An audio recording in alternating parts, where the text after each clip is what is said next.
4 a.m. streams are banned.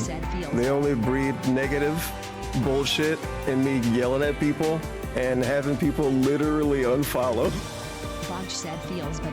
And have people literally not want to come back and have the stream actually a bad place. And it's mostly always my fault, 99.99%. So yeah, 4 a.m. streams are banned, pimp. Maybe they'll come back one day. Maybe they'll come back one day. But for now, F and chat. Turgan said F. The Elmira that said Turgan successfully giving Jesse 1 piece. Turgan said Rip. Botch said Medium and Yang. Positive and negative feels but no. Oh shit. Yes! No!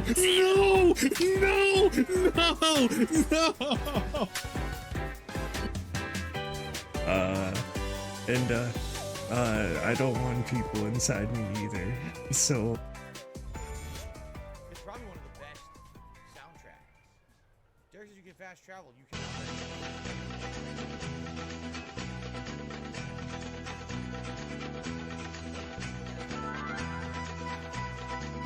Alright, we're putting that down right there. I give this a second.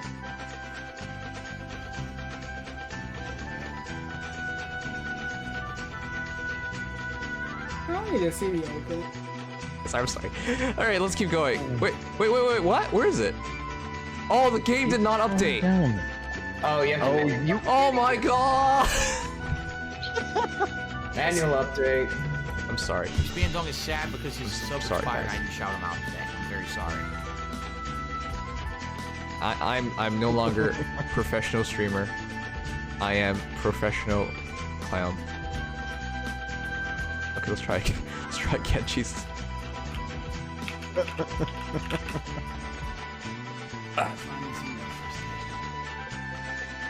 I'm not actually hurting myself, I'm wildly hurting myself. Watch out for chargers. Oh.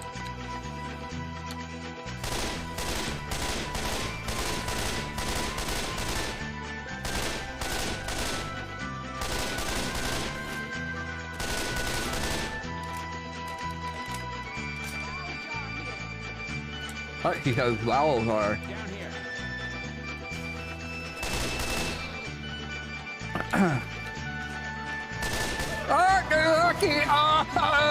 Okay. Keep disconnecting says something about a witch file? Come on, that had to have been 5 minutes. Yeah, it's been 5 minutes. Oh my god.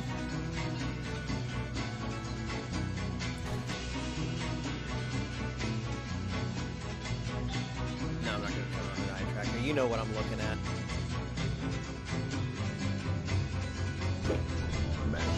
Come on, England! Score some fucking goals! Is that a good enough English accent?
Over. Final. Alright. Got the Hadouken ready. Gonna jump. Boom! My first Hadouken! Easy! Yeah. Yeah, sir, take a step out. Take a step out. Now, sir. is technical terminology, but in the biz, we call this a shovel to the head. Get those drugs.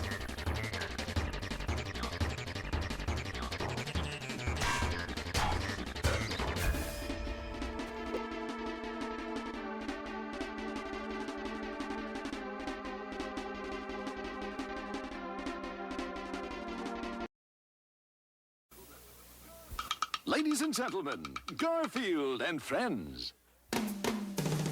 We're ready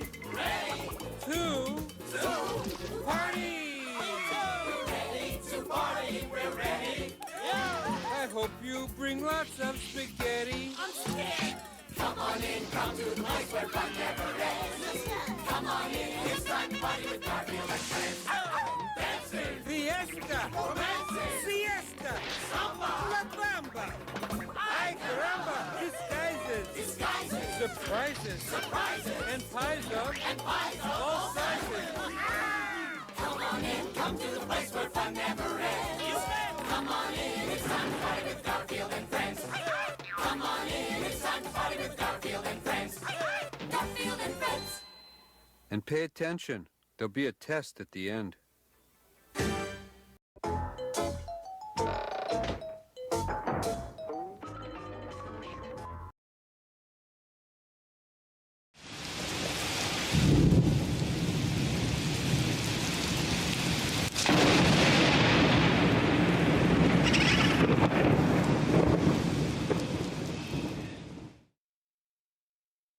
Well, thank God it's called No Nut November and not No Dingus November. That would have been embarrassing. Well, as long as you dingers, dongers, and swollen__ones still have your dingus, then you can stick around. Nuts are optional, though. Hello, everybody. Swollen__dingus here. The very late night situation. It is the start of November, but Swolloween continues trudging on until I can beat these games that we're calling them leftovers. This is the Swolloween leftovers segment. We're gonna continue with Clock Tower. We're gonna hunt for the elusive S ending. That's the priority here. And I guess whatever other silly endings I can get to. Big ups UNFW1, Rent Check, Cerulean 86, J Frosty, among other dingas, dongas, and swollen__ones, sure to come swoosing on in. You refunded the game? Why? Well, I know why. You said you had issues with the controls. Hello, Pim Pam. Yeah, this is the Swolloween after party. We'll watch some videos too. Big ups, Eddie B43. Swolloween ending means only one thing: the Christmas marathon arrives with Grinch 100%. Maybe we might do something with the Grinch this year. Maybe. Might be in a way you might not be expecting. Hello, Jesse51. Hello, Jesse, it's the Scissor Man! Woo! It's un kokoi!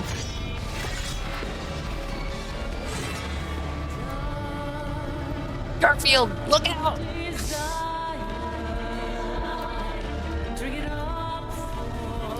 It's so awkward how it just hard cuts to the main menu.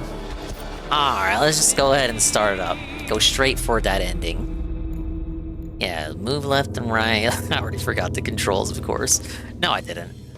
Confirm, item button, panic. I did went ahead and check.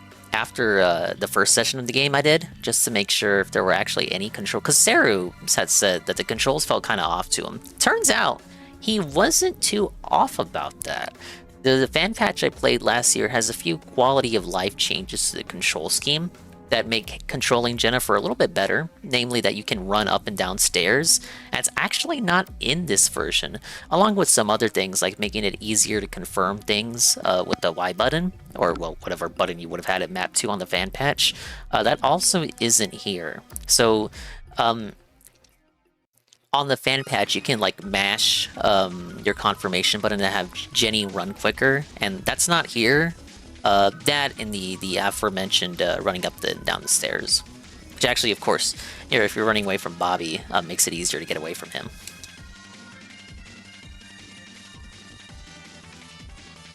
Yeah, no fade-in. Like, what the fuck? That's the real reason Seru refunded this. So last time we got ending B and ending H. The priority is to get ending S, which, as you can see, is not even visible on here, but I assure you it does exist. There's a couple things I gotta do in order to achieve that, so that's what we'll be doing today. And we got some videos lined up too. It's been a minute.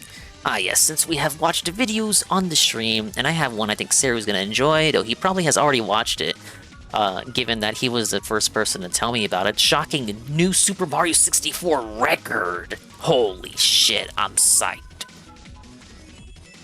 Hello, you absolute legends. In July of last year, I released a video titled, "This Guy's the Greatest Super Mario 64 Player Ever." In that video, I talked about the player Luigi, who had just done something we have never seen in modern-day SM64 speedrunning. He had just achieved the 70-star record and simultaneously held 4 out of the 5 possible main category world records. The first and only time this has ever been done was way back in 2010, by the player Shigeru. But at that time, the SM64 speedrunning scene was only just beginning to blossom, and competition wasn't anywhere near as fierce as it is today. And that's why when Suigi replicated this feat in 2023, it was so much more impressive. Suigi held the 0, 1, 16, and 70-star world records, and the only thing left for him to conquer was the 120-star category. But this is a different beast entirely. The 120-star category includes every star, which means you are forced to get every star that we choose to ignore in these shorter categories. These are the longest, the most difficult, and oftentimes riskiest stars in the entire game.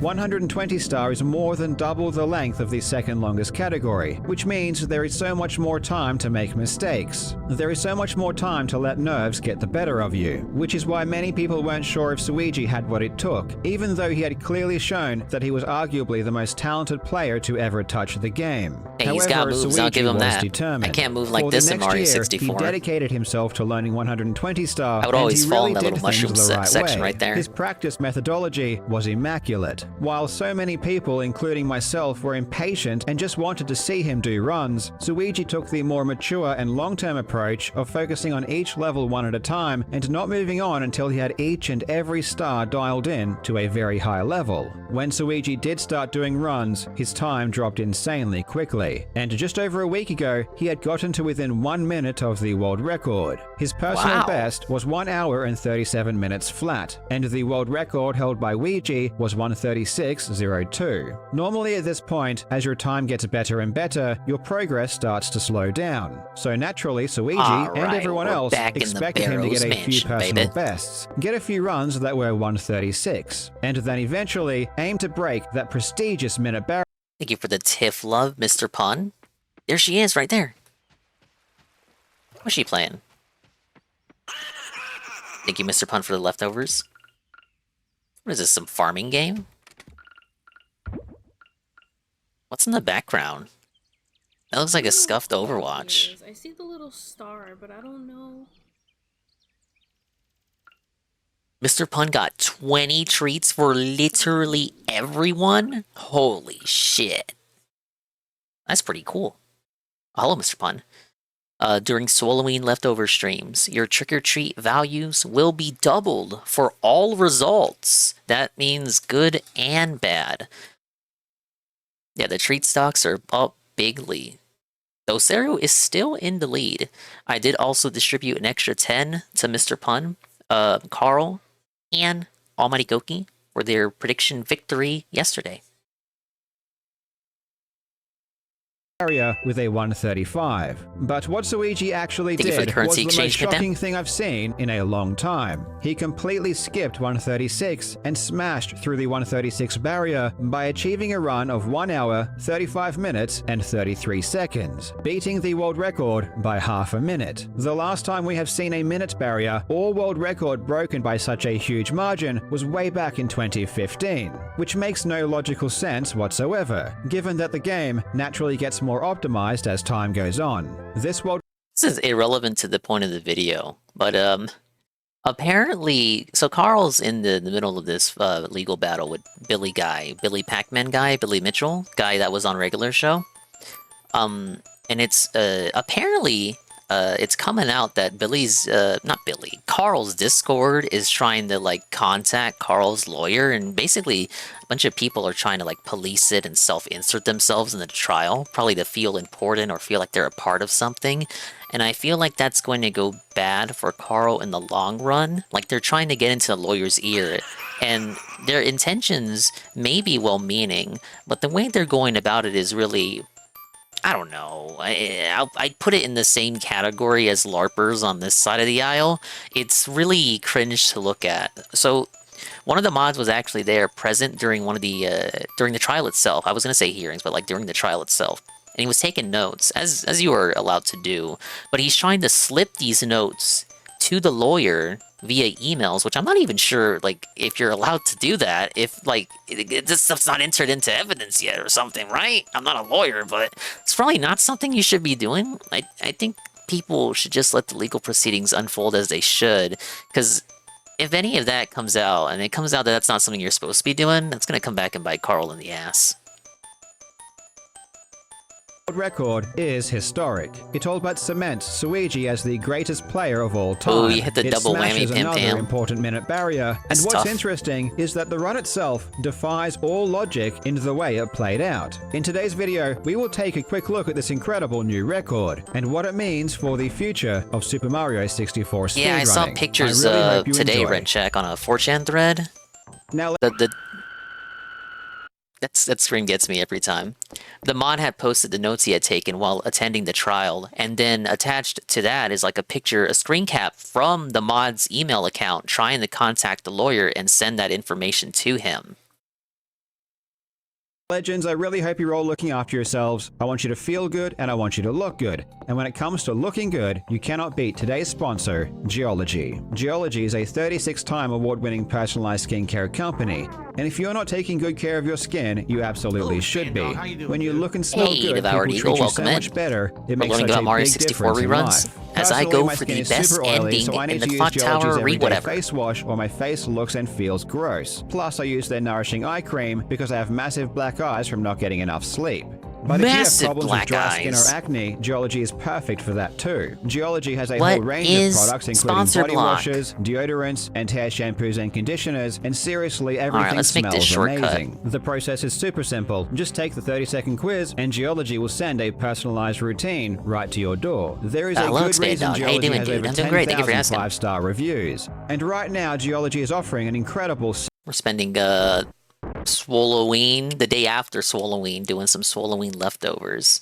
In order to get the best ending in this game, I have to see at least one of my friends die.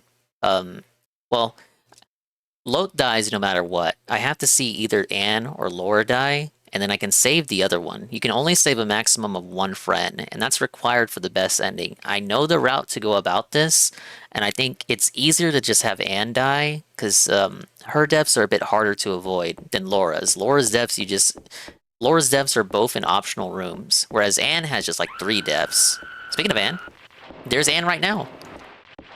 Right there. I thought he was playing Monster Hunter, but no, he's drowning in the pool right there. I asked myself last stream, why doesn't Jenny just save Anne here? Like, just reach into the pool and, you know, pull her out? We're about to figure out why that doesn't happen. Big ups, Goki. Goki, I added your treats for getting the prediction right last stream, so you already have them. Treat values are also doubled now that we're in the leftovers portion of Swolloween. Anyway, I gotta run. Bye-bye. Oh, God. Other way. 70% off their award-winning skincare trial set. So just click the link in the description or scan the QR code on screen and use code Jenny. CarlJob70 to Jenny. try Geology and start looking your Why very can't you move best boxes today. during panic mode? To put Suigi's new record into perspective, we need to first look Mash. at the previous world Mash. record held by I'm Luigi. mashing. It was a time of 1:36.02. That wouldn't work online. agonizingly close to breaking the 1:36 I mean, it would've barrier. worked For the offline. past couple of years, I think I'm it's safe appearing to say offline. that Luigi has been the best player in this category, and arguably still is. And in a lot of ways, he single-handedly revolutionized the game. Luigi began as a dominant force in these shorter Alright, runs, so Anne's even at dead. one point Rip achieving Anne. the 16-star world record. It would be later in his career. It's so crazy because we saw her not even 5 minutes ago, and yet now she's drowning What a in the pool. Like, how did nuisance. she get in the pool? She just teleported. But you know what didn't teleport? It's a Devoured Eagles. 1 month, tier 1, the almighty underscore Goki. Whoa, buddy. Thank you. Sincerely, thank you. Really appreciate it. That's a big Luigi moment. You know what? Luigi would never drown in a pool. Luigi knows how to swim. He doesn't even need a frog suit for it, dude.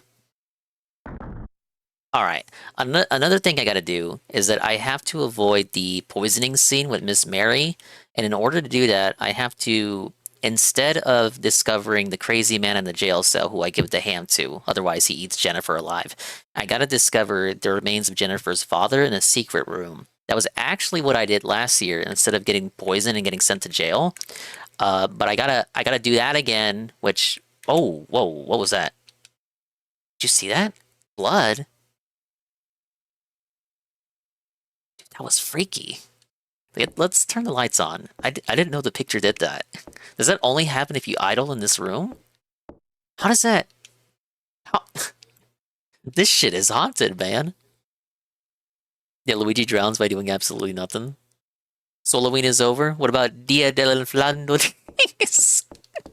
No, November is Dingsgiving. Ack. Oh, I gotta check the box, too. Sometimes there's something in the box.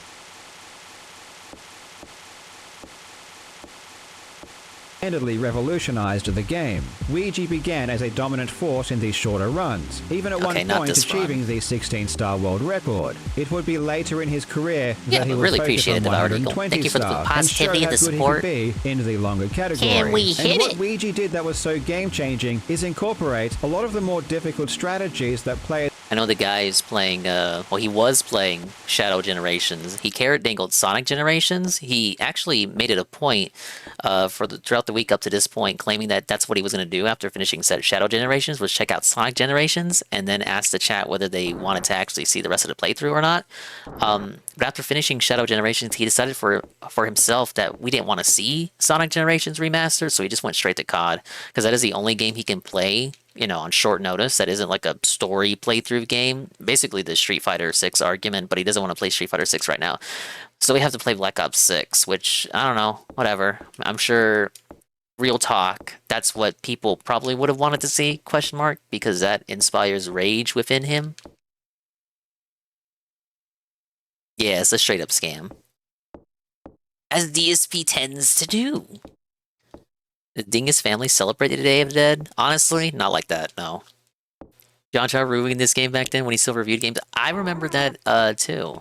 Though I watched that video years after it had actually come out. I was aware of the game before I had seen that video, but true, it is a JonTron classic.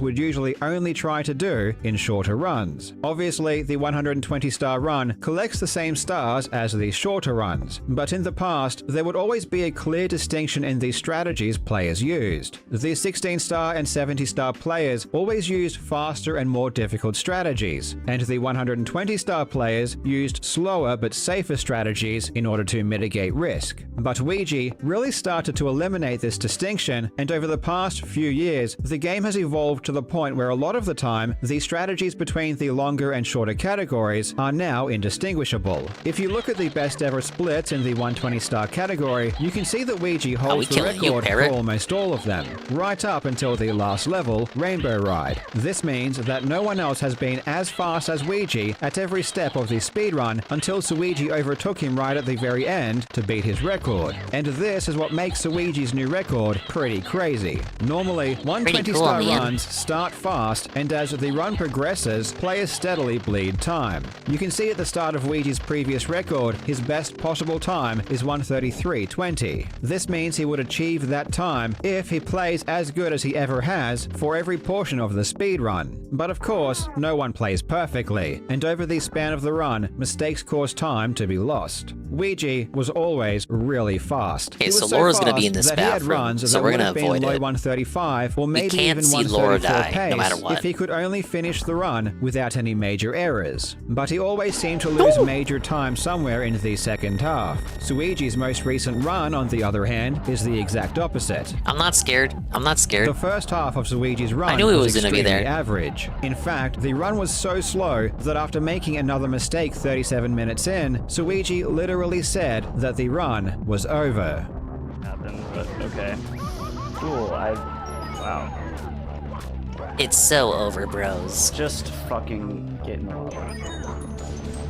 Ladder.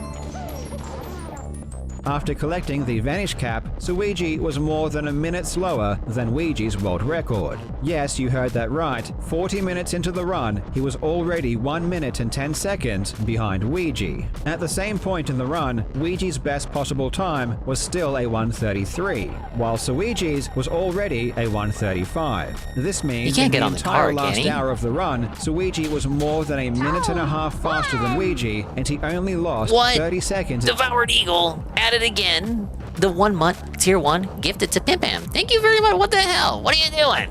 I really appreciate it. Is it gonna help me out in the long run with the bills? The internet bill, electric bill, the water bill, the phone bill? Thank you, man. It's gonna help me out with my terrifying traumatic experience right now with old Bobby Barrows here. Against his own theoretical best. And that's even with a missed Bowser throw at the end, which cost more than 10 seconds alone. I thought he left the room already. Stupidly good. Instead of suffering from nerves, Suigi seemed to play better and better as the run progressed. There honestly isn't much to say about the second half of Suigi's run other than that he played really good. By every metric, this second half is by far the fastest anyone has ever done in history. Let's get out of here. Suigi even managed 4 gold splits, which briefly caused his best possible time to go back down below 1:35. Yeah, thank you Suigi's technique is amazing, much. But what really stands out is also his ability to minimize the negative impact of mistakes. There were many times throughout the run where he missed a jump or made some mistake that messed up his movement, but he didn't let it phase him, and he was always extremely quick to recover. Dampening the negative impact of mistakes is such an important skill, because I've seen other top players make the exact same mistakes and lose so much more time. And it's clear that Suigi has spent a lot of time learning backup strategies. Carl, you have been given 10 treats for your correct prediction last night. It's already been added. We're doubling treat values as well. Through the trick or treat command, it's going to stay active throughout the Swolloween Leftovers event. So congratulations. We're watching Carl talk about Mario 64 speedrunners and a new world record that was just recently achieved. And it's super cool. For example, in this star, this bitch never snatches the scissors. And backed it up immediately. What's the likelihood of him having a backup pair? 0. Suigi appears ice cold throughout the entire second half, but it's clearly not because he isn't feeling some intense emotions. We know that he must be feeling something because at the end of his run, his reaction is one of the most emotional I've ever seen. What the fuck, man? You're not human.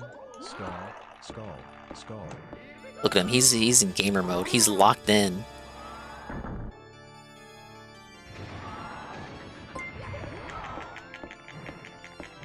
You can hear him mashing. Mash.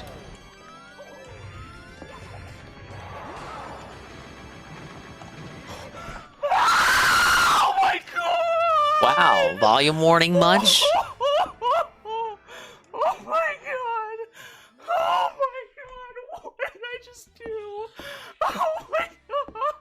And the Oscar goes to... I didn't know we were watching true crime already. This sounds like it comes from a 911 call. Sounds like he found out his brother died or something. Everything about this run is insane. Suigi skipped over 136 completely and beat his personal best by 1.5 minutes. He smashed through the 136 barrier, breaking it by the biggest margin we have seen in a decade. With this record, he proved to the world that he can be just as dominant in the longest category as he can in the shortest. And it has to be repeated that at one point this run was over a minute slower than the previous world record. If Suigi cleans up up his start and can be just as quick He as Ouija in proved the to the first world. half, he is totally capable of achieving a 134, more like he which would be fucking proved it to, like, a mind-blowing. community full of But autistic what is even more speedrunners. exciting for me is the prospect of Swolloween holding all 5 of the main category world records. Swolloween spent more than a year working on his 120-star run. During that time, he did manage to keep the 0, 1, and 16-star world records, but his 70-star world record did ultimately get beaten by the runner Ikori. I asked he got Swolloween if he belted, was brother. planning on going back to the 70-star record, and he said that right now he's still focused on 120 and taking that as low as he can. But he said the 120-star grind has made him a far better player than he was when he last played 70. So if and when he does decide to go back to 70-star, he is going to do some serious damage. Swolloween's shorter category world You don't know why records you're are being so still toxic. light It's years okay, ahead Carl. of second place. So they are Do you have a probably bad very day? Do safe you want in to the talk about it? meantime while You're we annoyed wait. by And if DSP Swolloween scamming does Sonic get 5 out of 5, Generations. which if it isn't obvious by now, he can That's fair, clearly he do, hates this Sonic. will be, in my opinion, the greatest achievement in speedrunning history. In any case, Swolloween has already placed himself firmly at the top of the greatest SM64 players of all time. While his career has been relatively short compared to a runner like Cheese, who has been dominant in 120 star Cheese for many is years, no one else massively in modern strong. times has been anywhere near as overall strong as Swolloween in all categories. It's not even close. Thank you so much for watching, you legends. I hope you're having a fantastic day, and I will see you in the next video. That was a nice little thing. I remember Saru announced that when it happened, and it's cool to see. It's, you know, Carl's right. It is a little bit autistic, but I guess it's nice to. It's nice that games that old are still getting exploited in greater and stronger ways to this day. You know, there's still secrets to be found, ways to improve upon your time here. I fucked this up. I'm supposed to use a pesticide first. Like, this isn't even the scariest thing in the mansion. It's just, you know, it's just Dave's kitchen. Hello, Sweet Bean 96. League is worse than fighting games because they take forever. Yeah, doesn't League have like 15-minute queue time? And then like you wait 15 minutes and then you either play the game or you don't play the game, and then the game itself lasts like an hour or something. If you don't play the game, it's back to the 15-minute queue.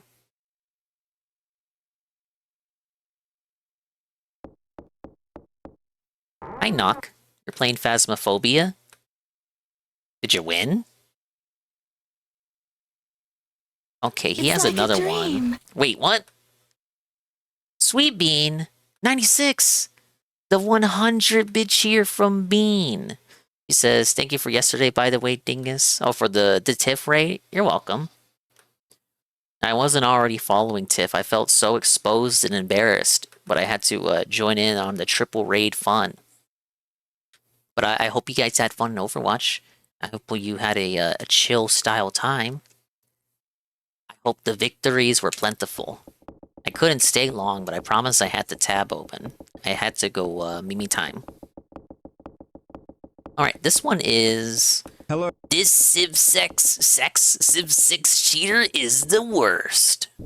You absolute legends. The Sid Meier's Civilization franchise is one of, if not the most important and influential video game series in the turn-based war strategy genre. It's okay, Every Bean. game since Civ 1 from 1991 has been simply amazing. And the I remember your stream earlier that day was like waiting for the Boo-a-thon, and I was like, I wonder what that is. Yet. People really love this game. And then we saw it later, it's like, appeals to a oh, certain Tiff's type of holding the gamer. Boo-a-thon. Not to Let's go over there. overgeneralize too much, but in my opinion, Civilization is a thinking man's game. There are a lot of moving parts to consider, and there is a lot you need to learn if you want to have any semblance of competency, especially when versing other players instead of just the computer. Civ 6 is such a beloved game that even without any first-party support from developers, there still exist huge self-governed communities that facilitate constant multiplayer competition. For example, the Civ Players League, or CPL, is the main league for English-speaking Hey, we all players. sip for someone, the don't CPL we? has thousands of players, and it's where anyone serious about the game Now people are competes gonna get against other defensive in people. the chat. I don't the do CPL that. has strict rules that players need to to obey in order to keep their access to the league. This ensures competition remains fair and healthy, civilization and it stops is issues serious that might business. arise from random public lobbies, like people quitting games or trolling. It even has a competitive No leaderboard trolling which allowed, ranks players man. using the true skill rating system, similar to the ELO rating in chess. And for the past few years, one player has remained completely dominant on the ranks, holding the #1 position by a huge margin. Okay, this room right here, I cannot enter this room because Mary's in that room. If I go in that room, I'm gonna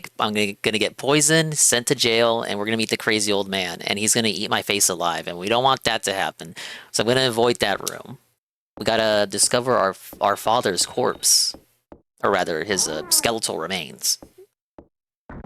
This was a player by the name of Andrew, and last month, Andrew was banned I'm not by gonna the need the CPL ham, for but I cheating. kinda wanna pick it up now anyway. I know what you're all thinking. Who would cheat in a game like Civilization? This game is sacred. Cheating is nothing short of blasphemy. You would have to be a real sicko to cheat in such a beautiful game. Fuck but it's sickos, true. Andrew had been dude. cheating for years, and Andrew was the worst kind of cheater too. He was the kind of cheater who always Well, cheating is a lot like Rule 34, right? You know how Rule 34 people say, oh, if it exists, there's porn of it. Cheating is the same way. If you can cheat, people will find a way. Speaking of Carl, speaking of cheating, look at Billy Mitchell. Hey, Nurgle. bragged about being the best, who did everything he could, no matter how unsportsmanlike, just to get an edge. And when he was exposed, he lied and tried to deceive people in order to cover his tracks. He even resorted to filing a false copyright takedown against the video that exposed his cheating to the public. Oh, In today's video, come on. we will That just take a makes look at people think Andrew, that you're the guilty biggest that cheater in much Civ more. 6 Why would you history. do And I that? think you'll be shocked at the lengths Andrew has gone to in order to try and hide the truth. It's honestly one of the craziest responses I've ever seen. I really hope you enjoy.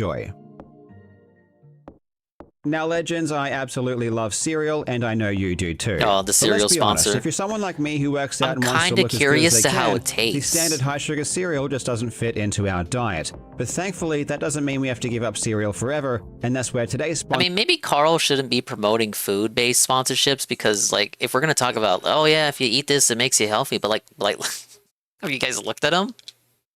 I know, that's mean because he does have medical issues. The Magic Spoon comes in. Magic Spoon is a high-protein and zero-sugar cereal. Magic It's Spoon tastes specifically fine. made for Actually, you've people had like it? you and me who want to look really good and to value their health, but they don't want to give up the naughty things I in don't know life if I would like want cereal. it just I can because fit Carl Magic Spoon advertised easily it into to my me. I lifestyle suppose if because it's of its fine, it's fine. If it macros. tastes One good, it serving tastes good. contains 13 grams of protein, 4 grams of carbs, and again, no sugar. I usually eat Magic Spoon before bed or as a snack between meals. This really helps me stick to my That ain't diet. real Magic snacking. Spoon also offer treats which are really tasty. These are honestly Oh the my God, best no tasting way. high-protein snacks did you I've know I ever wasn't had. here? Definitely give Magic Spoon a try, and they are so confident they offer a 100% money-back guarantee Oh, if you are shit. not happy. There are a ton of flavors to choose from, and you'll need to try them all to make sure you We're find the trapped. ones you most enjoy. So just click the link in the description or scan the QR code on screen and use code LEGEND to Oh, get you can get it at $5 off Walmart? your order today. I don't You have can to also get it grab from a Magic YouTuber? Spoon on Amazon or at your I'll nearest keep that in grocery mind. store. Thank you, Jay Frosty.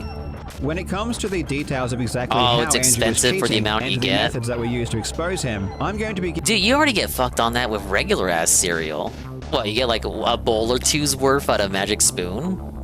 giving you the broad strokes. If you want a really thorough breakdown of Andrew's cheating and a deeper analysis, I recommend a fantastic video by the Civ 6 YouTuber Herson. There is a lot of skill when it comes to player-v-player Herson? competition What about in his Civ daughter? 6, but there are a few luck Ba-dum-bum. factors that can impact the game in a pretty significant way. When you start a game, the map is covered in a fog of war, which means that scouting is critical. Scouting isn't just Hey, important fog for of war, locating it's that enemies fucking and mechanic finding I hate in Advance resources, Wars. but in the early game especially, it can provide a huge benefit if you are the first person to discover certain structures. For example, the first person to reach Oh, a tribal jeez. village will get a random reward, and tribal villages are scattered randomly over the map. Or you could be the first person to find one of the computer-controlled civilizations, which I also gotta remember provides where the you a hiding bonus. spots are. The key, though, is that these rewards are only granted to the first player who finds them, and these rewards can be pretty substantial. This is why early game scouting is such an important skill, and it's a skill that's made a bit more complex because the map terrain will affect how far fast scouting units can move.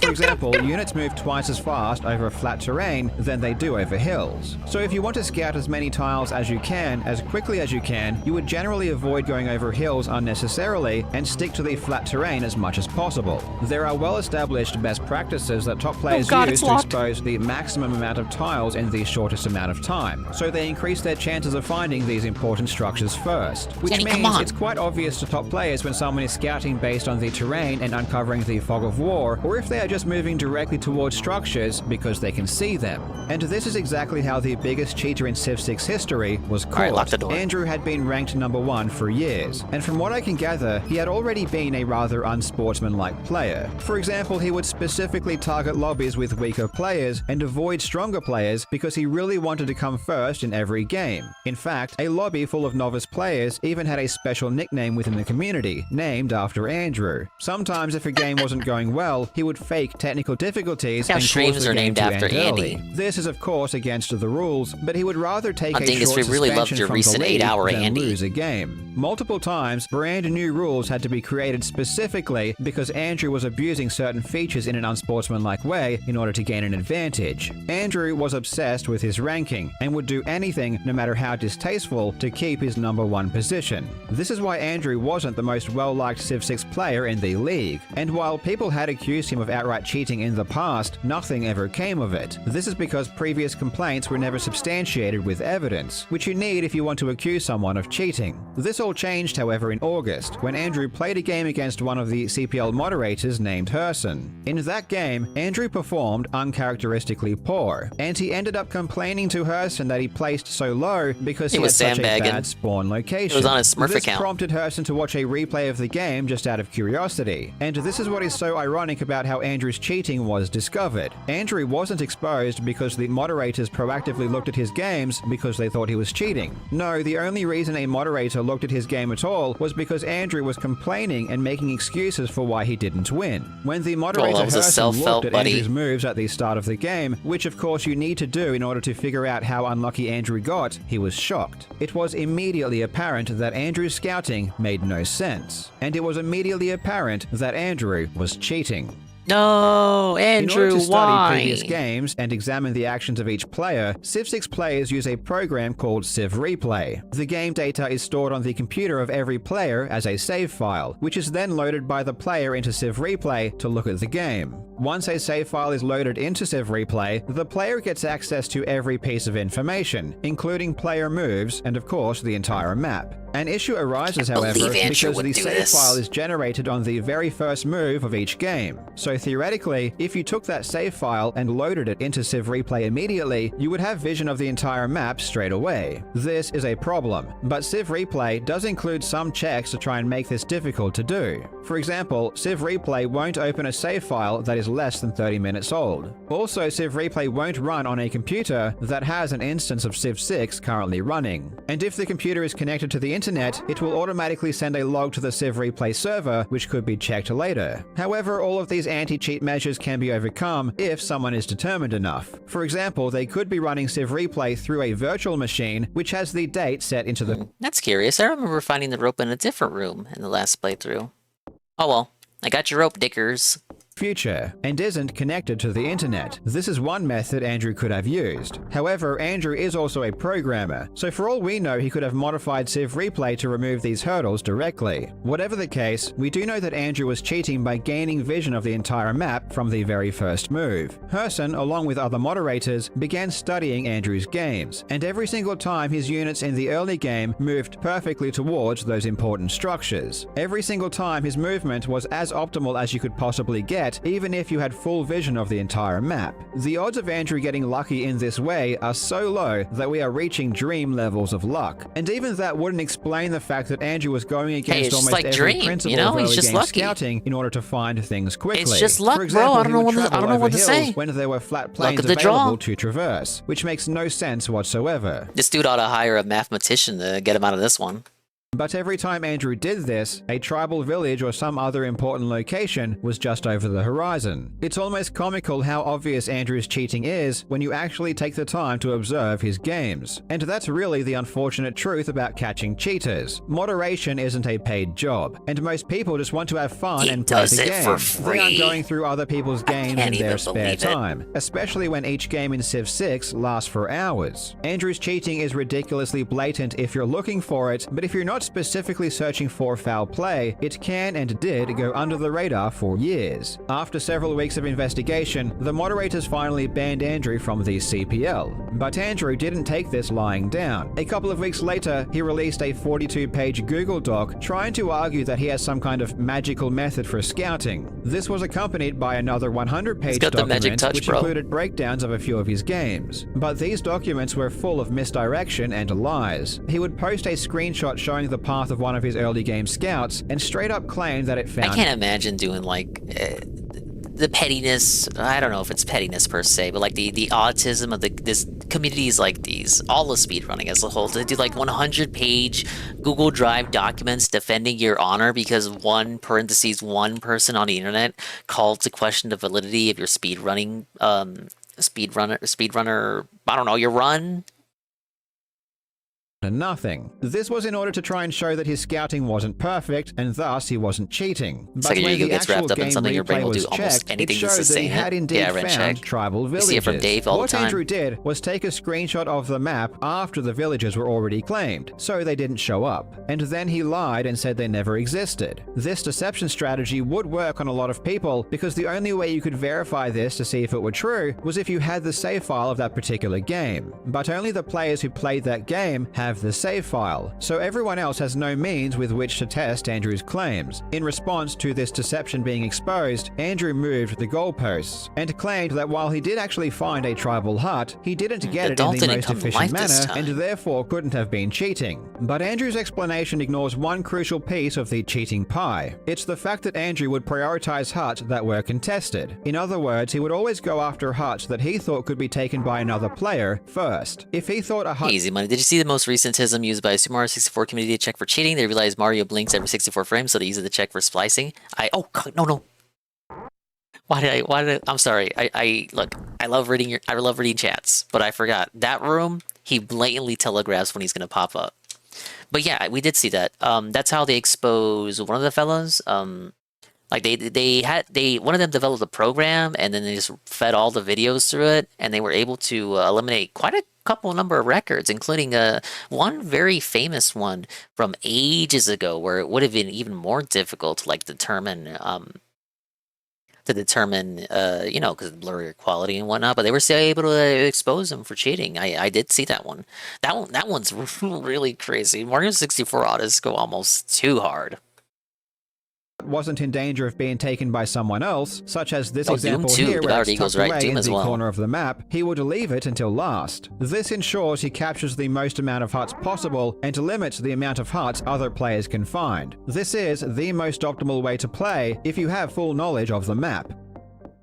Andrew's document was full of ridiculous red herrings that made no sense. For example, he makes the claim that tribal villages form predictable patterns if you know the shape of the map. I guess in order to argue that he uses these patterns somehow to find huts perfectly. He then ran multiple simulations showing different possible distributions. He would then look for the one simulation that was closest to a real game and then compare them to show how similar they were. Aside from how stupid cherry-picking one simulation is on its face, he never actually shows how he applies this to a real game or explains how it works in practice. And this idea just couldn't work, even in theory, because when you start a game, you don't know what the shape of the map is. This is something you realize later in the game after you've done your scouting. And really, that's what most of this document is. Vague principles to confuse lesser experienced players with no real proven practical value. But what I found most shocking is how much effort Andrew put into these documents, which just end up being total lies. This is so much work, it's honestly crazy. And things get even crazier after Herson released his video about Andrew, explaining everything in great detail. This video is fantastic. It goes down it's pretty easy. professional and explains everything in a very respectful and informative way. Andrew wasn't happy, however, and several days after the video was released, he submitted a false copyright claim on the video to take it down. Thankfully, Herson did manage to get the video back up, and he was happy to provide me the notice Andrew sent to YouTube. For context, all Herson did was show some brief clips from a couple of games that Andrew had streamed on his Twitch channel. These were games that lasted. I like the PS1 clock terror. Something about the shitty graphics and the jankness of Scissorman's movement. Yeah, how he kind of like he shambles around in a. I know exactly what you're talking about. The way he just kind of, it's like one of his legs doesn't even work right. But yeah, the cheesiness of it all. It has that early 90s, not early 90s, well, kind of mid to late 90s kind of CGI going on for the CGs. Like, it's just so bad, but in an appealing way. And then you have the cheesy dialogue and all that. And it's basically this, it's still this gameplay, but in an early, very rough 3D format. For hours, and Turson barely used a few minutes of footage, which was all essential to demonstrate the cheating. In his claim to YouTube, Andrew lied and said that Herson used substantial portions, including key highlight moments that Andrew had curated as central to his brand and content. He also states the video contained false and misleading claims and is therefore defamation. However, as we all know, the copyright system is designed for breaches of copyright, not to take down videos you disagree with. Honestly, this notice is just very childish in nature. It says the video states unequivocally that I am cheating, while the actual outcome was inconclusive. This is obviously untrue if you've seen the video. The actual outcome was as conclusive as you could possibly get. At the end, Andrew says that he is prepared to pursue further legal action should this content remain accessible. This is Billy Mitchell 2.0. Aside from Billy Mitchell and Todd Rogers, this is the worst response to getting caught cheating I've ever seen. It's spoiled Comparing milk, it to something but it's like got a the charm Dream to it. situation doesn't really do it justice. Yes, Dream also did hire an astrophysicist and make his own counter document just like Andrew, but he never copyright struck anyone or threatened to sue them. And it makes more sense for Dream to put a lot of effort into protecting his brand because his brand is worth millions of dollars. Andrew, on the other hand, wrote a 140-page document full of lies, submitted a false copyright takedown of the video that exposed him, and is now threatening to sue the moderator who made the video because he was banned from a Discord server. These aren't the actions of a healthy individual, and I will definitely be keeping a lookout to see if he does end up taking some kind of legal action in the future. In the meantime, go and watch Herson's video, which goes over Andrew's cheating in more detail, and subscribe to his channel if you are a fan of Civ Laura 6. is going to be in that Thank suit you so of much armor, for watching, but we you don't want to legends. check it out. I hope you're having a fantastic day, and I will see you in the next video. Alright, got the black robe. I wonder if the key is still under that glass. This is Mary's lounge room.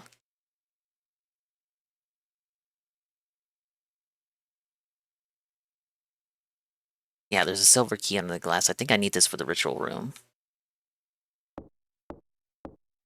Oh, sucks to suck for that guy, I guess.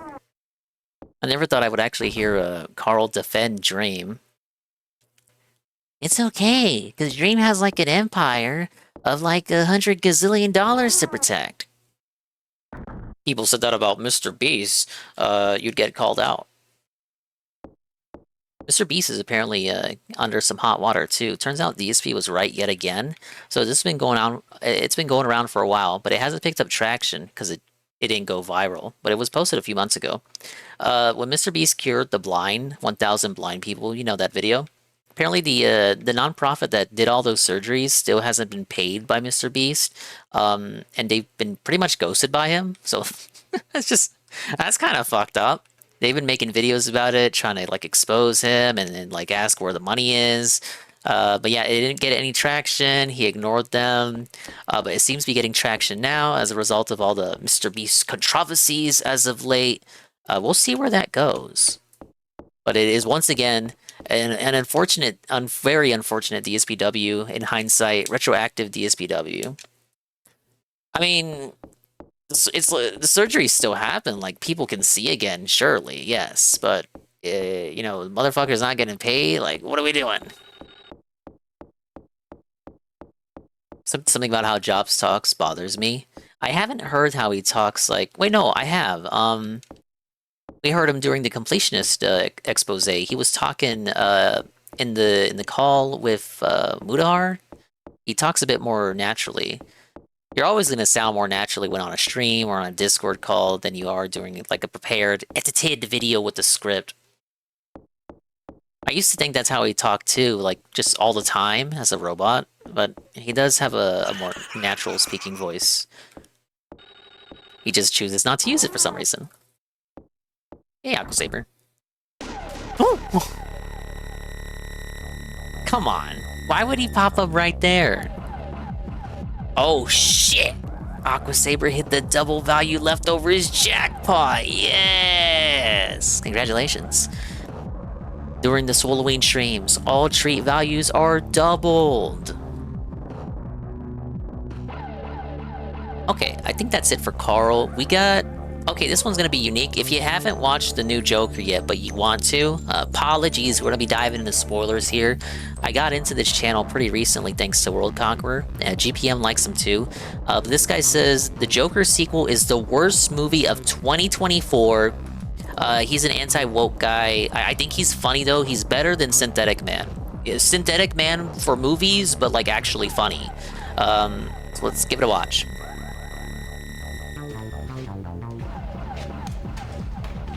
Hopefully the VOD doesn't get fucked for this. Alright team, we need a successful follow-up to our billion-dollar R-rated supervillain origin story, Joker. Go. Let's give the sequel a foreign language title the vast majority of the target audience can't pronounce. Good start. What else? Make the movie a jukebox musical. Fantastic.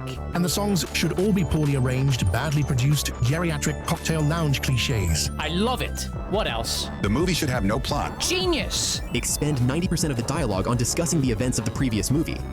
Yes, please. And make the movie the most mind-numbingly boring trash ever. Yeah, this is the Disney review guy who we watched review the new Peter Pan and Little Mermaid. That guy. This is his latest video. We're gonna keep track of this guy. This is gonna be our new guy to watch for Movie Shed, because I don't have a movie reviewer guy. I don't care about movies, but I like this guy's attitude. To brutalize the occupants of a movie theater. Yes! Now, the ending. Joker dies. Who kills him? Some guy, I guess. Perfect. Now, we need a scene that echoes in the mind of the viewer, a cinematic triumph that anchors the film in the history of the silver screen, a set-piece spectacular that gets the fans to buy that second ticket just so they can rewatch it. Something incredible, something iconic. How about a scene where Joker fucks Harley in a dank cell, then comes in her after 9 seconds? That's it! Hey, Great job, Mix. team. You're all promoted. I did warn people about a musical spoilers. in which nothing happens for 2 hours, then he dies. $200 million. Why would you want to watch this now piece of shit anyway? This thing made, then sit back, light up a cigar, and watch the money print itself. Joker Folie à Deux despises its audience. It hates the fans of the first movie and wants to punish them for sympathizing with Arthur Fleck, because you're not supposed to sympathize with, talk about, or really even acknowledge lonely men with mental health problems languishing in pain at the bottom of an indifferent society. Joker 2 punishes the fans of the first movie by making them languish in pain throughout its 2.25 hour runtime. Fortunately, many of Joker 2's intended victims avoided the agony Todd Phillips had planned for them by simply walking out of the movie, and the vast majority escaped it entirely. Personal testimony here. I did not watch it, but Brother Dingus did. Brother Dingus does actually still watch movies. So he went to go watch it, and then as soon as the first song started playing, like he didn't know it was a musical, he was kind of dented. He didn't look at any of the trailers. He just saw, hey, Joker, like I'm gonna take my babe to that. And you know, you guys love Joker 1, right? He went to go watch it. First song starts playing, he realizes it's the musical. Motherfucker walked out. And he doesn't walk out of many movies too often. I mean, I've never walked out of a movie, but when I watch a movie, and again, I rarely do, but when I watch a movie, it's kind of like the same thinking process going in as to when I like buy a game. You know, I commit to it. I really only watch stuff or play games that I know I'm gonna like, right? All right, Bobby's gone. But no, Brother Dingus, you know, he risked it for the biscuit, and in this case, he gambled and lost. Entirely by not seeing the movie. Joker 2 Yeah, Devoured Ego. Did you see his Joker review? PvP's Joker review? We've had that one on stream. That was pretty good. He was right. Arcadius is one of the biggest Joker did not need a box sequel office anyway. bombs of all time. Good. Warner deserve nothing but failure for a plan that amounted... Warner obviously didn't expect the first one to do good, and then as soon as they saw that it did well, and then it generated all that hype, and people got talking, and it's just they saw all the hype and discussion. Oh, it's time to greenlight the sequel. So you could say it's bad on purpose so that they don't have to make a third one. Maybe that was the master plan all along. I know PvP's hypothesis was something along those lines. To the following. Joker fans, we have made a sequel for you. A musical consisting of tedious courtroom drama and recycled elevator music. But I don't like tedious courtroom drama and recycled elevator music. Well, you fucking will do now, Slag. Right? Still got to get the perfume for the Before cave we segment. get into our post-mortem on Joker 2, a brief announcement. I recently passed 100,000 subscribers on this channel. Oh, I want to take a congrats. moment to say to everyone who has subbed, watched, commented, liked, and shared the videos, fuck you! What, you thought this video was going to be about how bad Joker 2 was? Well, you're wrong. This is a video about how bad you are. The sole reason I made this video is to let you God know heal. what an asshole you are for liking my previous videos. Also, I'm going to be stopping this video every few minutes to sing a song about my feelings, because I feel like a lot of you have been wanting that from me, even though no one has actually asked Here's his for channel. it. I feel like what's missing from my videos is a song sung so badly. It makes me feel so sadly. Having given it some thought, I have decided that Joker 2 is the worst movie of 2024. Joker 2 And has a lot been of slop universally came out this panned. year, too. Everyone hates this movie. Here is a poll from a YouTuber I follow called Jesterbell, asking her subscribers what the worst movie of 2024 is. With over 3,000 votes cast, Joker 2 won with 39% of the vote, beating The Crow, Thank you, Pancake Mix, the 10 Borderlands, cheer. Madam Web, and... I was saying, Eagle, this dude sounds like if King Jad became a movie reviewer. Thank you, Pancake Mix, the 2 more 10-bit cheers, the 20 bits, on top of the previous 10 bits, the 30-bit cheer. Argyle, but I think people still don't realize just how bad Joker 2 is. I don't care if this take gets me cancelled. I don't care if I lose subscribers over this. I'm coming out and saying it. I think most people agree it's worse than the first one. Joker 2 And a bad is movie. overrated. I have seen guarded praise for 5 aspects of this film. Joaquin Phoenix's performance, Brendan Gleeson's performance, the Mr. Puddle's courtroom scene, the music, and the cinematography. Now, 2 of those are correct. The cinematography and Brendan Gleeson's performance are indeed excellent, but the other 3 are not. There will be a dedicated music section later in the video in which I will dispel any notion that the music in this trash isn't fucking awful. That section will address Joaquin Phoenix's so-called singing, which is so bad that it significantly degrades his overall performance. For now, let's look at what I have heard described as the best scene in the movie by most reviewers who have suffered through Joker 2. The Mr. Puddle's courtroom scene. In the scene, Mr. Puddles, a former colleague of Arthur who witnessed Arthur murder Randall, is being cross-examined by Arthur about the murder. The scene has been called emotionally powerful and the only compelling courtroom scene. It is neither. It's boring and pointless. Yeah, PvP wasn't a fan of the courtroom scenes either. None of them. The rest of the movie, the scene relitigates the events the viewer has already seen in the first movie, or presents information the viewer doesn't need or want to know. After spending several minutes reminding us of what we already saw, Mr. Puddles transmits information we didn't need to know, what happened to him off screen after the murder. Then he reveals that he has been traumatized from witnessing Randall's murder. Pointless information we don't need because we're not morons. We can deduce from the brutality of Arthur's actions in the first movie and Mr. Puddles' reaction to it that this was indeed a traumatic event for him. The Mr. Puddles and Arthur cross-examination is, like the rest of this atrocious mess, a complete waste of time, and an such a way with ass-dragging waste of words. time at that. Quite In the first loquacious. Joker movie, Arthur's murder of Randall and Mr. Puddle's reaction to it takes 30 seconds. Joker 2 spends 8 minutes describing those 30 seconds. The Mr. Puddle's courtroom scene is one of the best scenes in Joker 2, and it's fucking abysmal. It's like a puddle of piss surrounded by feces. The Well, like a slight puddle silver of gleam crow's blood emanating surrounded from by this trash crow's scene horse. comes from Joaquin Phoenix and Lee Gill's great chemistry and Lee Gill's excellent performance. I look forward to seeing him in other productions and to not seeing him in Still free to Joker crow. Folia 3. While we're on the topic, the best scene in Joker 2 by far is one Bad in and which woke Brendan movies on Gleeson Kick. tells a Doesn't joke Frogga about already a do dead that? dog and a I don't wanna priest. step the on his scene is great toes. because it's a great joke and Brendan Gleeson delivers it brilliantly. I can't not tell the joke now that I've cock-teased my viewers, so here it goes. When Paddy's dog died, he took it to the local Catholic church. Seeing the priest, he asked, "Father Breen, is there any chance you could do a funeral service for my wee There dog we Joey? go. He died this morning." "Now, Paddy, we can't do services for animals. Sure, why don't you bring it to the vet up the road? They can probably give it a wee funeral." "All right, thanks, Father. Do you think $5,000 would be enough for them to do the funeral?" "Paddy, why didn't you say the dog was Catholic?" My magnanimous viewers will forgive my own modest attempt at a rendition of the piece, which pales in comparison to Gleason's Yeah, her Joker superb one was pretty good. delivery. The There's a best reason people part of liked Joker it. 2 is an old Irish joke that The taught problem was that they liked it for the wrong reasons, according to the executives and everybody behind the movie. You weren't supposed to like Arthur, you guys. You were supposed to hate him.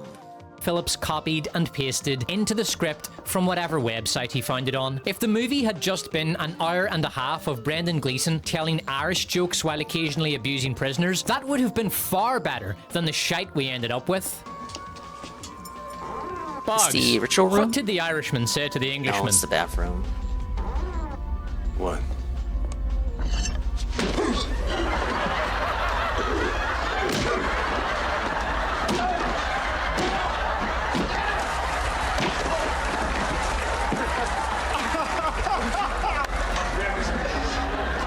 A word I have heard a lot to describe Joker 2 is empty. This is because the movie contains no plot, no characters, no dramatic development, and Well, no the thing is that part one, again, is more organic. Part two was only made, like, in cynical reaction to the unexpected success of the first movie. So it develops this meta kind of self-awareness. I honestly think that's why it's a musical in the first place, because they just wanted to have fun with it, because they knew there was no way they were going to be able to live up to the first movie. So you could, again, going back to what we said earlier, it's probably an intentional train wreck. Either way, it is a train wreck. no legitimate reason to exist. The plot is that there is no plot. Arthur is pulled by the script back and forth endlessly between Arkham and the Lightning court. in a There's bottle, some crap dude. song Cannot covers. replicate we it. get the iconic sex scene where Arthur fucks Lady Gaga, putting in a performance so depressing that it makes his stand-up routine from the first movie appear a work of genius by comparison. A dark foreshadowing of the anti-climax to come when Arthur bitches out in court, rejects the Joker identity, and begs to be allowed to suck the DA's cock in a public display of contrition. He even promises to swallow in exchange for a last meal consisting of the mayor's We covered how gaming journalists are bouncing around on thing I can't say guards meet like a Pixar lamp. Do you mean Laura Kate Dale? I saw people talking about her today out of context. I don't know what the context is, but people don't just bring up that person out of the blue for no reason. The person who, a friend of Jim Sterling, who I can still say that because that's his business name. But Jim Sterling's friend, who is responsible for that infamous image of the guy post-op, a transgender surgery, and he's like, I have a vagina now. That's that guy, that Laura Kate Dale guy, the person who also did the book about rating Mario characters' butt cheeks. This is a real book, and he had someone illustrate Mario's ass. The cover itself is Mario's butt, and he spends the whole book kind of homoerotically lusting after Mario and Luigi's asses. I think he rates Donkey Kong's butt too. It's a very awkward time to get rated by A_Shybot. Thank you for the rate. It was on Jim Sterling's podcast. Remember when I listened to it? Only thing I heard from Jim Sterling's podcast in the amount of years that it's existed is when Jim Sterling announced that he felt like he was pregnant, despite that being physically impossible. Hey, thank you, Dice, the on-screen celebration, 10-bit cheer! Oh my god, look at all the Swolloween true crimes. Oh, you meant Dragon Age Veilguard. That's why you said Alphabet Guard. Okay. Well, I saw people were bringing up Lower Kate Dale regardless, but I didn't actually look into why they were bringing them up, because they don't really do anything now, I don't think. I know people are generally just kind of defending it and capping for Veilguard. I did see an article today state that BioWare has no plans for DLC for Veilguard, which is quite curious knowing EA and how they like DLC. Apparently they're just going to go straight forward to the next Mass Effect, I think, Mass Effect 5. Like, they just... I don't know if that's bad or not. I mean, people don't like DLC, but it would be odd to not put out any for that game, given EA's usual, you know, how they usually go about things. Maybe that means EA's got lowered expectations for it. They knew it was gonna flop because of all the wokeness, perhaps. Everyone cares about Mass Effect after Andromeda. It's bad if you remember how bad Andromeda was. Well, that's why they need to...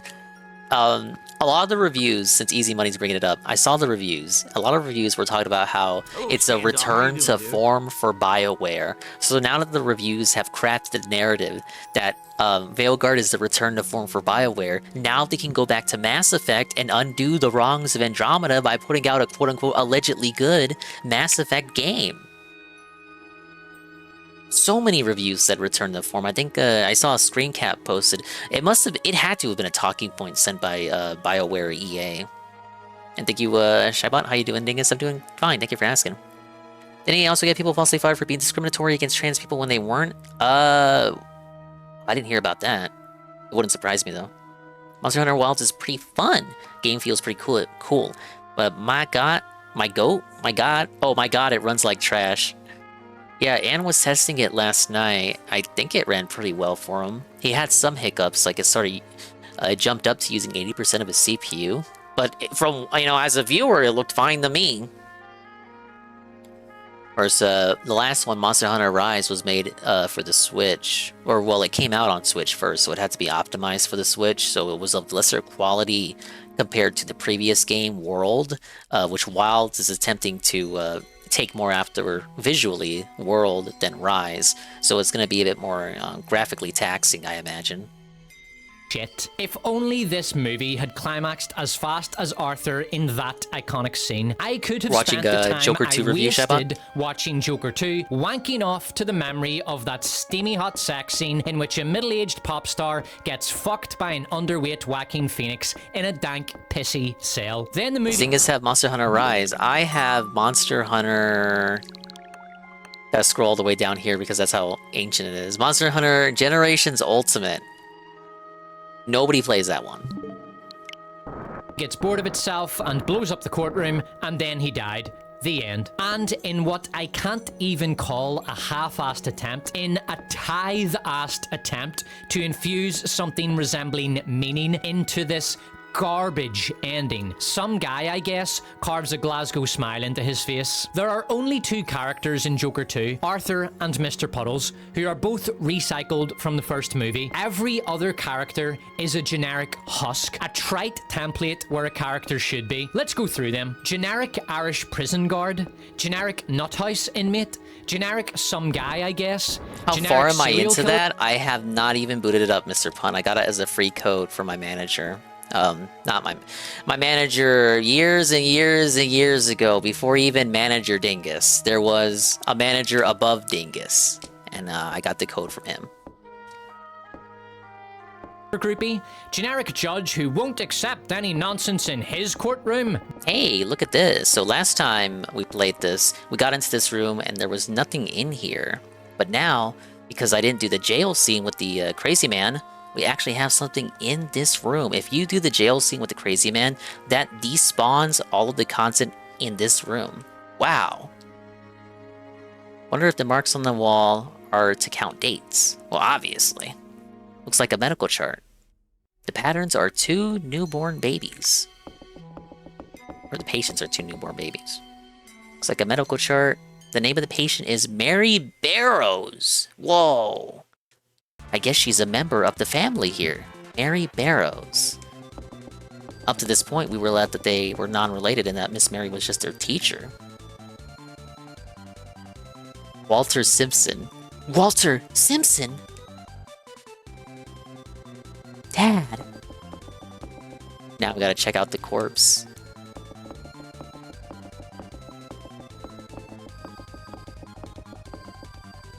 There's a piece of paper in his hand. It looks like a memo.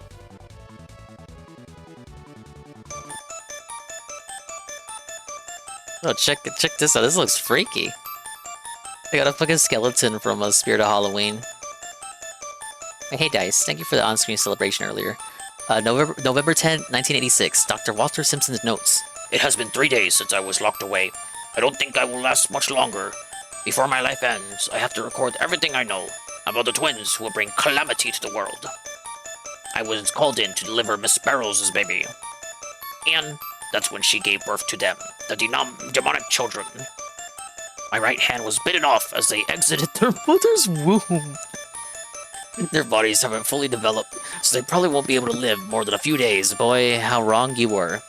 But if, as you read this, they happen to still be alive, please bring an end to their existence somehow. I'm certain that something horrible will happen if they remain alive. It's hard to breathe in here. The room seems to be losing its oxygen as I write this. The cradle under the star. That's where they sleep deeply. Jennifer. Jennifer. Jennifer. Yahoo!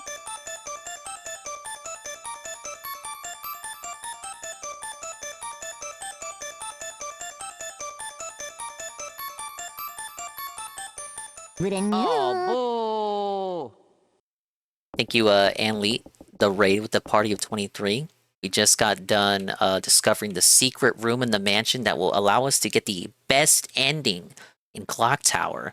And we're watching a Joker 2 review, so if you hate Joker 2, boys, you're in the right place. I hope you enjoyed your Monster Hunter chill. I hope the game didn't crash for you. Shybot said, the game is poorly optimized, poorly coded, and it's fucking awful. You guys should be like DSP and demand for PC games to automatically run on your device the very moment you buy them. Like, you just plug it in. Well, you don't plug it in. You plug in your PC, you turn on the game, and it just works. Because that's how life should be. Hello, Seal, Shouta, Chalky Milk. Everyone else comment in. Hello, hello. That guy did get butt loved. I don't know if it's a DRM, something was messing with it. Yeah, people were talking about how it had de nouveau over here. We hate de nouveau. Alright, I think that's, yeah, that's it for this scene. We just figured out what was going on with the dad.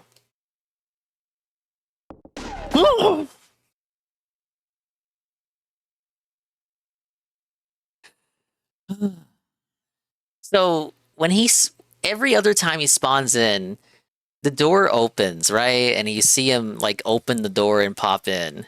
But his sprite just magically spawned in. Like, that shit. What a scam. Get me out of here. Wait. Wait, sir? Is this not a door? Oh, no. Oh, no, no, no, no, no, no, no. How is that fair?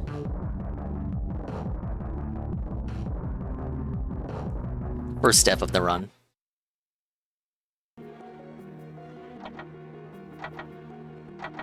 Fuck you, human entertainment. No, really. No, really, I mean it. No, really. Dominating! Perfect! Oh, I clicked the wrong thing. I needed to click continue. See if we can reset that.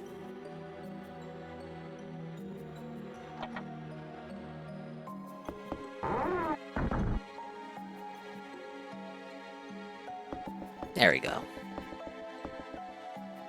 Generic, vaguely smug, ambitious go-getter, empty suit prosecutor. Generic nice lady defense lawyer. Generic asshole news reporter. Even Arthur is barely a character. Thank you again he for has the double raid, guys. No character Holy development shit. beyond what we already saw in the first movie. There he he just is. breezes vaguely between Arthur and the Joker persona. He's really more of an anchor point for the plot to happen around. He is completely What triggers passive. the- He only ever reacts to the I had full actions of health. the plot and the generic character templates that surround him. Arthur goes to the There's music no group hiding because spots there. I Brendan gotta- Gleeson got him in as an it has excuse to let me get do panic out mode of on more him. menial prison guard tasks. Arthur does an interview with generic asshole news reporter because generic nice lady defense lawyer thinks it might help his defense. Arthur makes a quarter-assed escape attempt because Lady Gaga starts a fire, then So whenever you see me kneeling down, that's me pressing X. That is me kind of like restoring my health, since there are no health drinks or anything like that.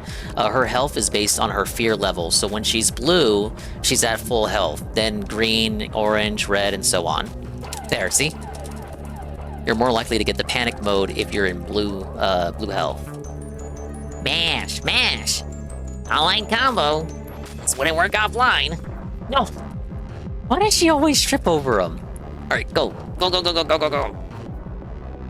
literally pulls him away. Even when the script blows up the courthouse, Arthur Lord, I'm being a doesn't troll, do dude. I'm trying to kick, anything. dude. He stumbles Mine was going outside, crazy walks earlier today, around too. concussed for a few seconds, then gets dragged into a car by That's a what I get random for actually supporter. replacing He my escapes battery. the car not in a bid for Thank you, freedom, but Shaiban. just to go simping after Lady Gaga, who he figures is on the steps from the Why did I first go that movie way? because the script told him so. How does Lady Gaga know the significance of the steps despite Arthur never telling her?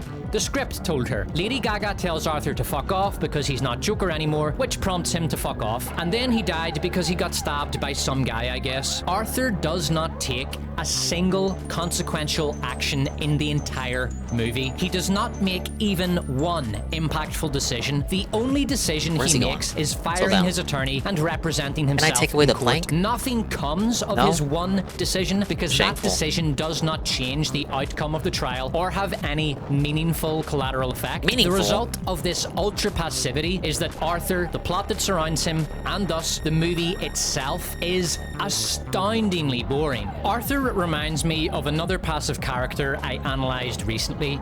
The fact that I'm even making this comparison is a testament to just how shockingly bed. dreadful Joker 2 is. Arthur Fleck in Joker 2 reminds me of OSHA from The Acolyte. The writers constantly knock OSHA out in one place and wake her Turn up around, in another turn around, as turn a around, cheat turn around. code to get her from one location to another without her having to make any Ah. decisions. Arthur Fleck is treated the same in Joker 2. The script moves him to wherever it wants him, when it wants him there. How does Arthur get to the steps so Lady Gaga can tell him to fuck off? The writers blow up the courthouse and he walks there. How does he avoid recapture in the immediate vicinity of the courthouse? The writers pull him into a car and drive him out of the area. How does Arthur get recaptured so quickly once the all-important Lady Gaga tells Arthur to fuck off? Plot beat has concluded. The writers tell the police where Arthur is. How does some guy, I guess, obtain a shank in a lunatic asylum? The writers gave it to him. I can't even say plot. The runtime of Joker 2 is stuff happens, while a bunch of boring, passive characters stand around talking about what happened in the first movie, and it is fucking mind-numbing to behold. Joker 2 exists for one reason only, because Joker 1 made over $1 billion. Joker was clearly a one-and-done movie. Arthur Fleck went through a full character arc. He was tossed into a loony bin at the end of the movie. He had taken his revenge on society. He had fully embraced his newfound identity as Joker. No one asked for a sequel to Joker for the same reason no one asked for a sequel to Fight Club. In Fight Club, a lonely man suffering from mental illness goes through an identity crisis, goes mad, gets up to some mischief, overcomes the inner demon. Alrighty, I need to go to get some food and go Mimi time. Be lurking. Have a good stream, guys. Thank you, Shebot. Thank you for the raid. Thank you for the raid, Dan. That is destroying him and finally achieves self-resolution. No harm done.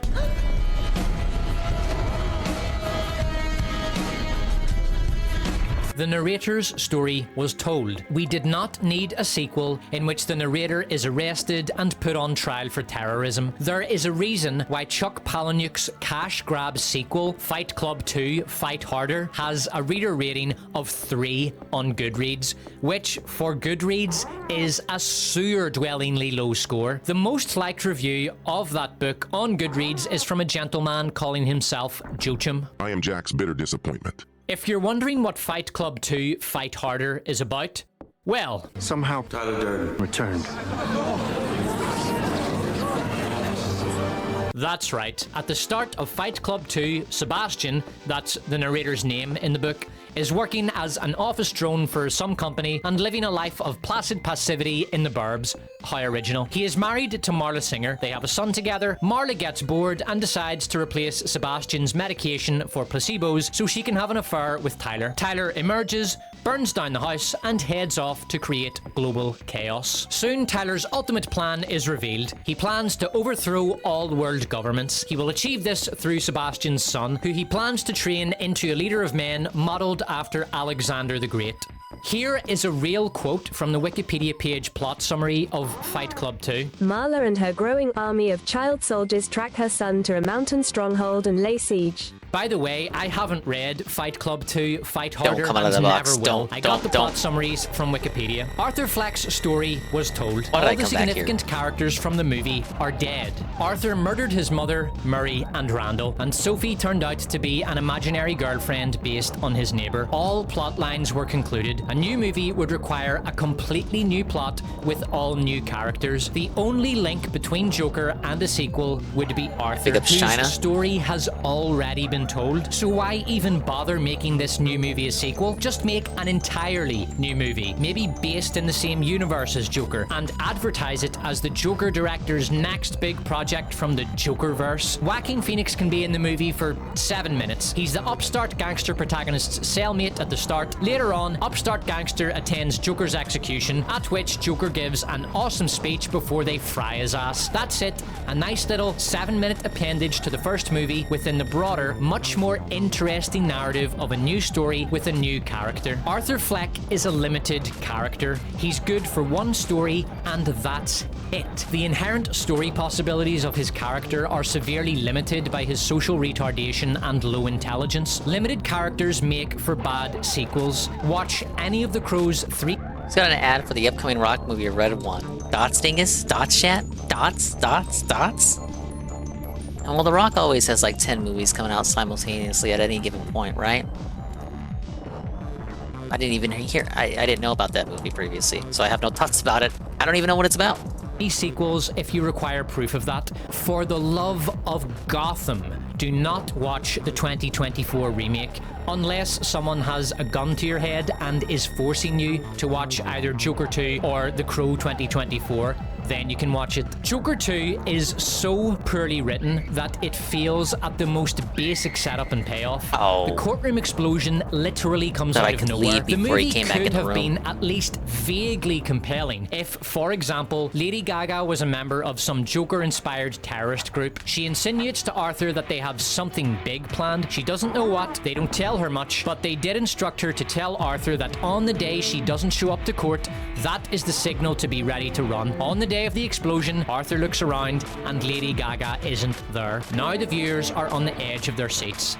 Then, while Arthur is telling the jury to go get fucked at a baby oil orgy, boom! The payoff. By the way, in the Despot version, this happens at the end of the first act, not the end of the movie. Then some terrorists in Joker masks rush in, fire a few random bursts of gunfire at the jury, grab Arthur, throw him in a van, and drive him to a safe house where Lady Gaga is waiting for him. Then the happy couple and their new friends go on a Bonnie and Clyde killing spree.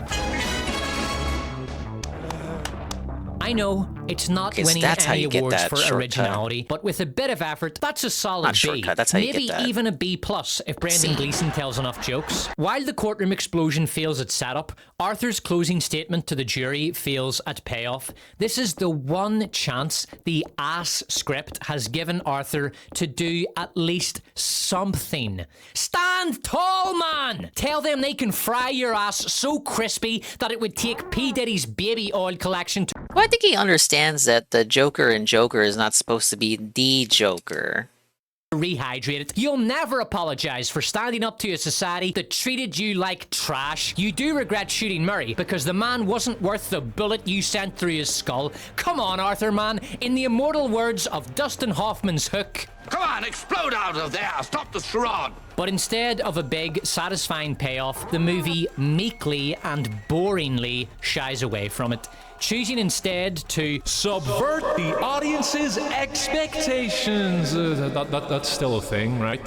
I mean, audience subversion isn't achingly trite, is it? And so played out that it could not be more 2017 if it was walking around in platform Crocs with a quiffed undercut. Of course, Arthur cannot deliver Crocs? such a rabble-rousing speech. Are those a Todd thing? Phillips is determined to own the chuds and spit in the face of his movie's audience because he Chud thinks a bros, significant we portion lost. of Joker 1 fans perceived in that movie an incel rebellion theme. Instead of a fun speech, Arthur has to bore the few remaining viewers who have unwisely chosen not to walk out of the movie theater. Yeah, by this shit would've explaining happened that if he hit the tip actually skull. The first movie sucked ass, and Arthur also sucks. And we and hit you it. probably suck because you're an incel or QAnon adjacent thought terrorism enabler or what. Man, he didn't hit it, so instead he's gonna hit you.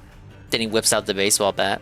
Whatever the hell the mainstream media were vomiting out when the first movie was released, and they were trying to goad anyone who would listen into shooting up a movie theater. The most egregious failed payoff is, of course, the murder of Arthur. With absolutely no motive, build-up, or explanation, some guy, I guess, walks up to Arthur in the corridor, subverts the "you get what you fucking deserve" speech from the first movie, and knifes him. Why did some guy, I guess, kill Arthur? Dunno. Why didn't he do it sooner? Dunno. Well, because Where they did thought he it would get be the funny and they blades? didn't want Dunno. Who is he? another Dunno. sequel. Then why should I give a fuck? He's Ledger's Joker, maybe? Because funny and subverts the audience's expectations, and that was a scene from the first movie that everyone quoted, so they thought it would be humorous. Instead, a lot of people took it as very spiteful and hateful. Look closely and you'll notice he carves a Glasgow smile into his face. The murder of Arthur by some guy, I guess, is the Hey, it's my worst Tiki major Punch. character death since the Night King was killed by Arya in the season of television whose very name awakens the souls of the demented. Arya literally appears out of thin air, and the Night King, after grabbing her, does nothing but stare like an idiot Hello there. while she slowly drops her dagger into her free hand so she can stab him, which somehow, for reasons known only to the Sith, causes him to spontaneously combust. While it would have been understandable for ritual Arthur to be room, man. murdered by a vengeful inmate at the end of the first movie, it makes no dramatic sense here. In Joker 2, in this narrative, this story, Arthur doesn't do anything wrong, unless dereliction of sexual duty to a groupie counts as a crime, which it doesn't, as long as you don't ask her how old she is. Am I right, boys? Not only does Arthur not do anything wrong, he doesn't do anything. His crimes are 1 movie and 5 years behind the audience. There is no catharsis in his death, and no emotional connection to the vengeance wrought upon him. Arthur's murder is an emotionally vapid, utterly bizarre dramatic beat. Arthur Fleck's death is a screenwriting disaster so calamitous that it should be taught in film school so the students can understand the concepts of setup, payoff, character motivation, cathartic release, and dramatic throughline, all of which is missing. Now, let's get on to the giant Joker face paint covered elephant in the asylum. The music. Oh I know, boy. Davis, I know, Get ready, but guys. as you and anyone who has ever attended a P. Diddy party are well aware, sometimes you just have to bear the pain and get through it. Joker 2 has been universally panned, but I have seen a few arguments hanging around the internet like a diuretic expulsion in a hotel lobby in defense of the music, and guarded praise for Todd Phillips' decision to make Joker 2 a musical. The most insane argument is that Joker 2 2 isn't really a musical. Sure, there's songs in it, but it's not like the entire movie, and you can kind of just ignore the music if you don't like it. This delusion is admittedly held by only a few fringe lunatics, but let's just dispel it quickly and definitively so we can move on. The soundtrack album is 41.5 minutes long. All of that music is in the movie. Joker 2's runtime is 2 hours and 18 minutes, so 30% of this movie is musical numbers. Joker 2 is a musical. It's not musical adjacent, it's not flirting with the musical genre, it's a musical. Another bad argument about the music I've come across is that as much as Joker, Folie à Deux's music doesn't exactly make me fall in love with the movie, it's far from the worst thing about it. Hey, generic movie YouTuber productions here. The music in Joker, Folie à Deux, is actually kind of endearing at times in a kitsch sort of way. Joaquin Phoenix gets the songs across pretty well at times, and while present, the music is often subtle and subdued enough that it doesn't interrupt the narrative too much. I feel like the music in Folie à Deux is kind of a take it or leave it proposition. And whatever your opinion of the movie itself, I'll give a lot of credit to the filmmakers for making the bold decision to make Folie à Deux a musical. I've been Generic Movie YouTuber Productions. Don't forget to like and subscribe. And guys, stay generic. There is nothing endearing or redeeming about Joker 2's song renditions.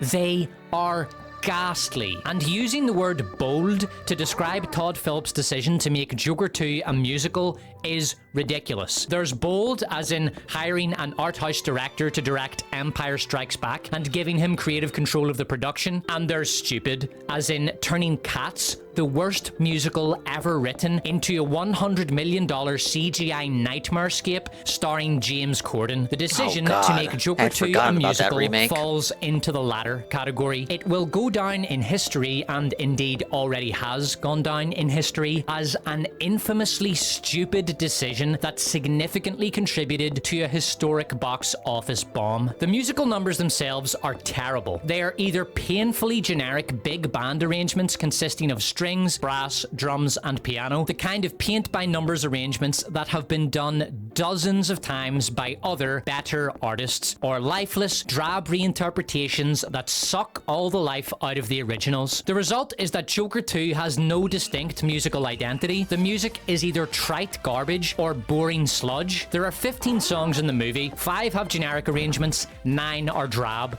1 is drab, then generic. True Love Will Find You in the end, which plays over the credits, is an outlier instrumentally because it's just Joaquin Phoenix and a guitar. True love will find you. The track is boring as hell and the production is wrong. It's performed in a bedroom demo style, but the mix is far too wet. The song might have been okay if it had sounded something like this. But don't give up until true love will find you in the end. Instead, they felt compelled to soak it in reverb, which ruined the bedroom production style they were going for. Of the two styles in the movie, drab and generic, drab is by far the worst. To give an idea of just how awful these, I won't even call them reinterpretations, these desecrations of the original songs are, here's When You're Smiling, performed by the great Nat King Cole. I love it. It's chill, kind of upbeat, pleasant, and beautifully performed by the incontestable Nat King Cole. Here's Joker 2's version. Now, auditory trigger it's supposed to be bad on purpose, guys. Is about to mix these two versions together to create a duet. Karen iPhone? But that doesn't make it not bad. It's still bad. The movie was, it's like the meme of pretending to be regarded. The movie was just pretending to be regarded, guys. Okay, I still don't like it.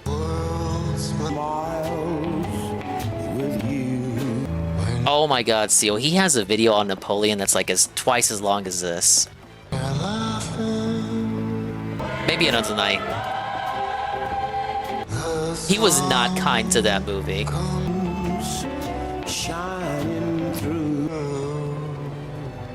It's like the Joker production took the original version, ran it through an AI-created app called Shitify, then woke Joaquin Phoenix up at 4 a.m. to record his vocal in one take. It's actually quite impressive. He's doing the anti-woke thing like Synthetic Man, but for movies. But I like his bits. I like his jokes. He's got a good energy about him. He's certainly more positive in his scripts than Synthetic Man. How bad it is? That level of shit takes real effort. Joaquin Phoenix's vocals are vile. It's all half-mumbled head singing with no body. His vocals are weak, thin, mumbly, quiet, wispy, and lethargic. He sounds half asleep when he's singing, and he does it in every Joker Tour song. Dustborn? I don't care that he did Easy. a decent imitation of Johnny Cash a million years ago. Whatever he's doing here sounds atrocious. His singing style has two effects on the songs he's ravaging. One, the song has to be degenerated to the level of his vocal, dragged kicking and screaming into the sewer so that Phoenix's slimy, stinking vocal can crawl putrescently over the used condoms, discarded tampons, and menstrual refuse that refuse to condescend to keep company with it, and in imitation of some venom-like manifestation of sentient slime, attach itself parasitically to the degraded musical arrangement that once... I did not watch Josh play Dustborn. I watched his recent stream on Coach Red Pill, which I really enjoyed. It was a nice throwback to classic era 2019, 2018, 2020 sector,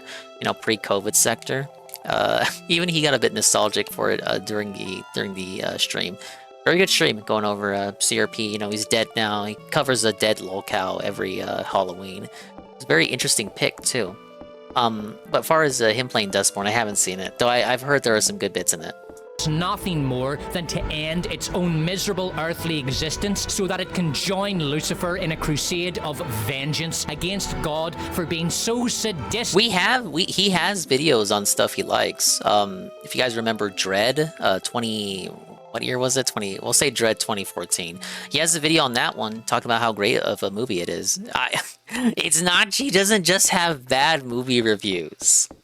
As to bring it into existence. Unfortunately, Dread, for as good as it was, I saw it in theaters. Fucking bop. For Joaquin Phoenix's vocal, did I solicit thee from darkness to demote me? Oh, for fuck's sake, man. Right now, as I write this, I'm listening to the Swolloween soundtrack by Atticus Ross. Great OST, man. Definitely check it out. Put that All one on Men after. Can Be Broken I don't think that is one's long. a particular favorite. And now, I have to stop listening We'll hear to him review a bad OST movie, then hear him so I review can a good confirm my movie. analysis of the songs from the Joker 2 soundtrack, which I have listened to 5 fucking times. As bad as Phoenix's quiet vocals are, his singing might actually be worse when he tries to sound like he's awake. He frequently hits bum notes. This was apparently a stylistic choice. We had to perform live and perform the songs in ways that maybe weren't the most beautiful renditions of the song. There was something very exciting about that. Todd Phillips did an interview with Variety in August 2024. The following is an excerpt from the interview. But Phillips and his Joker Folie à Deux stars wanted to create a raw, more unstable sound, fluctuating between euphoria and despair, even if that occasionally required singing off-key. So, sure. Yeah, from what I already knew this, but the stream that Josh did kind of highlighted it even more. But his home country of Chile, they loved CRP over there. He was like a mini local celebrity. Just unfortunately, CRP had grander ambitions than just being beloved throughout his home country. You can argue that the occasional cracked tone, excessively breathy phrase, or off-pitch note is a reflection of Arthur's yo-yoing mental state, but here's the thing, I don't give a fuck. This all the girls in town sounds fucking awful. Especially next to Lady Gaga's vocal. Phoenix singing on his own is bad enough, but putting him in a duet with Lady Gaga is like putting Jaden Smith on screen next to Jackie Chan. Thank God. That's true, Knock. Now he's a martyr, remembered as a literal American journalist martyr who died for our sins. That never happened. You're wrong! The vocals were recorded insanely live on wild set to think with about. the piano player off camera, Oh, keeping no, time with Phoenix and or Lady Gaga. As a result, there are times when whole words are lost completely from the vocal. And this isn't Joaquin Phoenix's fault. It's a producer's job to catch mistakes like that and get Phoenix to do another take or to comp a better vocal. The production on a lot of these songs is just bad. Lazy as in True Love Will Find You in the end, or sloppy as in For Once in My Life. There are lots of other little mistakes all over this soundtrack, but I'm not listening to it I knew he was going to be able to jump knock. Suffer through this auditory canine excrement one more wanking time, I'll begin to doubt that James Corden's singing in Cats isn't the worst sound ever captured by human technology. And just before noon's not a moment to say. It's like if Jaden Smith's fashion sense was sound. Bad arrangements, sloppy performances, and crap production aside, the main problem with Joker 2's songs is this is elevator music. I mean that literally. I'm surprised Chef Red Pill's dad is even still alive. I saw one of those interviews. Elevator music by a band called Star Sound Orchestra. CRP was only 50. Track number 7. I guess it's not impossible.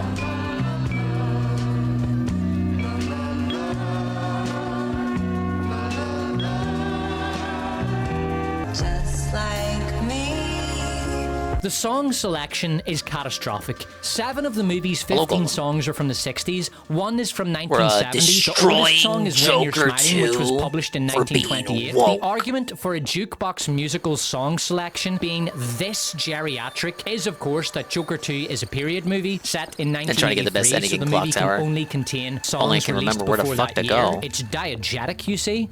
But this argument does not hold up. True Love Will Find You in the End was released in 1984. The song selection is not diegetically coherent, and the songs are not thematically, period, or genre related. There is absolutely no reason for Joker's songs to exist together in the same place, except maybe on a best of elevator music compilation. Another huge problem with the songs is placement. There is no logical structure to the placement of the songs. The needle drops when Todd Phillips seems to think it should. In a scene in which Arthur is discussing the events of the first movie with generic asshole journalist, he just breaks into song in the middle of the interview. Now, I certainly wasn't invested in the scene in which all they talk about is the end of Joker 1, but there was at least Dredd got really fucked over by its marketing. Some tension. Perhaps I was waiting for lack Arthur thereof. to completely lose his shit live on air, which kept me invested on a superficial level. The second Arthur started singing, that was my cue to get up and take a piss, which really freaked out the person sitting next to me in the cinema, because having seen a few of the songs by that stage, I had surmised that they had no relevance to the plot or narrative whatsoever. They are just fantasies in Arthur's head. Functionally, their only purpose is to communicate Arthur's feelings, which the audience is already aware of because we're not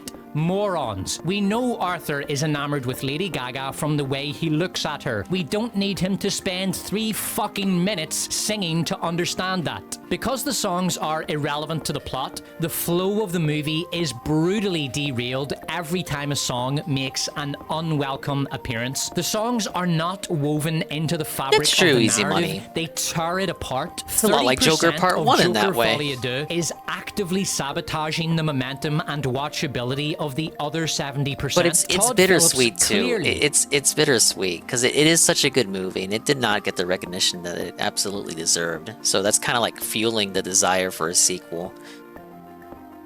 But you know they would fuck it up.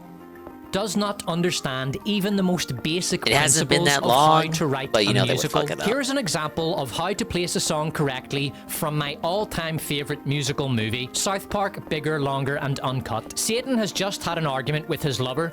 No, he doesn't pay to watch these. Oh wait, no, he just said it. Okay, he did bring up that he watched it in a theater.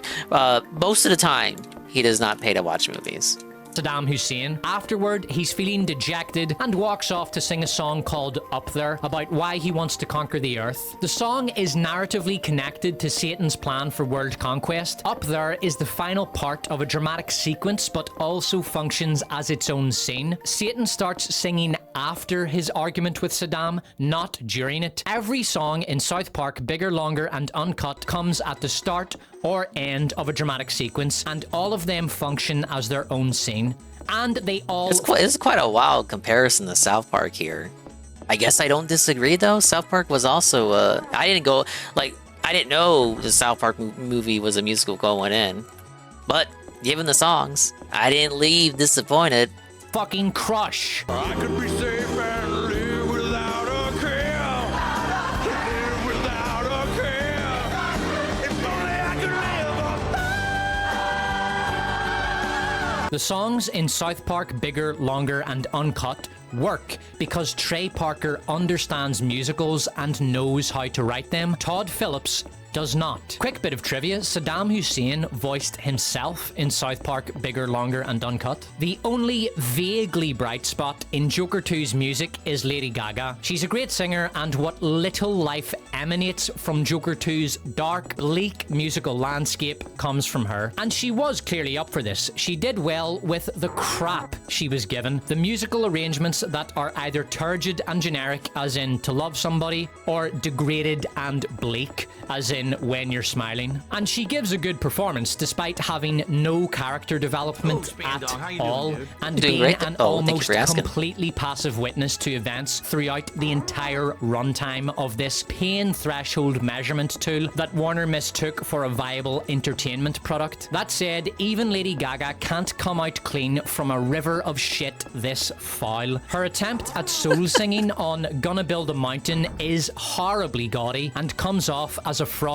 LARP, and her technical proficiency doesn't make the songs she's singing any less boring. Lady Gaga clearly wants to repeat the success she had with A Star Is Born. She was good in that movie, it raised her profile and helped her keep her concert ticket prices higher than Todd Phillips' chatbot GPT app when it wrote the ending to Joker 2. She makes roughly $6.1 million a show. Lady Gaga was so convinced that Joker 2 would be a smash hit that she made a tie-in album to piggyback off its success. More on that bright idea later. According to her team, Lady Gaga was shocked by Joker 2's critical and commercial failure and disappointed because she thought maybe the movie would get her an Oscar nomination. So yeah, don't expect to see Lady Gaga in Joker 3. But Warner, I know you're listening. Seeing as Lady Gaga's out of the threequel, I, the despot, volunteer my services as Joker's duet partner for Joker 3. And I can sing. Here is a sample of my voice. Jamesies! Whoa! Thank you for the Jamesies raid with a party of 15 viewers. It's a rat raid. Hello, everybody coming in. We're watching a funny Joker 2 review, and I'm playing a spooky game. Clock Tower, The First Fear. Clock Tower Rewind, really. It's a remake, port, whatever, of Clock Tower, The First Fear for modern consoles. I'm trying to get the best ending, but I forgot where to go. So I'm a bit lost. I'll figure it out. Thank you for the raid. Let's get a shout out. Dude, this girl is wild. We found her playing Splatoon, and it turns out she's pretty awesome. Let's give a shout out. And let's get a clip.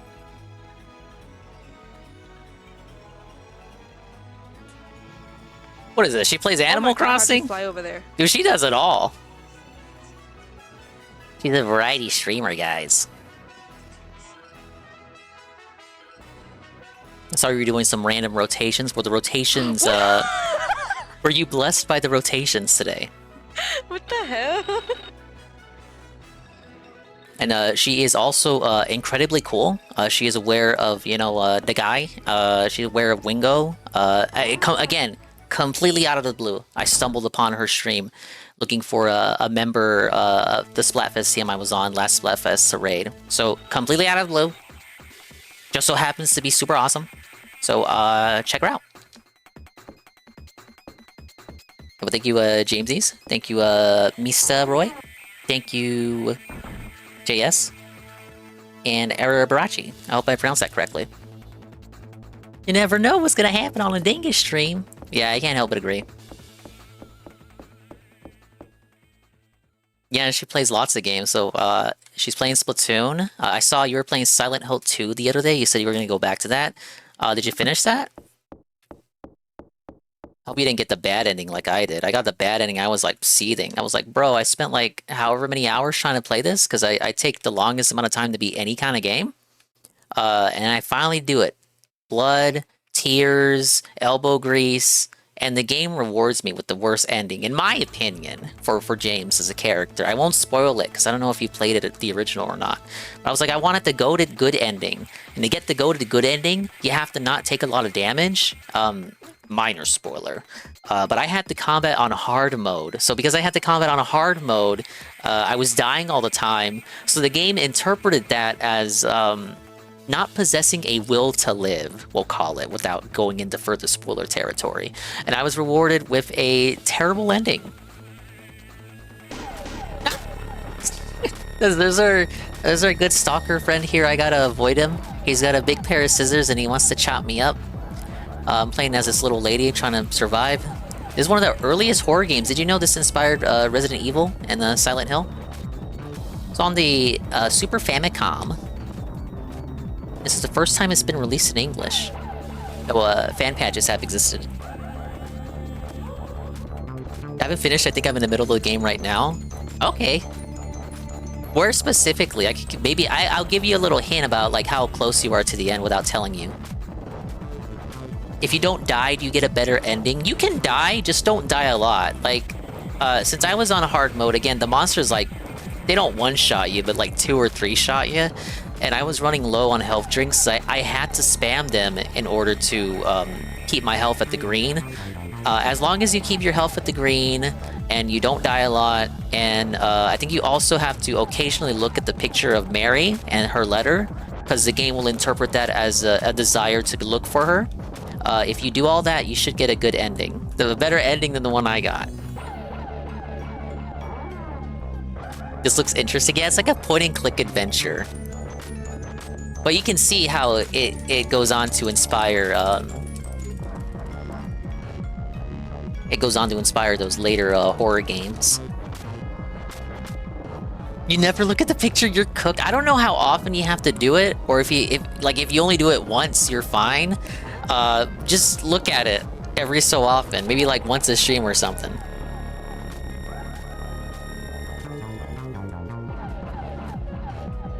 Beat him up, Dingle? I can only beat him up if I'm at a certain health. So in this game, you don't have health, really. You have fear. So if you see the picture of the lady on the bottom left, the picture's orange. That means I'm close to death. Red means it goes blue, green, orange, and then red. So orange is pretty bad. If I press X, she'll kneel down and begin to heal.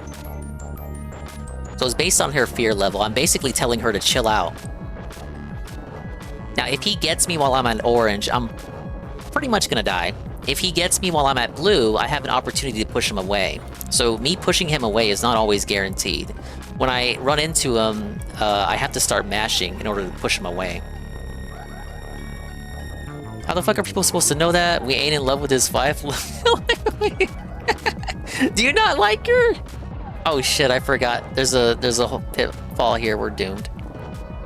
Are you welcome? Thought I'd give you... Oh my goodness. Yeah, that's a death. In order to hide from him, you need to find like a hiding spot, and you gotta hide there and chill out. And sometimes he'll still find your hiding spot and stab you through the hiding spots. Like if you hide behind a curtain or under a bed, there's still a chance he can kill you. There's really no trick behind it. It is an early horror game. We watched an interview. They found one of the guys who made the game, I think the lead director, for this remake, remaster, port, whatever. And they talked to him and they were like, oh, well, a lot of players share tricks or what they think are tricks between each other. And can you elucidate us on whether these tricks are real or not? And he pretty much said, oh, no, that's all bullshit. There ain't no tricks. That shit's all random. So sometimes... I don't know who the hell Ethan Ralph is. Never heard of him. Whoever he is, I've probably been around since before then, so screw him. Thank you, Chalky Milk, for the random DSP greeting. But yeah, there's no trick to it. Sometimes you can hide and he'll still catch you. Sometimes you'll hide and he won't catch you. You don't want to see a pic of her all the time? Well, I mean, you don't have to stare at it all the time. Oh, I was hoping it was going to let me push him. Let's get another shout out. What else do you play? Are you like me or just like a Nintendo fanatic? What happened? We got a Splatoon clip?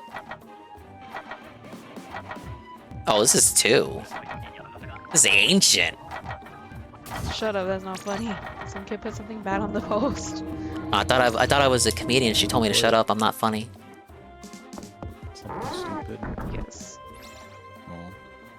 busted. How many shoutouts are we gonna give her? You're gonna embarrass her?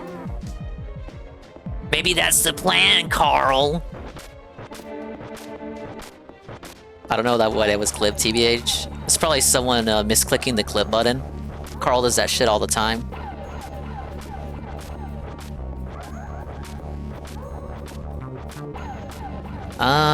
You know what? I haven't hidden the first floor bathroom yet.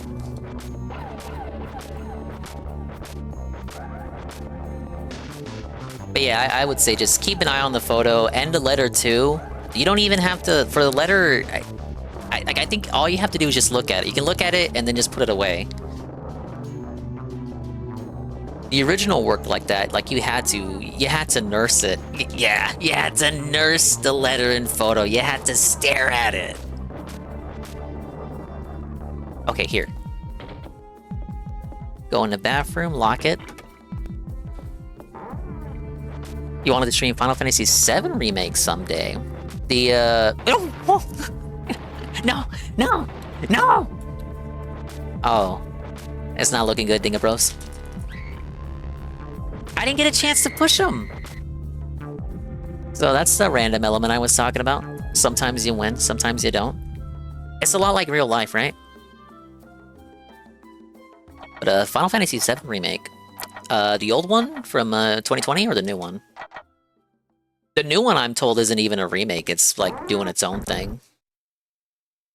Forgot to hide, Dung. Is actually Seal. Once you hide behind the bathroom, if your RNG is with you, if the RNG gods are with you, he'll turn around and go away.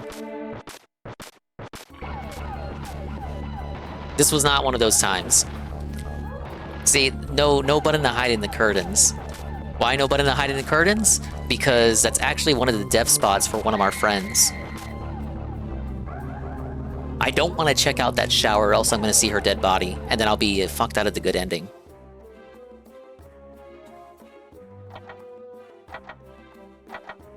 You calling her by the name of Dave's mom? That's Jenny20, mind you.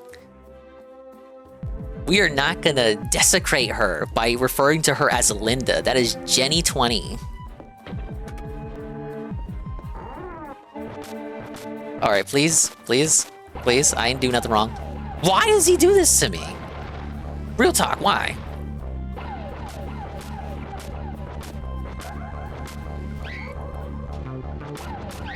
I was talking about how old people believe in AI pics, LMAO. They will see Jesus with shrimps and rip his arms and say, be like, amen. Dude, that is Mama Dingus and Papa Dingus to a T. I blame Facebook. But you know, when they were growing up, smartphones weren't a thing, Facebook wasn't a thing. The fact that these technologies even exist at all is so miraculous. But they also don't think that that's like these technologies that, we grew up with and we're familiar with, they aren't familiar with them. They don't realize these same technologies that they are astounded by can also be used to manipulate them. So that's why they're so fooled by AI pictures. Whenever I go see Mama Dingus, she's always showing me a picture or a video she saw on Facebook. I'm like, Mama Dingus, that is not real. Like, it's not, like, look at that ship. That ship could not exist. Like, because she's looking at cruise ships or something. Like, oh, mijo, mira mijo, la cruise. I'm like, bro, that's not real. What are you doing?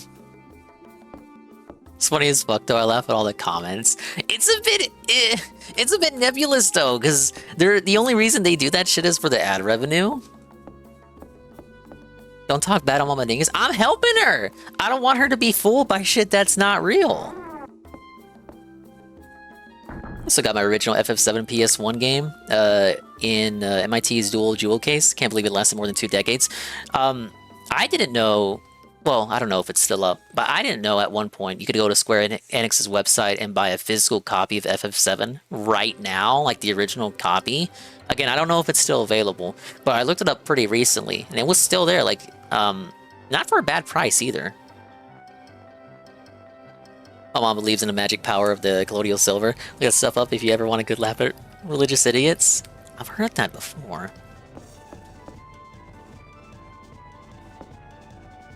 Yeah, I've heard it in the context of it being poisonous and bad for you.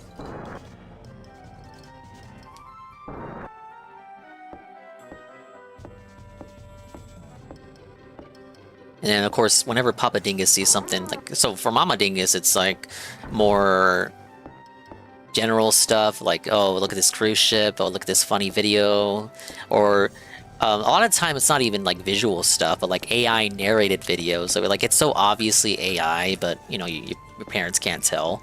For Papa Dingus, it's always political shit. I'm like, okay, well you gotta be careful what are you looking at, Papa Dingus, you know?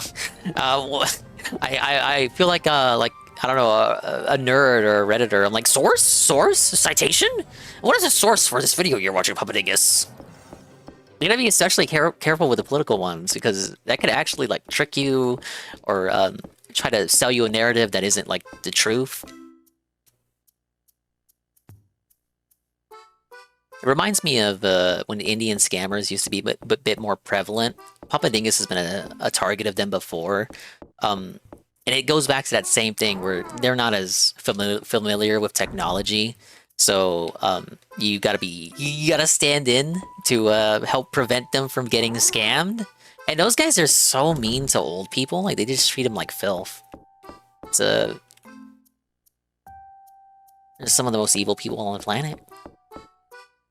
Is Mama and Papa Dingus NPCs? No! They just need a little helping hand every now and then. My source says I made it the fuck up.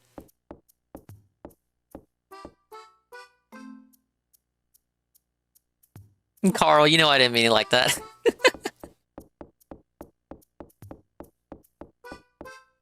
But yeah, Papa Dingus, I've told the story before. He almost got scammed by one of them back in the early 2010s. They took some of his info. They still try to call him to this day. Did they get money out of him?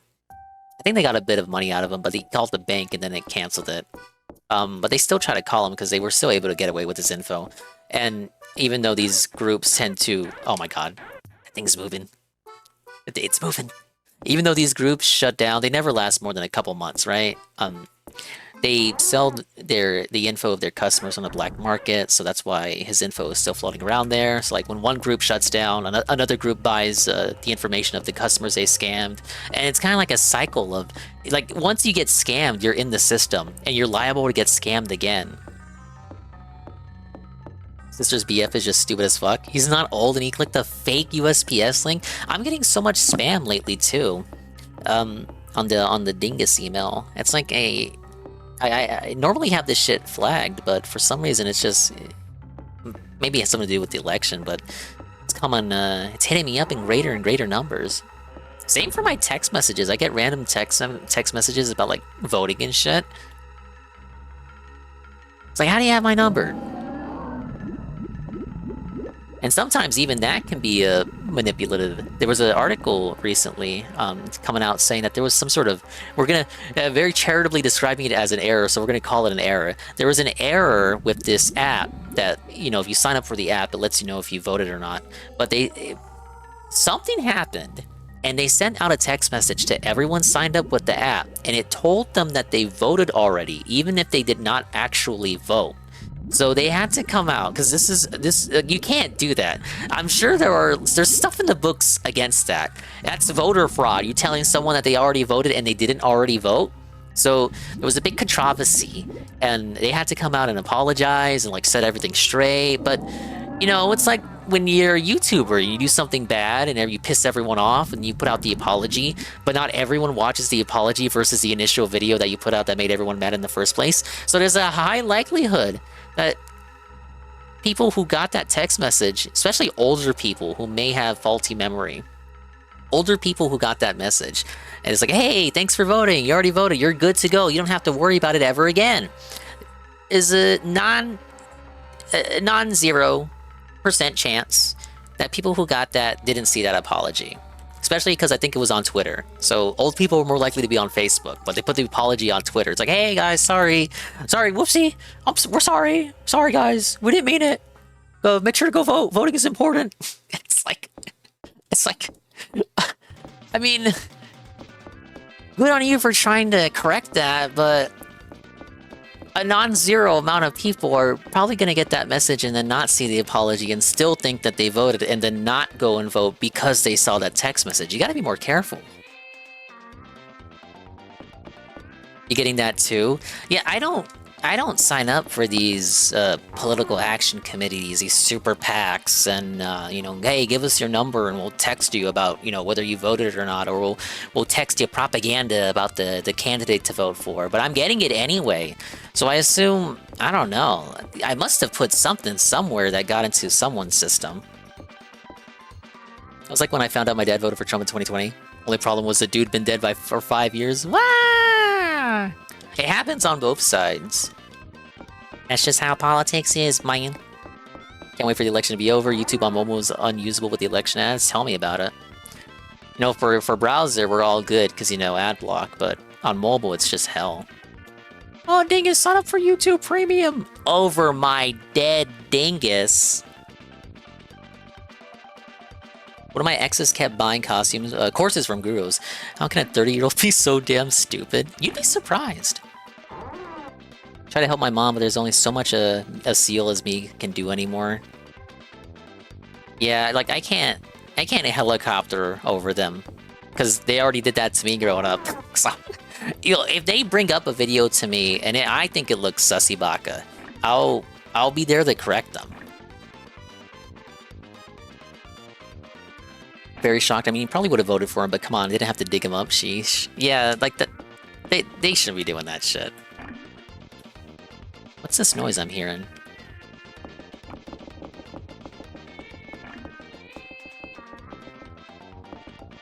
Some rats are running around. Oh my god, Jamesy's rats are in this cage? Can't believe this is where she keeps them when they're not on stream. Right next to the dead crows? The hanging dead crow corpses?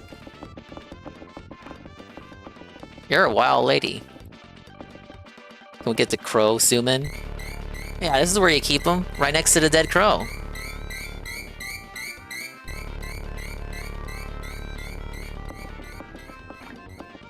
Do rats beat up the crows? Some pretty agile rats. How do they get them while they're in the air? Do you do some kind of super jump? Hey, Casper. Yeah, that's the angry crow room. Ah!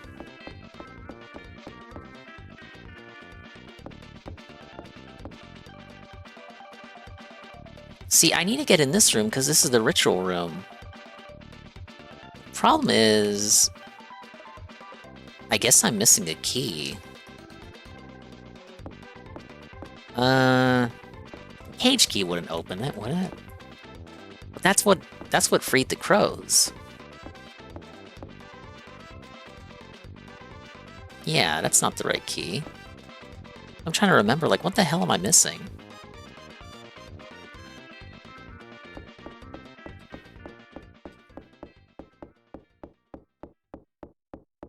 Yeah, what's up, Casper? We're trying to get the best ending in Clock Tower. Remember in Maniac Mansion, you could put the guy's pet gerbil in the microwave? Ah yes, Nintendo, so family friendly. But God forbid if you put a religious cross in your game back in those times. Don't worry, there's so much better about it now. Now they have Xenoblade games that straight up just reference Christianity. Based? Question mark? I think what I have to do is... It's either something I missed, or it's an event that I didn't do. Mannequins are all dressed up. Except for that one.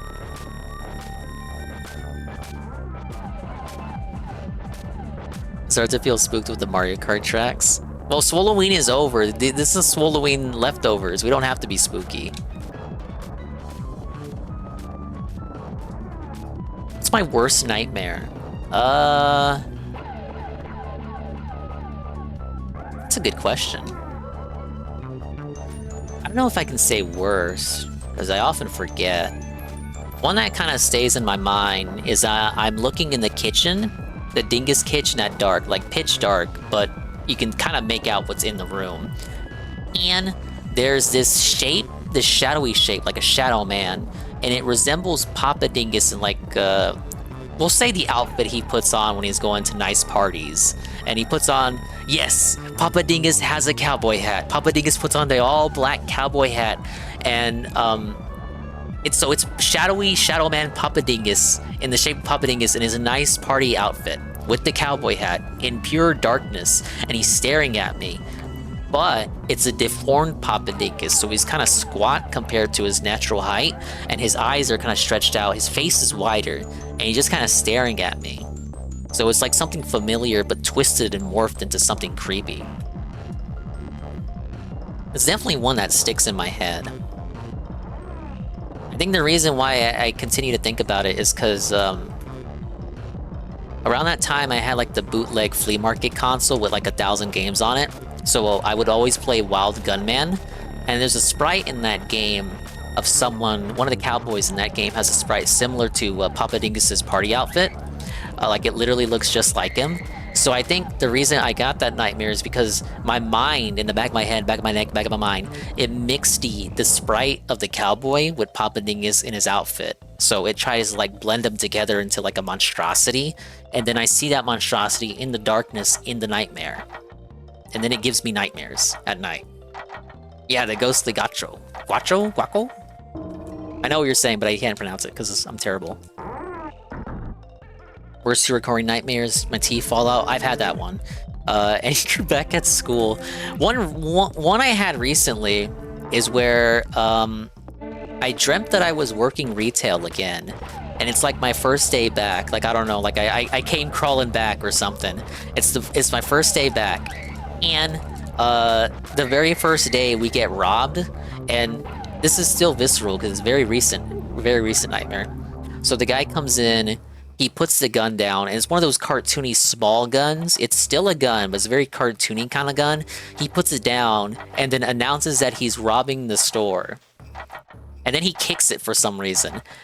So I leave my coworker to die. I sneak into the back room, and then I try to sneak outside. Now he notices, the guy notices I'm going to the back room, and then I audibly hear him in the nightmare say, "Shit!" And then he follows me to the back room, and I'm desperately trying to open the back door to get out of the store. You know, leave my coworker to die, of course. So the robber guy follows me into the back room, and then he tries to go after me out the back door. And I think I woke up before we got the conclusion of that. I don't know. You think there was a sign there? Maybe it's telling me to like pick up a seasonal opportunity.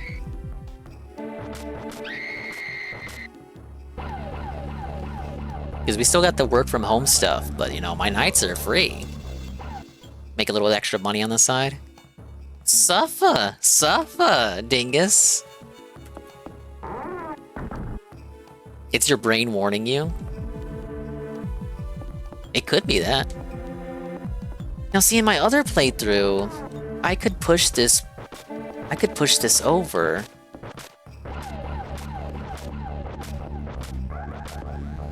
I could hide here, and then have him go in here, and I could push the bookshelf and then reveal the mural. Oh, look at him dancing.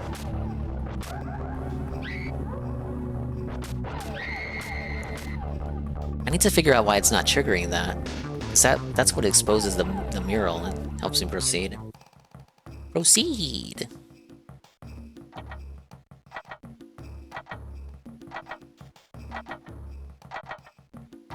Interesting answer, but you misunderstood the question, sir. I mean to ask, what is the worst thing that you fear happening to you? Probably drowning? Yeah, drowning. Because, you know, we dinguses, the dinga brood, often goes out on cruises.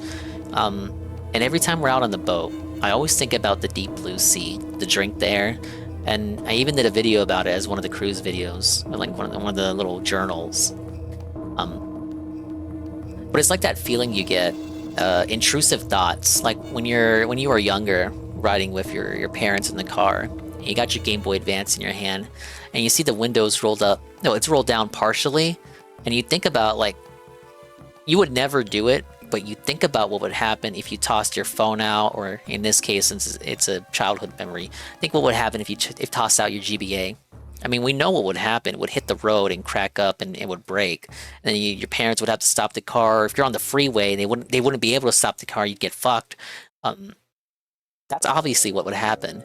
But I have those thoughts when I'm out at sea too. I look in the water and I think, wow, I could go overboard, fall into the drink, and I could just die. I can never, like, that would be the it. Like, I know the end result, but I can't stop thinking about it. I would never do it, but I often think about it. Does that make me a murderer or something? Drowning is scary, but fire is a lot worse to think about. Surviving getting burned alive is worse. People have debates about it. See, it won't let me hide. It's instant death.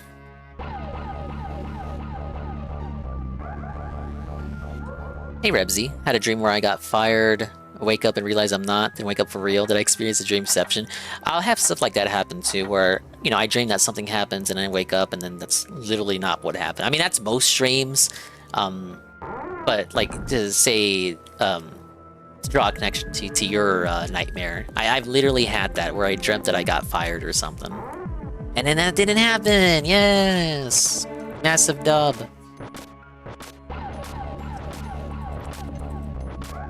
Erratic intrusive thoughts, you mean? Well, that's a specific term. That's a specific term. Used to work installing ad banners for a while, so you gotta be at high places constantly. I always thought what would happen if I fell. Only worked that occasionally. Yeah, that's the same deal. It's weird too, because again, you know what would happen. Your brain knows what will happen, but you still think about it. You would never do it. You know, your family would be distraught. You know, so much shit would go down. You'd be dead, or worse. Or if you survived, you'd probably be pretty mangled and beat up. Probably wouldn't want to live after that anyway.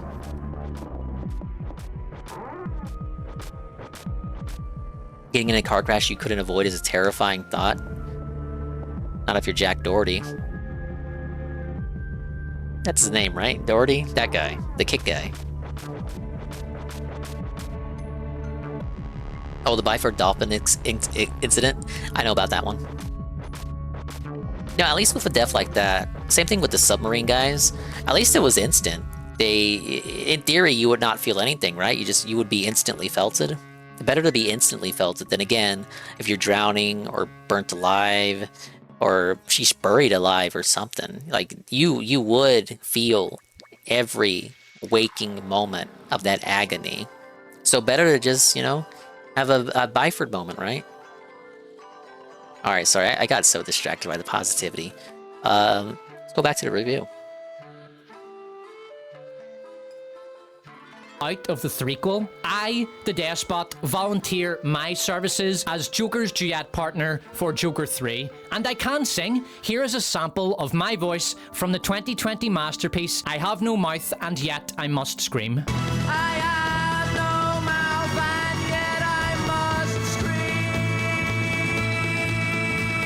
Pretty good voice. Quality speaks for itself.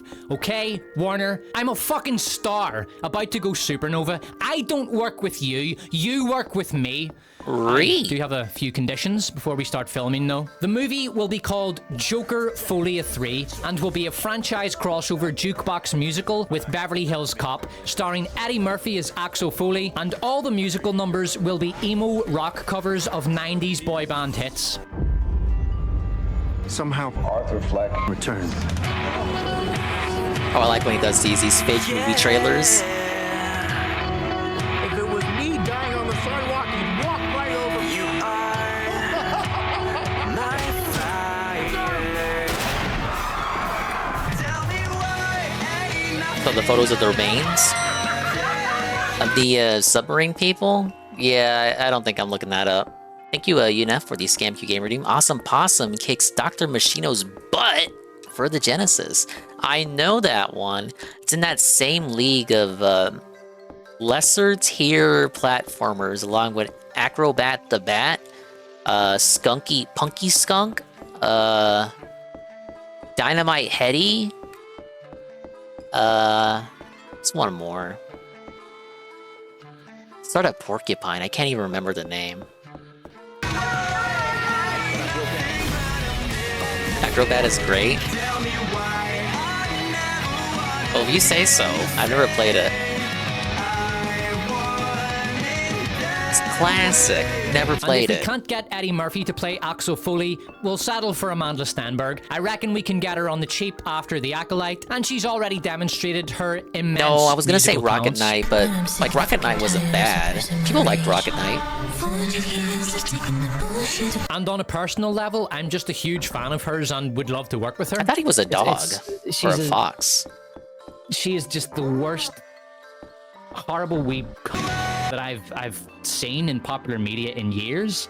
She's disgusting. And to anybody calling me a punk for hawking my ass to Warner, exposure matters, okay? The despot's gotta stay relevant in this here game. There's a reason the star of the 2012 3D movie, Katy Perry Part of Me, Katy Perry, is a washed-up has-been and internet punching bag. That said, her recent single, Woman's World, did reach number 63 on the Billboard Hot 100. And even if it isn't exactly a masterpiece, it's gotta be better than anything from Joker 2, right? Yeah, she's a flower.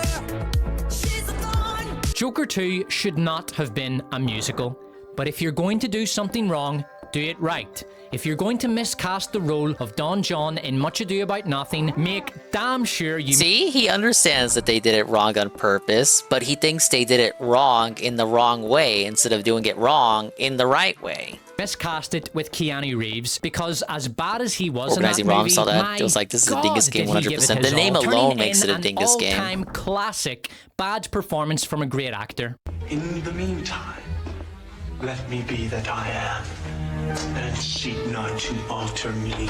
Dude, that guy's hairline is unfortunate.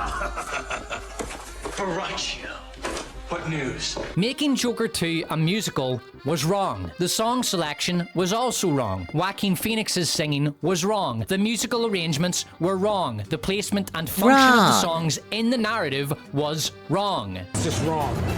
Joker Folie à Deux has been an unmitigated it's that one, Eagle. catastrophe for Warner. Karen iPhone?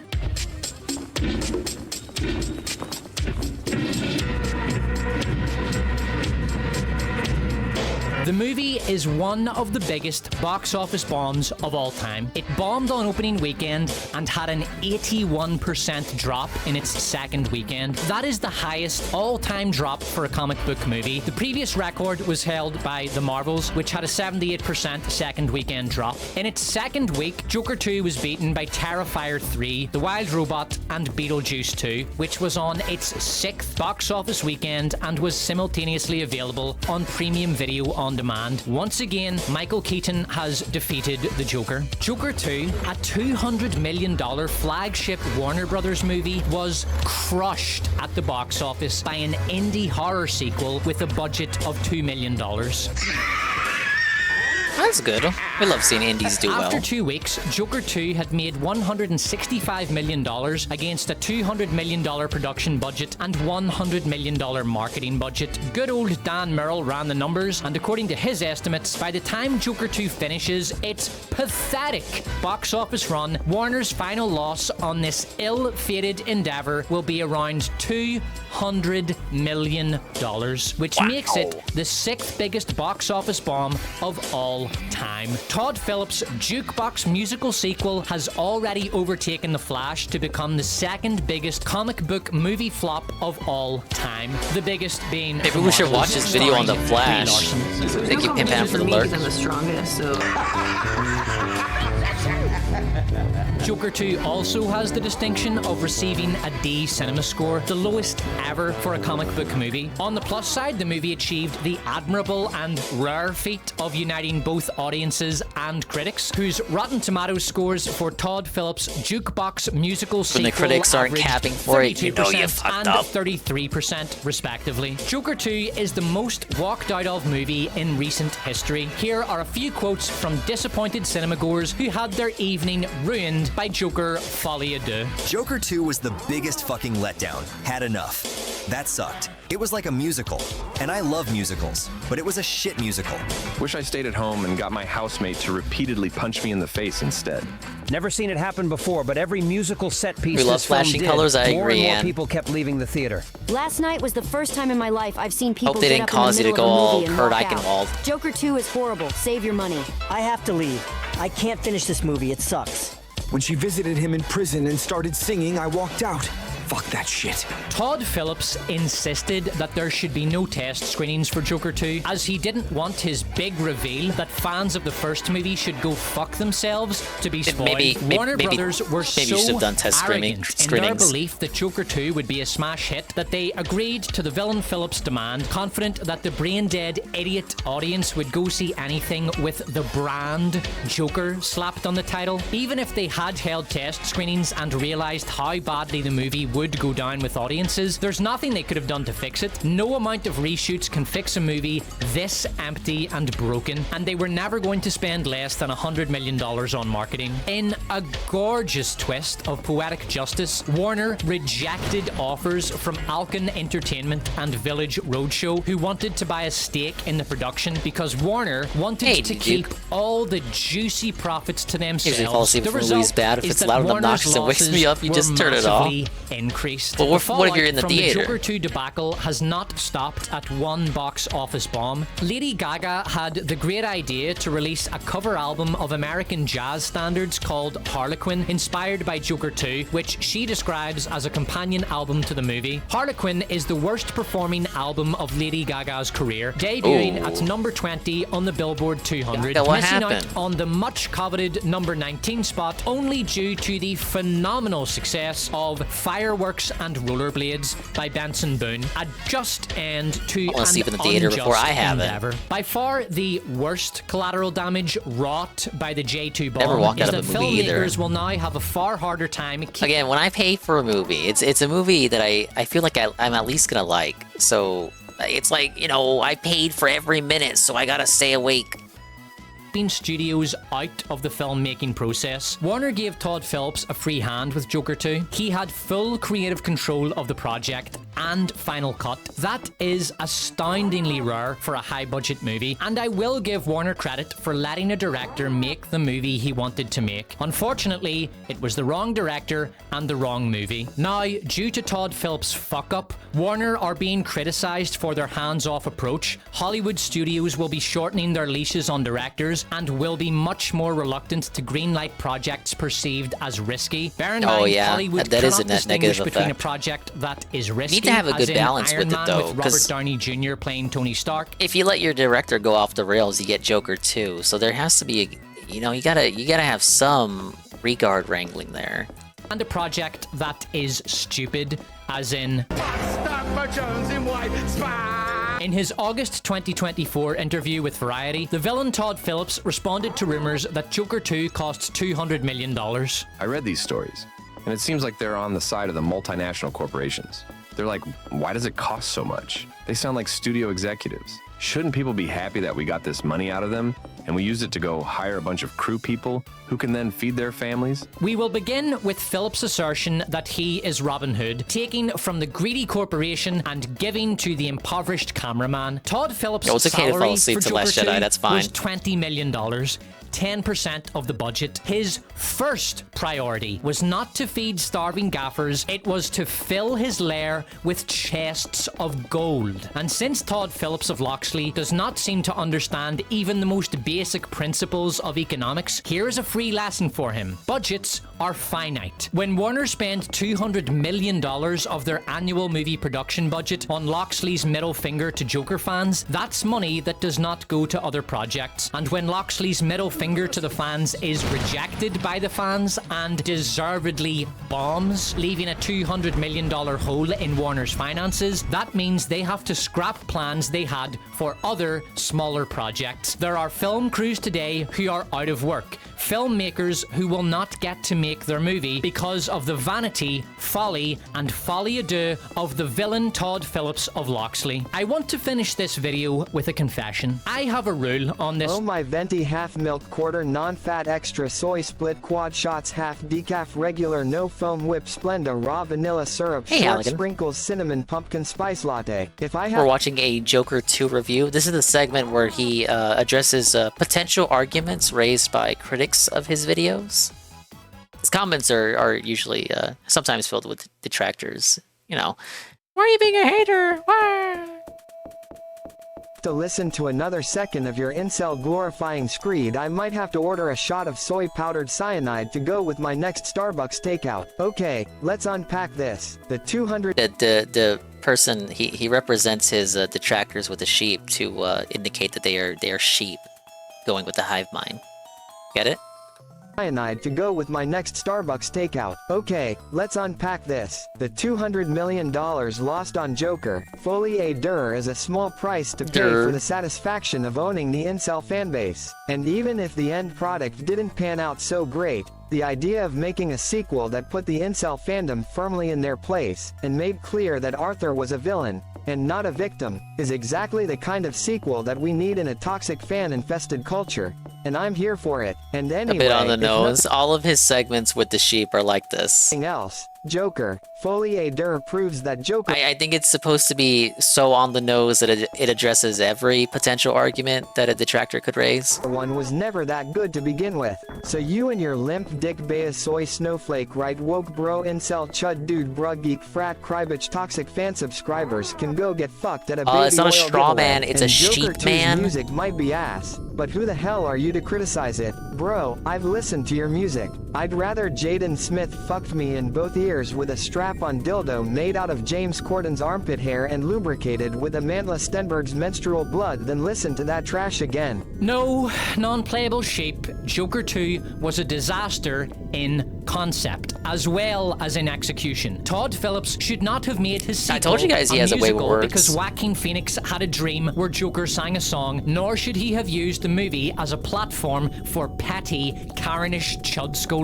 When Phoenix related his dream to Todd Phillips, Phillips should have responded, "That's nice, Joaquin. Maybe we can have that song from your dream play at the end of the movie credits." And no one regarded Arthur as a heroic figure worthy of admiration. The audience liked Arthur Fleck because he was an interesting, thought-provoking character who simultaneously elicited sympathy and repulsion. The unwatchable wank that calls itself a sequel to Joker will never be able to change the fact that Joker is a masterpiece and one of the best movies of the 2010s. I haven't seen As I Dune was 2, saying, but oh god. I have a rule on this channel. Papa Dingus I has must and he liked watch it. every movie or show I review in a dedicated video at least twice. I watched Women Talking twice. I watched The Acolyte twice. I watched The Marvels 3 times. 3 fucking times! I watched Dread 4 times, but that was actually enjoyable. I did not and will not ever watch Joker 2 a second time because there's nothing more to say about it than what I was able to get out of one miserable viewing. Joker 2 spends almost its entire runtime going over the events of Joker 1, so an in-depth analysis of Joker 2 would be me talking about a movie which spends all its time talking about another movie. And such an analysis, like Joker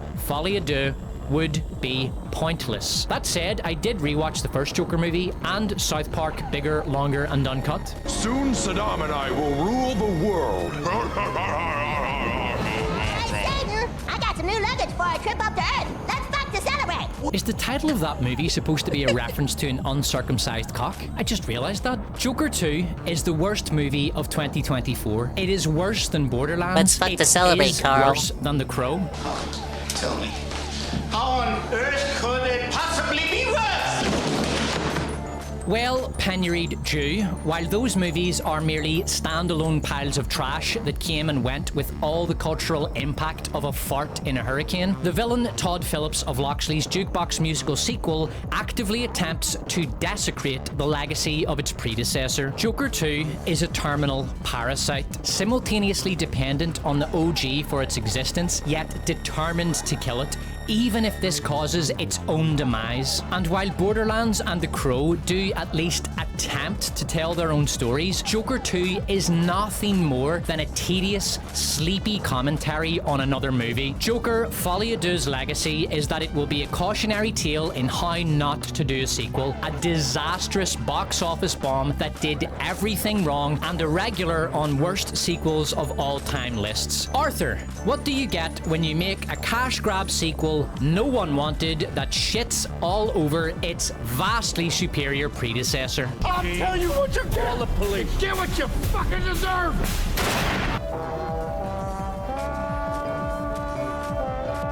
There you go. And that's the Despo. I like his videos. There's some arguments there you can argue with, but I think overall that was a pretty good review. I didn't know they rebooted The Crow. Unless you're talking about the old one. Oh wait, no, that's the original one. Why did I look away? Why did I look away? Why did I look away?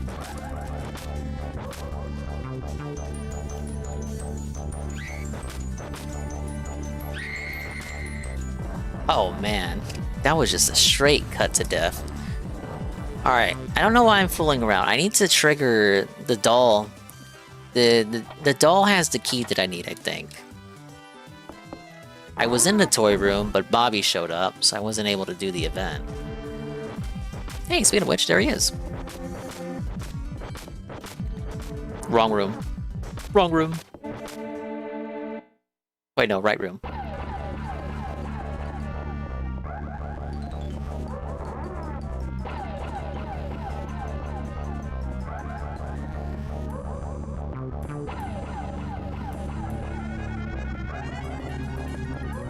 Hey, Amran.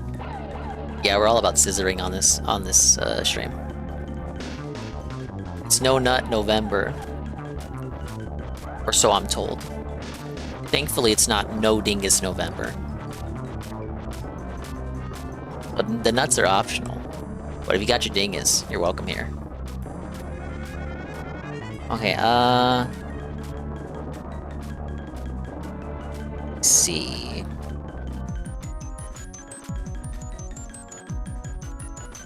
I expressed interest in playing his Dread video. Because that's a good movie. You know, I want to prove that he doesn't just do reviews of bad boobies. Yeah, Dread movie masterpiece, marketing disaster.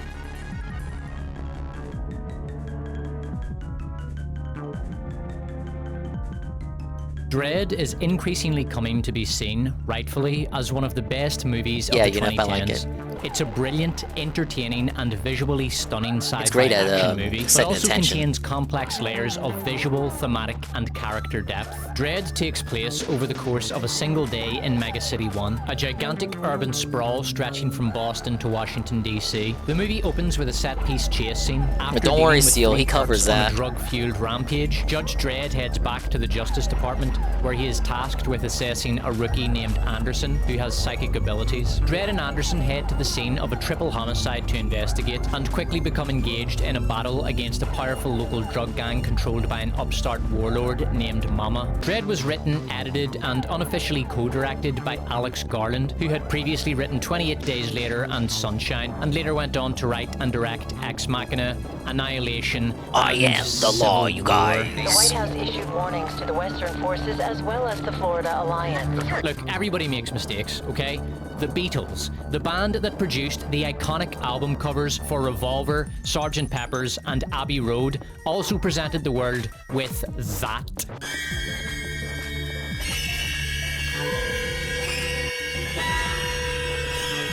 We've all had a magical mystery tour album cover moment or two in our lives. It happens to the best of us. Though Dredd was officially directed by Pete Travis, Carl Urban, who played Judge Dredd, said that he turned to Alex Garland for direction throughout the entire production, and that the movie should be considered Alex Garland's directorial debut. Now we've got a quote from Carl Urban, the star of the movie, straight from Joe Blow, and he flat out says, a huge part of the success of Dredd is in fact due to Alex Garland, and what a lot of people don't realize is that Alex Garland actually directed that movie. Following principal photography, Pete Travis was expelled from the editing process due to creative differences with the producers and executives, and Alex Garland took over editing. Dredd has three major characters: Judge Dredd, Anderson, a rookie on assessment, and Mama, the head of a powerful drug gang. A Mama clan member named Kay is a significant peripheral character and is played excellently by Wood Harris. The Mama clan's tech slave is another important side character, played by Donald Gleason. Gleason gave a great performance, disappearing completely into the skin of this cowed, broken little creature. The tech slave is never named, an indication that Mama sees him not as a human being with innate value, but as a tool, and not nothing more. This theme of utility over personhood is emphasized by Tech Slave's robotic eyes, which Mama presumably gave him after she cut out the ones provided to him by his mother. The same theme of turning human beings into tools of a system of power and control is echoed in the character of Anderson. She has psychic abilities, and despite her failing the judge exams, the Justice Department wants her passed as a judge so they can use her psychic abilities to further their goals of power and control of Mega City 1. Characterization is one of the strongest aspects of Dredd. All characters have clear motivations, personalities, and histories, though Judge Dredd's history is kept deliberately vague,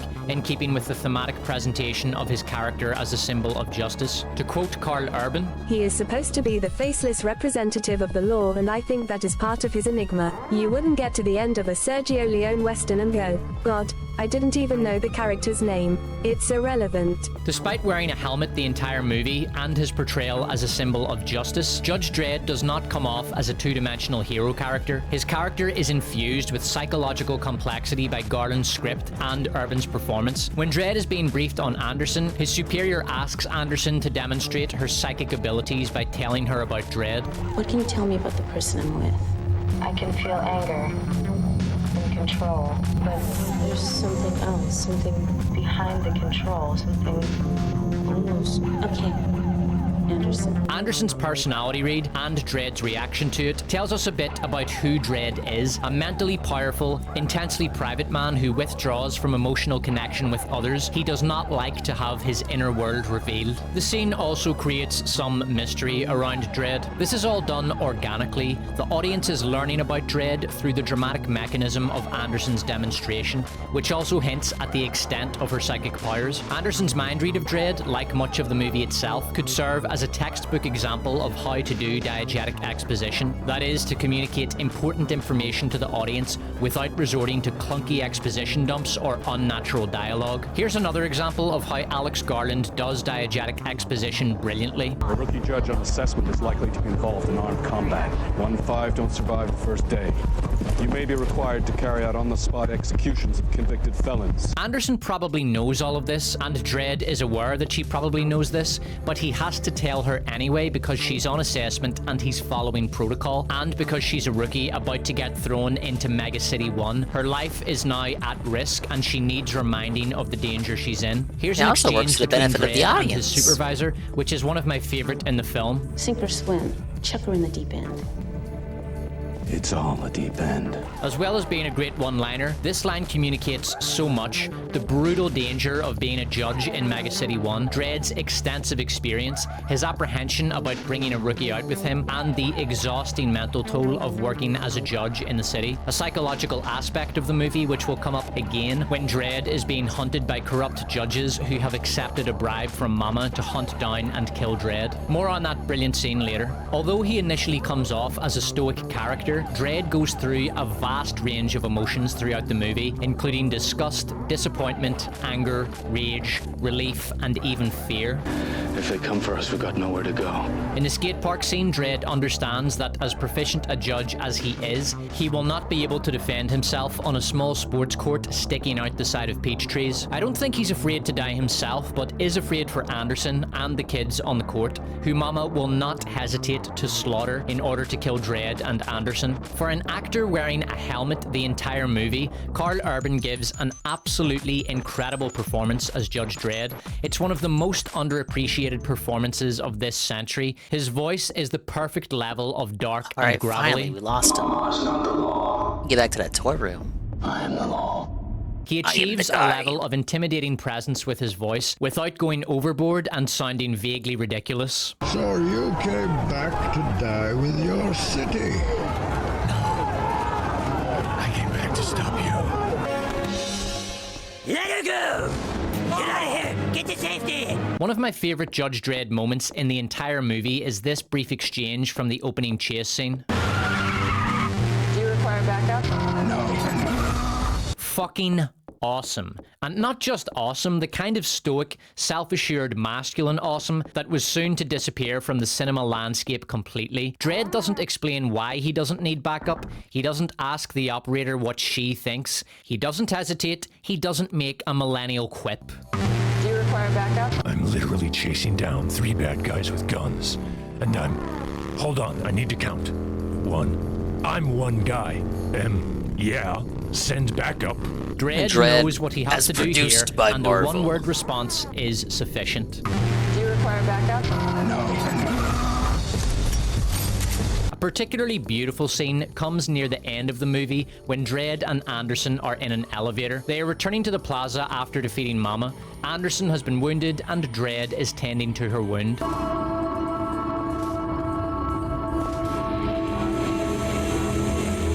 No words are spoken in this scene. The movie says everything at once with the visuals, acting, and music. We see here that Dredd genuinely cares about Anderson, not just as a judge in training, My last or playthrough his was a charge for doll. the day, but as a person. Despite his ruthless brutality in dealing with perps, he is an empathetic man. The scene also beautifully communicates the bond that has developed between Dredd and Anderson over the course of the battle they have fought together. Anderson looks at Dredd here in a state of total vulnerability and admiration. It's a gorgeous bit of expressive acting from Olivia Thirlby. The elevator scene also serves as a cathartic release after the insanely stacked action of the past hour. This is a perfect example of a movie taking a much-needed breath after serious exertion. The elevator scene is brief and, because it has no dialogue, could easily pass a viewer by on first watch, but rewatching it you realize just how fucking good this scene is. Dredd's character arc over the course of the movie is small but important. He initially rejects the idea of Anderson as a judge because she failed the entrance exam. Her final score was only 3 points below a pass. It's marginal.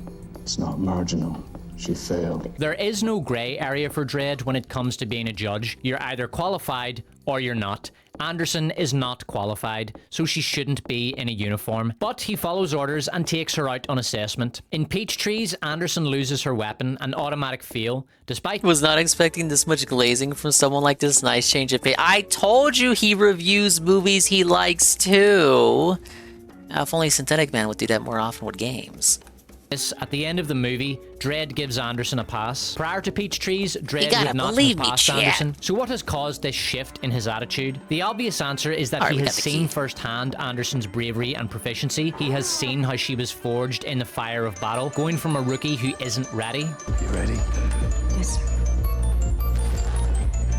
You don't look ready. Why To a didn't judge you who buy saves me his the life. figure? But Anderson's becoming isn't the I main reason told Dredd you. gives her a pass. Anderson believes in the cause. She believes that she can do good as a judge. Yes, I believe I can make a difference. Dredd realizes how important this kind of loyalty and conscientiousness is after he is betrayed by 4 judges. At the end of the movie, he is more aware of the corruption within the Justice Department and is more willing to place his faith in a single heroic individual. His understanding of the nature of justice is also expanded by fighting alongside Anderson. After a bloody skirmish with 10 of Mama's goons, Dredd orders Anderson to finish off a wounded perp. What are you waiting for, rookie?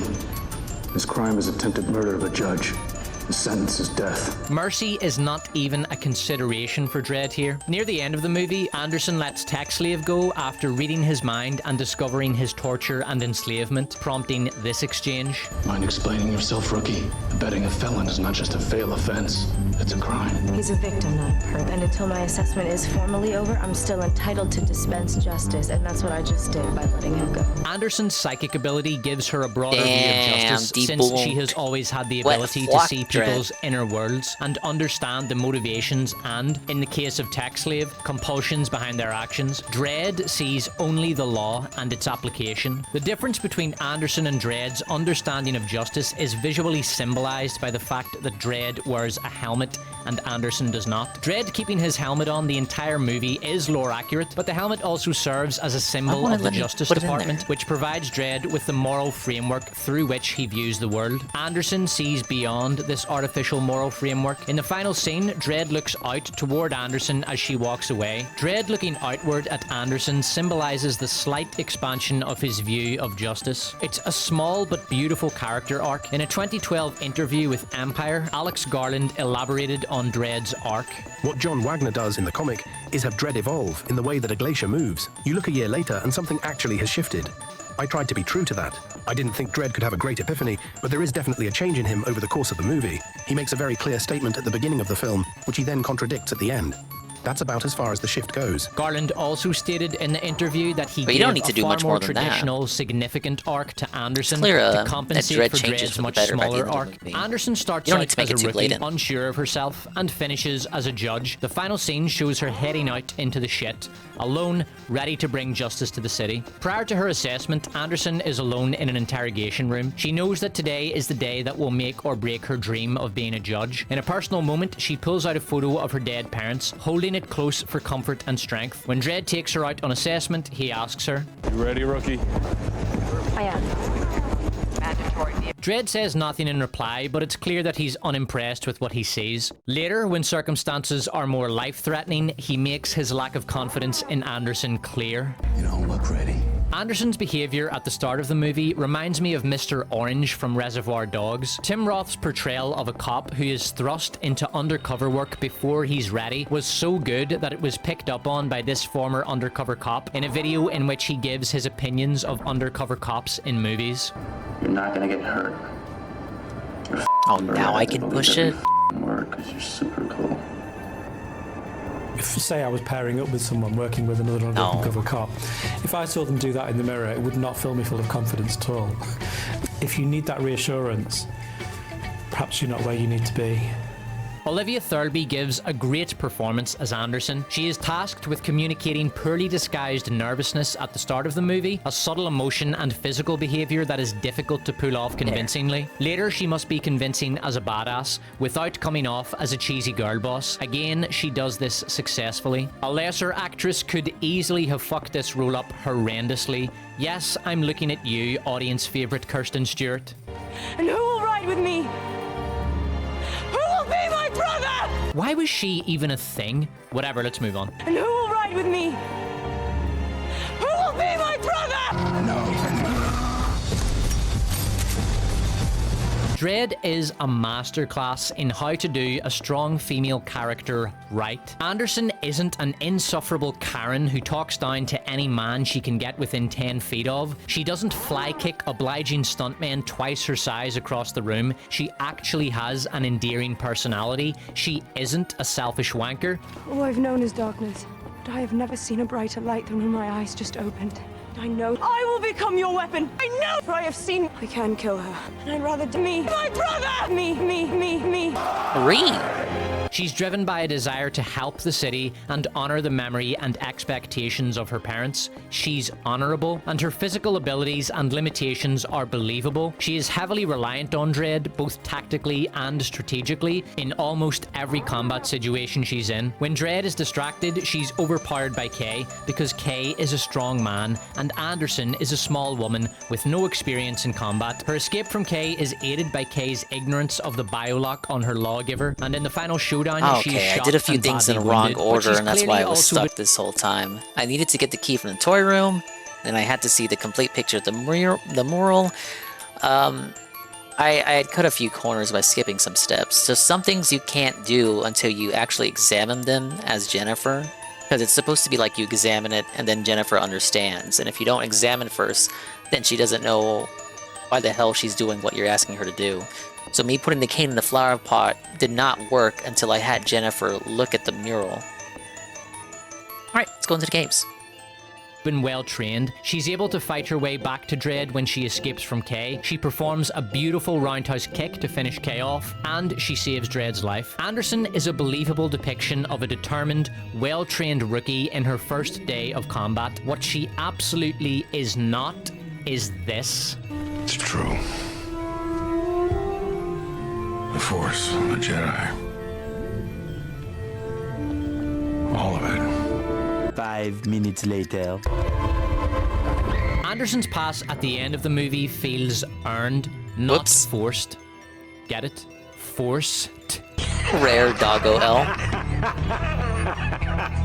The casting of Lena Headey as Mama deserves particular praise. Many viewers will assume that Headey was cast because she was a big name at the time due to the phenomenal global success of Game of Thrones. In fact, Headey was cast before episode 1 of Game of Thrones aired. Prior to Game of Thrones, her biggest role was playing the Queen of Sparta in 300. She also played... Sorry, I thought I remembered her saying a second thing after looking at the dog. Like, saying something about, oh, I need to do something about the dog, but apparently I misremembered that. Yeah, there's something there. Okay, yeah, I was looking for that text piece. There's a dog growling. Alright, come on, lady. We need to do something before she actually puts it on.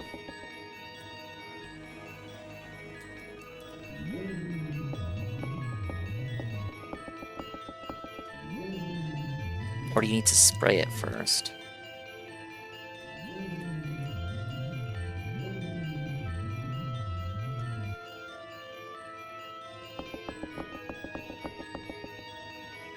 Okay, there's the dog. Stop, stop, stop, stop. Stop, stop moving. I know I'm making you move, but stop. What did I do last time? She did not put it on until something happened.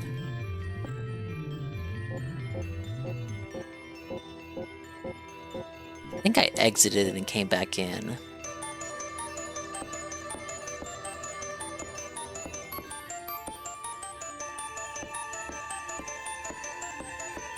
But you can't put it on in a different room. It has to be, you put it on in the cave.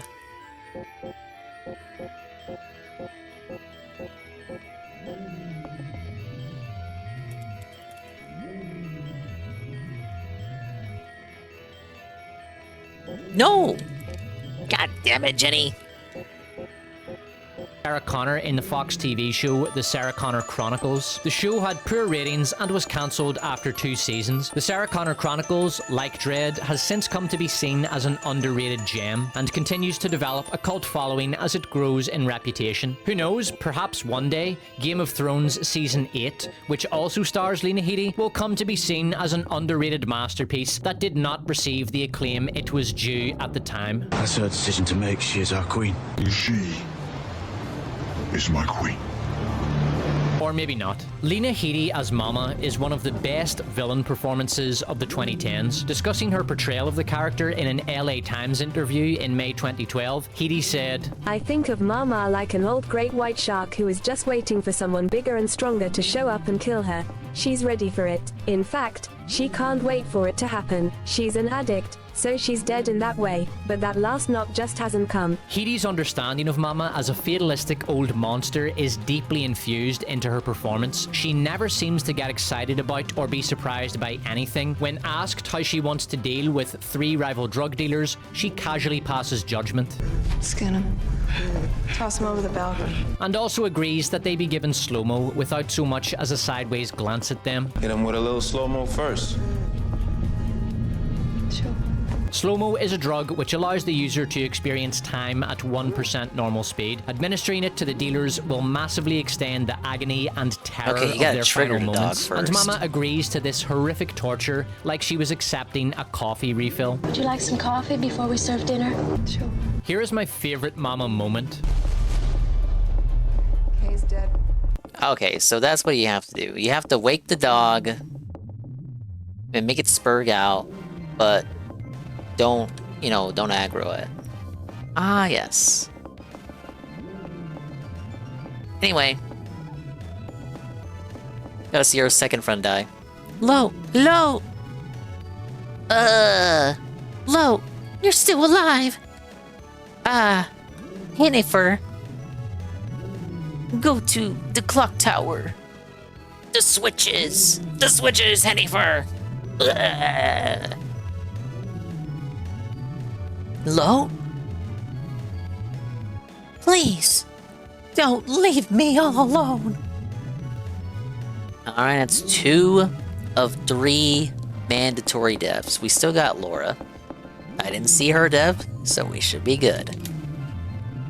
Let's go check out these spooky caves. She announces Kay's death as if she was making a banal, throwaway comment about the weather. The way Headey performs the line communicates so much about Mama's character. Human life means nothing to her. Earlier in the movie, she wiped out an entire floor of innocents in her attempt to murder Dredd and Anderson. The way she speaks this line... Kay's dead. communicates that she doesn't even care about the lives of her own men. She doesn't even pretend to care for the sake of appearances. Mama rules through terror, not loyalty. She tortures and kills those who get in her way. A simple, effective strategy. At the end of the movie, Mama is sentenced and executed by Dredd. He shoots her full of slow-mo and throws her through a window into the plaza below. He does this. So you have to wonder how this came out of Mary's, like how did she give birth to this one? Like Bobbeh, we can understand. Scissor Man, what's the story with this one though? Oh God, get up, get up, get up, get up. This to get her dead man switch out of range of the bombs she claims are wired to the top floors. Though this is almost certainly a bluff. Mama is a gang lord. She does not have access to the kind of high-level expertise required to wire several floors of a building with high explosives and connect them wirelessly to a dead man switch, and there's no way she or anyone else would take that massive a risk. A fire or bad bit of wiring could destroy the entire building. Dredd knows by instinct and experience that Mama is likely bluffing, but he's not one to gamble with the lives of innocents. Can't execute a perp on 99%. So on the off chance she isn't bluffing, Dredd shoots the bitch full of slow-mo and sends her on a 200-floor journey to hell. Poetic justice for her torture murder of the 3 dealers she had thrown into the plaza at the start of the movie and her many other crimes. But also a parallel with Mama's judgment and execution of the 3 dealers. Mama judged and executed the dealers by throwing them into the plaza. Dredd judges and executes Mama by throwing her into the plaza. It's also worth noting that in Dredd's opening scene, he kills 3 perps, and in Mama's opening scene, she kills 3 we have the foreshadowing to the first game in the series. Alex Not the Garland first game, the draws next these game in the parallels series. to make On PS1. clear that That's why I Mama said is first. the dark inversion of Dredd. Dredd represents order in the chaos. Mama is that chaos. Dredd is the law. Mama is a criminal. Mama publicly sentences Dredd to death. Somewhere in this block are 2 judges. I want him dead. And later, Dredd publicly sentences Mama to death. Mama is a common criminal, and as of now, under sentence of death. Mama's portrayal as a dark inversion of Dredd has been misinterpreted by some as postmodern moral framing. Dredd and Mama are really the same, you see. After all, aren't they both fighting for power and control? This is a reductive and stupid argument. Mama is shown personally mowing down an entire wing of innocents. Meanwhile, Dredd does everything within his power to protect the innocent. Dredd is not the kind of postmodern shite we would expect from Hollywood today. The movie has a very clear moral It's crazy. framing. You can only The turn it viewer on is not after told you to think of Mama try the as elevator really for the first a victim time. of circumstance because she was born in poverty and pimped out and used by men, abused and cut up. So maybe her massacre of hundreds of innocents over the course of her reign of terror is really just her lashing out at a world that has oppressed and marginalized her and other sex workers. Really, it's a justified rebellion against patriarchal dominance hierarchy that oppressed all. There is no attempt by the filmmakers to impose a current year moral framework onto the movie. It operates within the morality system of the Dredd story world. Mama's descent as she plummets toward the plaza is aesthetically beautiful. Alright, so we're gonna see what ending we got. Would you believe choosing the elevator button here does determine what ending you get?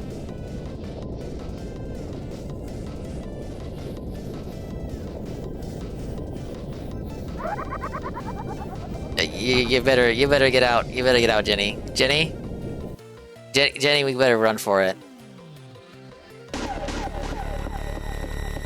Okay, so if I did everything correctly, and I should have, Laura should be at the end waiting for me.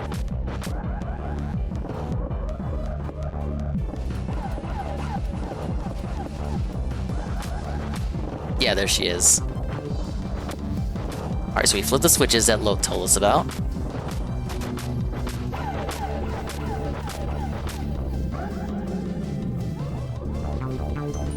There he goes!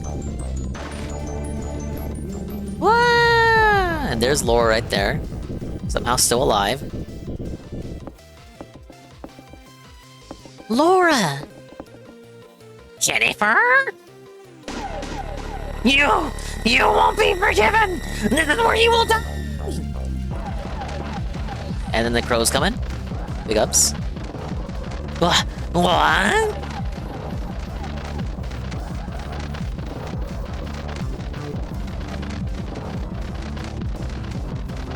Oh, what are you doing? Stupid crows!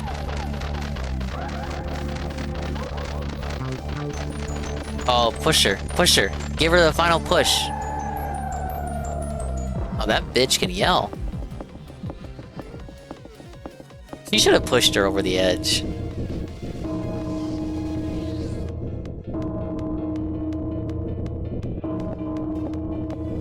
Hear the iconic clock tower ringing. The crows saving us in our time of need. Laura. You're the one.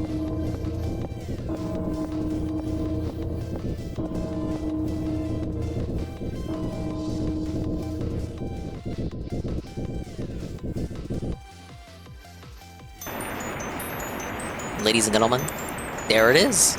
Rank S ending. Thank you, Mr. Pun, the 185 stream streak. I got a little bit lost around there because I didn't realize that Jenny has to examine shit in order to let other events trigger.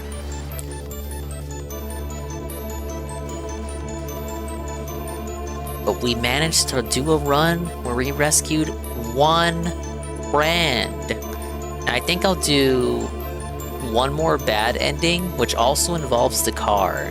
It's pretty quick. The first car ending was you leave without seeing any of your friends die, because it's just the worst possible ending. You leave without even caring about your friends. The second worst one is leaving after you see both friends die, which will be easy enough for us to do. Non-canon ending. Yeah, it's non-canon. As the second game goes on to say, everyone died in the clock tower incident. Laura, Lo, Anne, Lee, 1337. Only me, Jennifer Lopez, survived the atrocities of Bobbeh Barrows, but in fact, also surviving was Dan. See, Dan and Bobbeh right there. Dan survived, and he lives on. This is your ban of the next game. There's some routes in that second game that I didn't do. The second game is more cryptic than this one, I feel. But maybe I feel this one isn't as cryptic because I played it so many times at this point. Maybe if you played this blind yourself without knowing what to do beforehand, you would be just as lost. That's where the game gets all its playtime from, is just you just running around trying to run away from Bobbeh. I could have done that quicker, but sometimes Bobbeh came in, blocking my path to hiding spots, and it's pretty difficult to hunt one out. There are very few hiding spots. You got the bathrooms, the 2 guest rooms with the beds, and a very limited amount of rooms with curtains. Not every room with curtains can you hide behind. And that's pretty much it. Well, you get one opportunity with the upstairs areas in which you can cross and then the floor breaks and then Bobbeh gets cucked. But you get only one shot. After that, you can no longer cross that area. Well, I guess there's also that other area in the ritual hallway, the west hallway with the plank. You can remove that plank and then she'll just place it back after he falls through. There's also that hiding spot in the garage, but that only works once, and then if you do that again, Bobbeh will pop out from the ceiling and mess with you. Clock Tower 2, The Struggle Within Win. Actually the third game in the series. They call it Clock Tower 2 over here because we never got Clock Tower 1, and our Clock Tower 1 was actually Clock Tower 2. It was like a Doki Doki Panic moment. Ending rank S! Hidden from the ending menu, but there it is. And so, Jennifer lived to tell the tale, I guess. Yeah, look, when we started the stream, S was not there. Let's go for ending G. But no, I got my eyes on Clock Tower Struggle Within.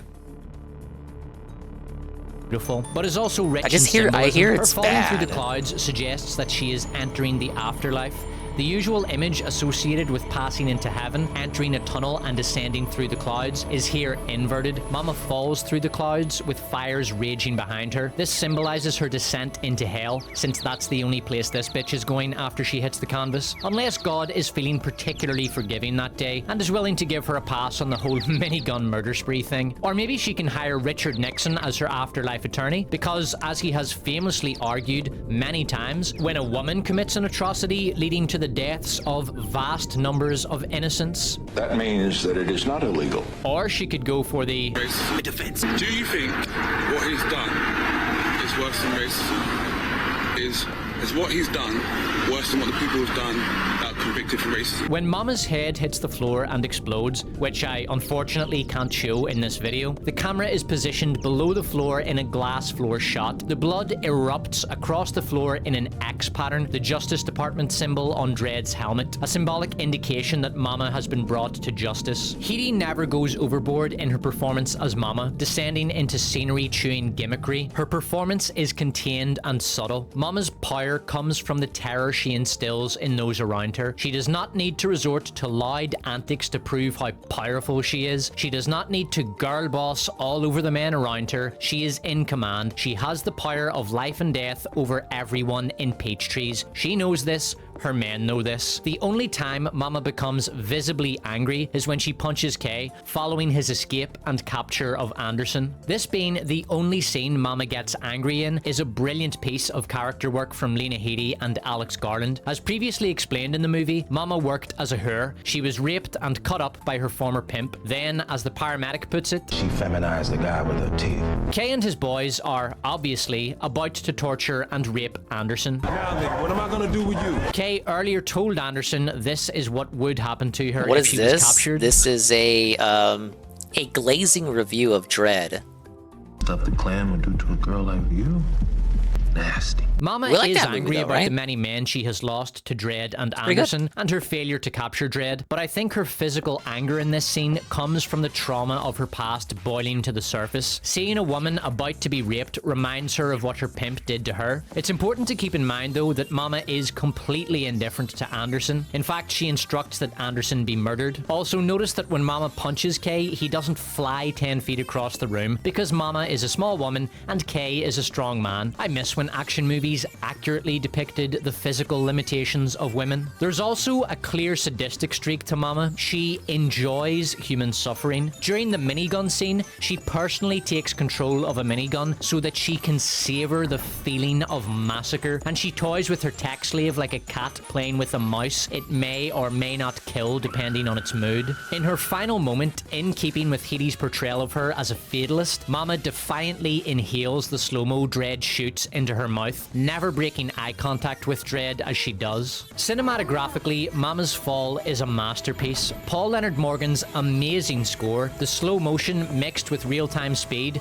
the sparkling glass, the image of Dredd standing triumphant, the visual symbolism, and the final gorgeous gush of blood as Mama's head shatters like an egg. The glass floor effect the directors chose to go with for the final It's a meaningful glorious demise, impact. Dredd Prez. is full of scenes like this. The elevator scene, Sins. the miniguns, the bike chase, Mama's Fall. We're all full of Short, sins, if you entertaining think scenes about it. that are packed with cinematic I know you mean brilliance. The world scenes. building in Dredd is subtle but extensive. The world is revealed gradually in small details and lines of dialogue, rather than in clunky, info-heavy exposition dumps, such as when a character relates information everyone in the room already knows. Dredd's world building is woven so organically into the fabric of the plot that a viewer might not even notice the world building as it's happening. In the opening chase, the perps run over a pedestrian.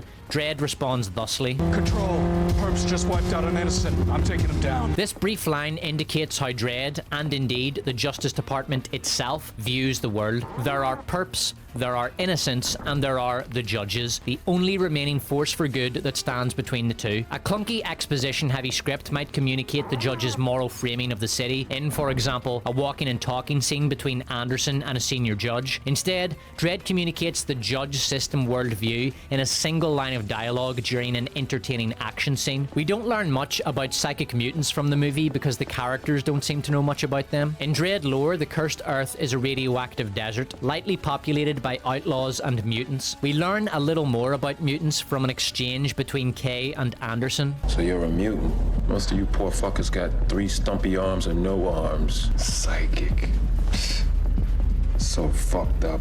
Importantly, Kay has a good reason to be talking about Is it really mutants that fucked here. up He to has be a witnessed psychic? Anderson's psychic powers and is genuinely curious about them, but he also wants to get There are Anderson worse mutants you emotionally could off be. balance, as in the absence of Dredd, he may be able to overpower her and escape justice, and getting her rattled will make this easier. An essential element of Dredd's world build that is deeply infused into the movie is the brutality of Mega City 1. The Mama Gang who control peach trees use torture as a weapon of psychological terrorism being to psychic, enforce their imagine rule. knowing Just what's before in the Mama DSP's Clan head. thugs throw the dealers Would down I be into able the to do plaza, that one of the thugs over, drops the slow-mo inhaler no, over, toward like, the watching plaza. him on This is a stream? small but Or do I have brilliant to be visual near him? touch. It communicates that the Mama Clan want the population of peach trees to know that these men were given slow-mo, that they suffered horribly at the end, that the same fate awaits all who defy the Mama Clan. This event conveys the brutality of the Mama Clan, teaches the audience about the nature of slow-mo, and acts as an inciting incident which brings Dredd and Anderson to the tower. The scene also contains a lot of characterization for Kay and Mama. Mama is annoyed that Kay hasn't dealt with the dealers himself. Kay responds that he feels this is a good opportunity to make an example out of them, but of course he needs Mama's permission for this, since a public display of these men's torture and murder is a political act, and Kay is mere muscle. The scene conveys that Kay has a good grasp of psychological terrorism, since he suggested using the slow-mo on the dealers, that he knows his place, and that Mama thinks nothing of using the most brutal form of torture to enforce her rule. Her decision to have these men tortured to death is the audience's introduction to Mama's psychopathy, a character setup which will have some truly magnificent payoffs later on. All of this is achieved in the space of one short scene. The entire movie exhibits this level of efficiency. Dredd is a masterclass in storytelling efficiency. The brutality of Mega City 1 also extends to the judges. Although it is never made explicit, it is strongly implied that the Justice Department tortures information out of perps. When Kay refuses to talk following his arrest, Dredd says the following. We'll take him in. See how he holds up after a few hours of interrogation. Later, when Mama hears of Kay's arrest, she comments, "If they're taking him in, he'll talk." Dredd also uses torture on Kay after Mama wipes not out again. an entire block wing in an attempt to kill Dredd and Anderson. This kind of torture is clearly legal, and Dredd is trying to extract information here, but he's also angry about the innocents that were just slaughtered by Mama, and he is taking his anger out on Kay. Anderson intervenes, asserting that she can extract information from Kay using her psychic abilities. Her torture of Kay is mental rather than physical, but no less brutal, as Kay passes out and pisses himself. No one escapes the brutality of Mega City 1. Not the innocents, not the perps, not the judges, not the rookies, and not the families of the slaughtered. Dredd avoids the garbage action trope of having faceless bad guy minions slaughtered without any examination of the repercussions of their death. Dredd and Anderson enter an apartment. Now let me check this out. So he just left the room, right? Now if I reveal Laura's death, okay, she's not dying there. All right, we accounted for that. Hide. In the apartment, Never mind. Anderson sees a photo of the man she executed, a family man with a wife, who is now a widow, and a baby, who will now grow up without a father. It's tragic, but the man made his choice and was paid in full for his labors. Dredd also avoids the trope of treating civilian casualties as irrelevant collateral damage, a trope that was parodied in the famous escalator scene in Total Recall. Prior to Mama's minigun murder spree, a father is shown pulling his son out of danger. The father is killed during the attack, and after the slaughter, the boy is shown trying to wake his dead father. Little moments like these help to keep the movie grounded and to show the consequences of Mama's actions, which make her execution all the more satisfying and cathartic. Maybe he does Lex, just like a seeing corrupt women judge die. who accepts a huge bribe from Mama to hunt down Dredd, comments on the brutality of Mega City 1 in response to Dredd admonishing him for his treachery. 20 years I've been on the streets. You know what Mega City 1 is, Dredd? It's a fucking meat grinder. People go in one end, meat comes out the other. All we do Just turn the handle. Lex is certainly not justified in his betrayal, but the audience has been shown that there is at least some truth to what he's saying. Lex is coping, of course, trying to rationalize his own moral collapse and naked greed. Dredd is right in his assertion that the only force that stands between Mega City 1 and total anarchy is the judges. If large numbers of criminals have to be killed to keep the city from collapse, then so be it. That is the price of order. Lex's dialogue is particularly excellent. He has a great speech and a brilliant one-liner spoken to Mama. The rookie. Got her here. Dead or alive? Alive.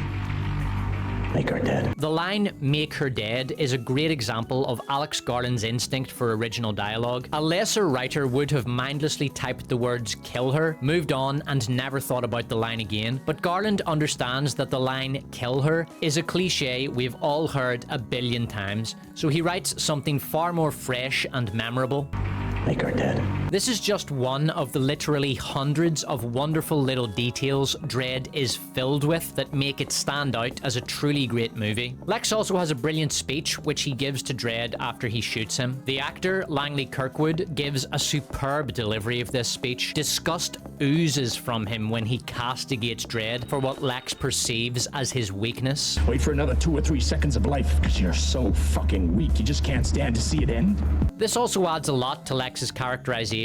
He despises the weak, which is one reason it was so easy for him to, as Dredd puts it, betray the law, betray the city.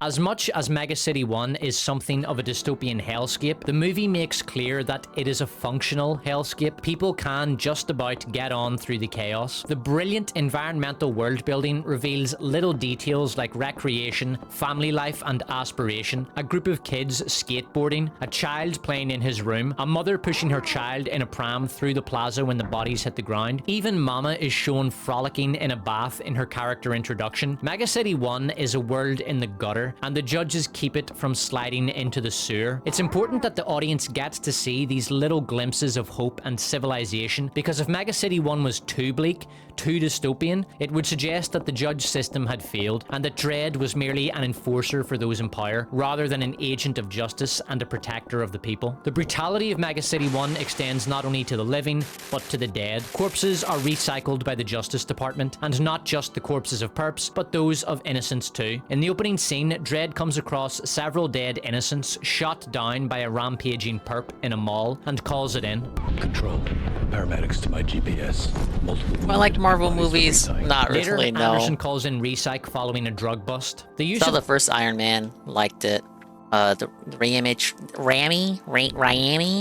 trilogy of Spider-Man. It's pretty good. Saw those as they came out in theaters. At least 2 and 3. I don't remember 1. Saw 1 on VHS. And after that, I didn't see any until Age of Ultron, which I didn't really like at all. It was pretty mid, as the kids say. The term recyc demonstrates how common the recycling of bodies has become, and that reverence, or even basic respect for the remains of the dead, is a thing of the past. Recycling human remains also indicates that Mega City 1 suffers from chronic medical shortages, which makes sense since this is a post-nuclear war Well, look, world. I offered Mega my City opinion 1 as well. is a society that does not have the privilege of consecrating the dead. None of this is openly stated in the movie, it is implied. This is a great example of how Garland's world building is detailed, subtle, lean, and organic, rather than hammy and exposition heavy. Some viewers will be frustrated by this more minimalist, environmental approach to world building, but most will appreciate that the filmmakers trust the viewer to understand the implications of small details like body recyc, children's toys, and boys skateboarding to impress the girls watching them. Another small world building detail references the degeneracy of Mega City 1. The sign created by an old man begging at the entrance to peach trees will debase self for credits. Only in a society in which the most debauched levels of depravity have become widespread could a worthless bum expect to receive financial recompense for self-debasement. Thank God we don't live in such a society today. Play! Use the fucking double!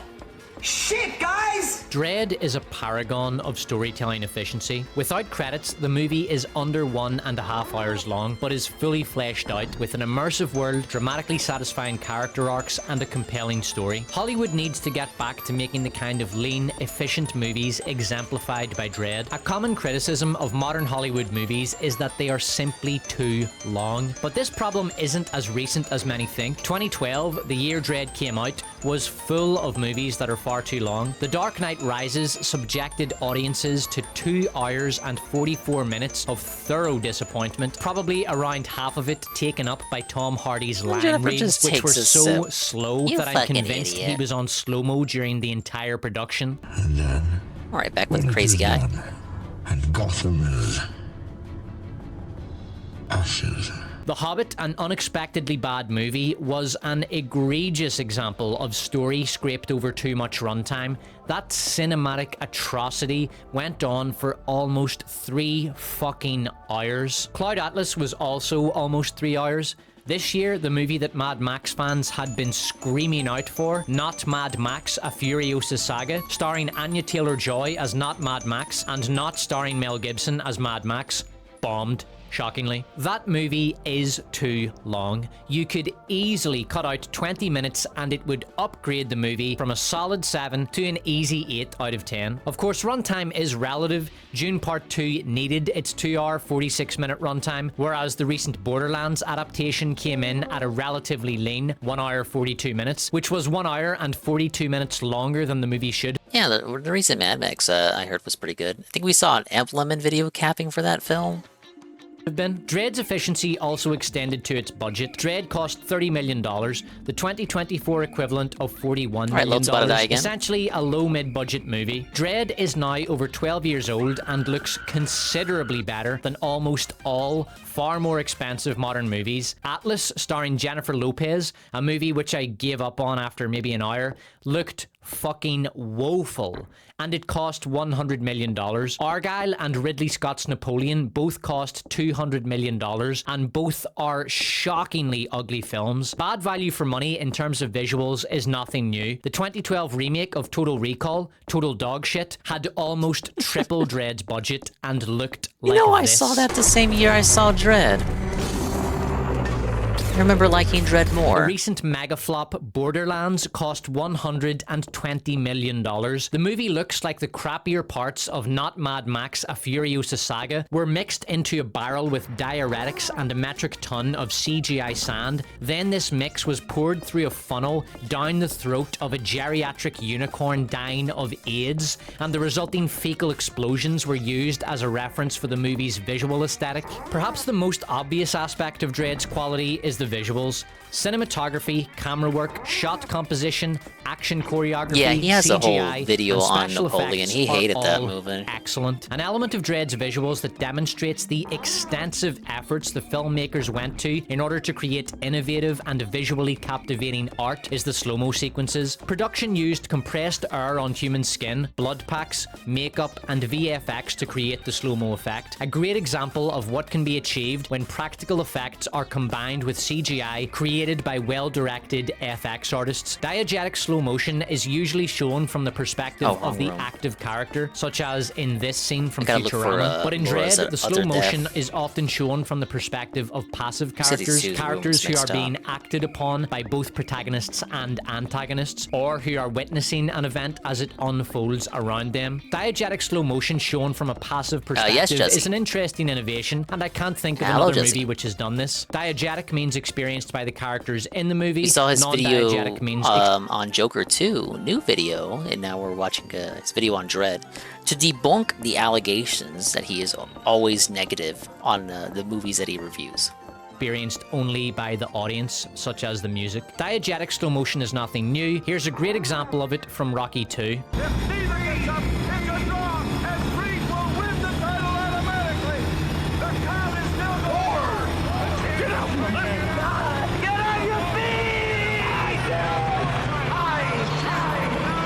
The slowed down sounds and visuals are supposed to reflect the mental and physical state of Rocky Sorry, and Laura. Apollo. For both men, these 10 seconds are the most physically and mentally taxing of their lives. This is the longest 10 seconds they've ever suffered through. Sylvester Stallone perfectly captures the feeling of total physical and mental exhaustion fighters experience. I've been in amateur boxing fights, sparring sessions, and half marathons in which I was so exhausted by the end that the final couple of minutes seemed to linger in an excruciating time warp where time had slowed to a crawl. A lot of viewers didn't understand what Stallone was doing in Rocky 2 and assumed that the slow motion was used for purely aesthetic purposes. The many Rocky knockoffs which came and went in the wake of Rocky's success led to non-diegetic slow motion in boxing movies becoming a stale trope. Here's an example of it from a generic 2023 boxing biopic, Big George Foreman.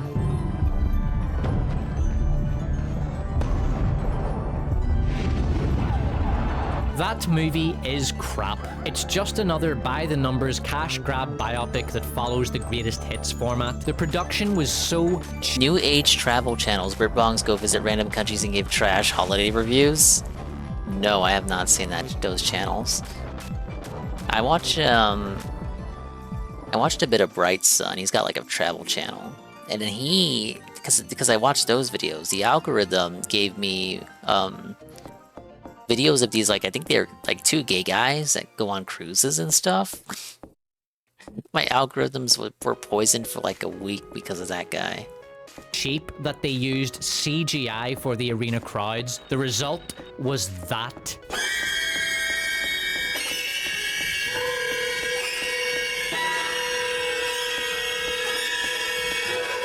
Fortunately, the movie bombed, making $6 million against a budget of $32 million. George Foreman deserved so much better, as did Muhammad Ali, whose boxing career Wikipedia page highlights were chronicled in 2001's Ali, which was also a deserved box office bomb.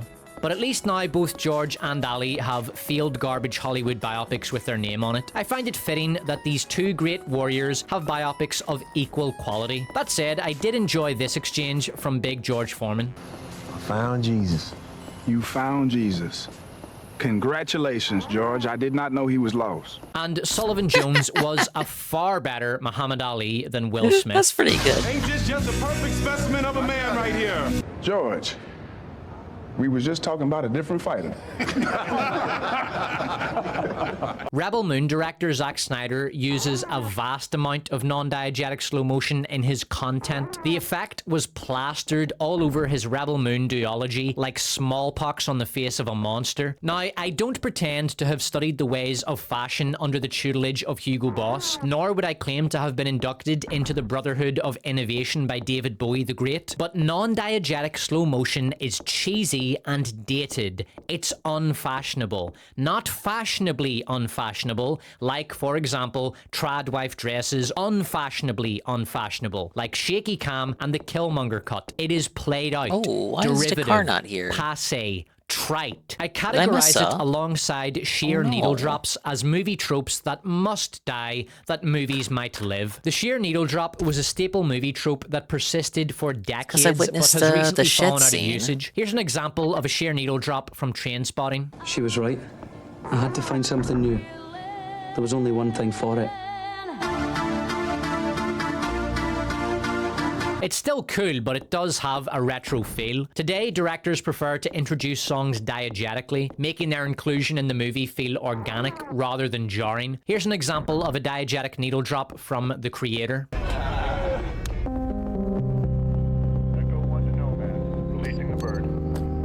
Non-diegetic needle drops haven't quite gone extinct yet, though. Here's an especially horrific sheer needle drop from Borderlands. Let's go for Laura's shower death, then try to go for Anne's window death, which we haven't gotten yet. A fairly clear demonstration of why that trope needed to die. If Dredd had been directed by a journeyman hack director of the early 2010s, it might have looked something like this.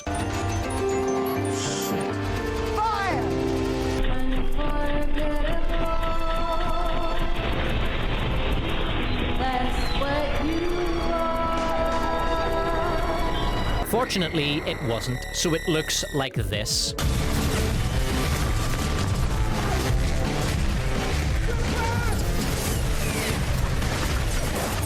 Other examples of diegetic slow motion include the super speed scenes featuring generic super speed character from one of those 2010 X-Men movies, I've forgotten which one, and 2023's The Flash. In This these game two kicks instances, ass. the Yeah, slow it motion does. effect is I got played that for dev cheap already laughs before, and that's why I shown from wasn't the scared by perspective it. of an active protagonist. The Flash, in particular, did an absolutely I did a quick start appalling restart, job so with its slow motion effects. The now infamous falling baby undid scene her is probably the her only knife thing death. the Flash will be remembered for. Suit of armor It's death. arguably the worst CGI sequence of all time. The entire scene is drenched in a hideous orange-yellow filter, a failed attempt to create a visual brand for the Flash's speed superpower. Yeah, The I saw the babies are Juntron video stuff on of it. Dante's Not when it was new, nightmares. though. They look like vaguely Couple alive years after the fact. plasticine dolls. Every surface on screen looks fake, excessively smooth and rubbery, and the Flash's unnatural body movements add an uncanny valley element to what is already a visual monstrosity. The falling babies scene is a perfect shitstorm of everything wrong with modern CGI, turned up to 11 and slowed to a crawl so that every disgusting detail is magnified to a horrifying degree. A lot of the CGI in big budget theater release movies is much worse than it first appears. Bad CGI is often obscured using fog, murky color grading, shadow, darkness, blur, and fast cuts. Ridley Scott's Napoleon featured some truly abysmal CGI, but many viewers didn't notice because Scott swamped much of the movie in CGI fog and a hideous, heavily desaturated dark blue color palette. Scott's distortion of the Battle of Austerlitz features some CGI cavalrymen and natural features that are so badly rendered that they look like something out of a 90s PC game. I'm not exaggerating. Those rocks remind me of the rocks from Age of Empire. Great game, man.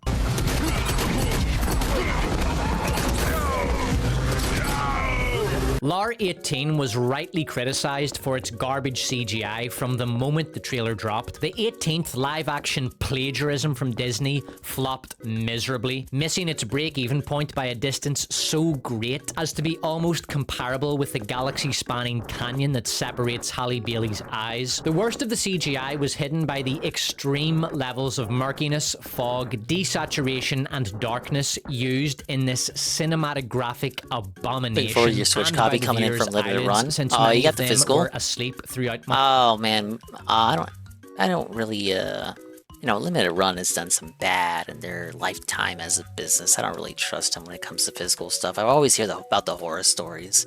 I've never ordered from them physically. I just didn't want to risk it for the biscuit. Went ahead and got the digital version. You know it's bad when I'm getting the digital version of a game. Of the movie. Here's a clip showcasing some of LAR 18's crappy CGI.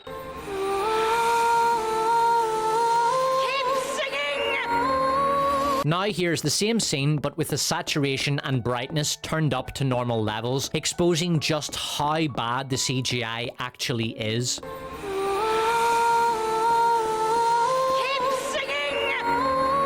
In the falling baby scene in The Flash, as well as much of the rest of the movie, the production couldn't disguise how bad the CGI was because of the slow motion effects. The Flash's CGI wasn't just a car crash, it was a car crash in slow motion. Dread's slow-mo sequences are slow motion done right. They accentuate the beauty, the artistry of the CGI, and rather than being suffocated by desaturation and darkness to obscure crappy, rushed CGI, the slow-mo sequences are bright, glittering, colorful, and beautiful. Saturation has been turned Run late up is what to I'm evoke doing. the state of hallucinogenic ecstasy that the junkies enter when they smoke slow-mo. Flash on Dread HBO, is a it's so far better bad. looking Hey, the movie car's than here. 99% of the filth that gets shown in cinemas today. climb Another up. reason the slow-mo sequences look as good as they do is that Alex Garland went into the movie with a clear vision of what he wanted, which he elaborated on in a 2012 interview with Bloody Disgusting. Cinema already glamorizes violence. Can you make violence into something which is purely aesthetic? Can it be so abstract that it becomes genuinely beautiful? Not kind of ballet beautiful, but really aesthetically beautiful, even if someone is having their cheek blown out or their head crushing into concrete. The slow-mo effects in Dread weren't an afterthought. This was not a case of a director Dude, he's or more pacing. likely a faceless executive bellowing vague orders into a room full of sleep-deprived FX artists running on caffeine and stale pizza, forced Oh, no. to waste their talents Oh, no. on hellwank like the Flash just to keep a roof over their heads. Dread's FX artists were able to work toward a clear artistic vision Morgan laid Jesse out for knows them how to by the climb director ladders. and created truly beautiful art. A fantastic little bit of trivia I learned during my research for this video was that the composer, Paul Leonard Morgan, used Justin Bieber songs for the slow-mo scenes, slowed down 800 times as a placeholder during editing before he had finished his superb score. You know you love me, I know you care. Paul Leonard Morgan's score for Dread is a masterpiece. In an interview Does with it Film happen in the Music John Tron Reporter, video? he said, I've seen it, but it's been timeless score a few which couldn't be years. placed in any particular era. So it's ended up I being a should've just cross went for the between a shovel. modern dance track and evocative soundscapes. Judging by I'm trying to get a Spotify bad numbers, ending the Dread on score, purpose, like the movie but this itself, dude won't let me. remains underappreciated to this day. If, like me, you are fucking done with modern popular music and have been for a long time, check out the Dread score because it absolutely fucking crushes.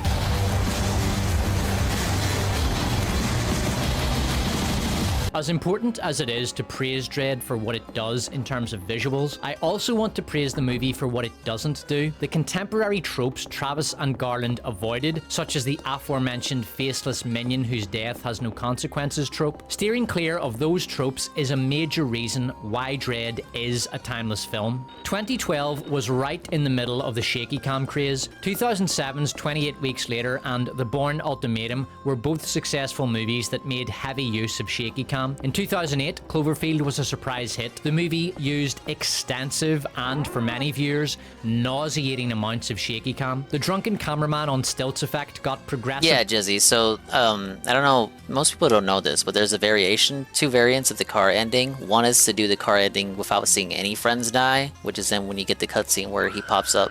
Oh, look. Here's Anne's window death.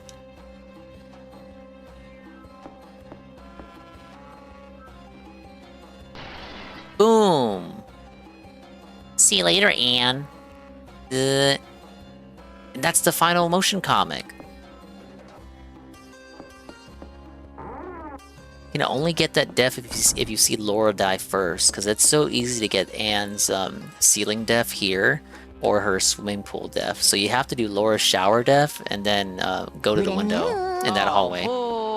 But now we've seen Laura die, and we've seen Anne die. So now we can go to the garage and do the variant of the car ending where you leave after seeing your friends die.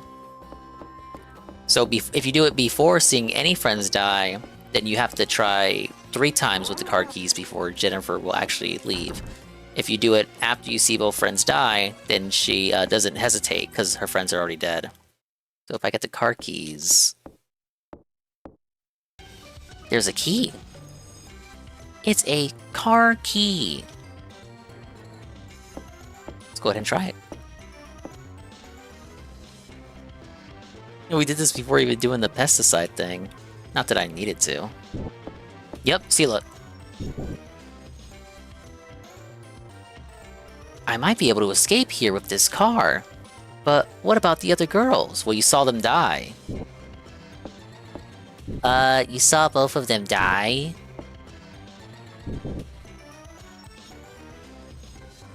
What should I do?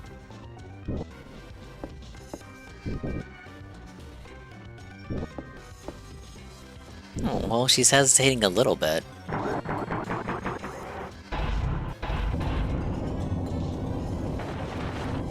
Lauren!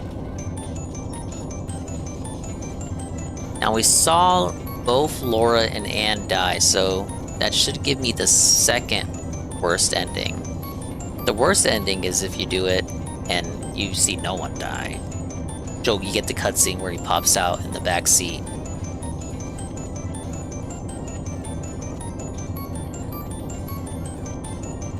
I know, Anne, no! Anne, it's not worth it!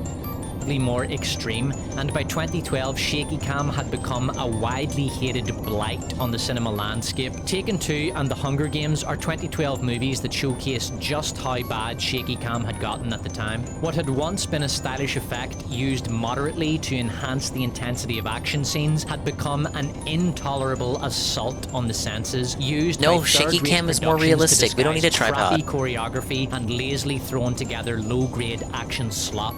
Dread was exactly We need to the film type this of like movie that would have ended YouTubers up filmed a it. shaky cam shit show had it been directed by some mercenary Hollywood hack when every other major action movie was doing this.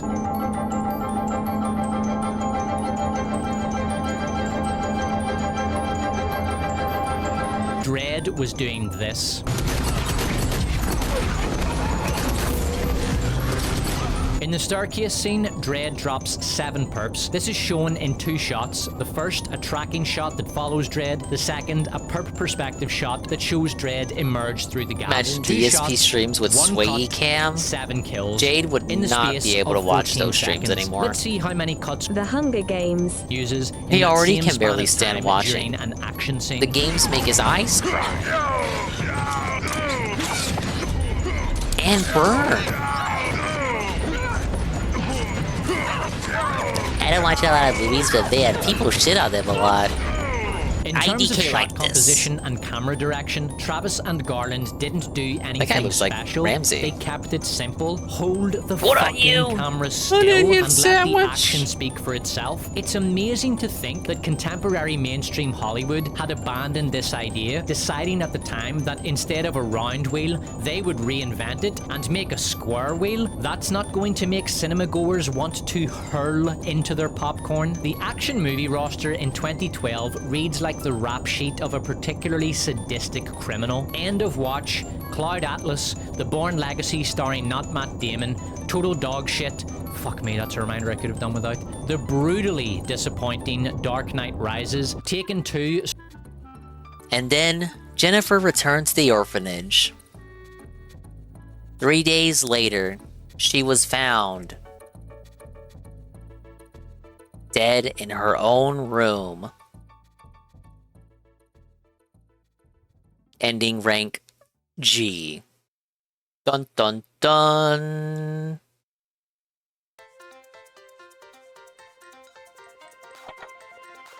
And then you just cut back to start.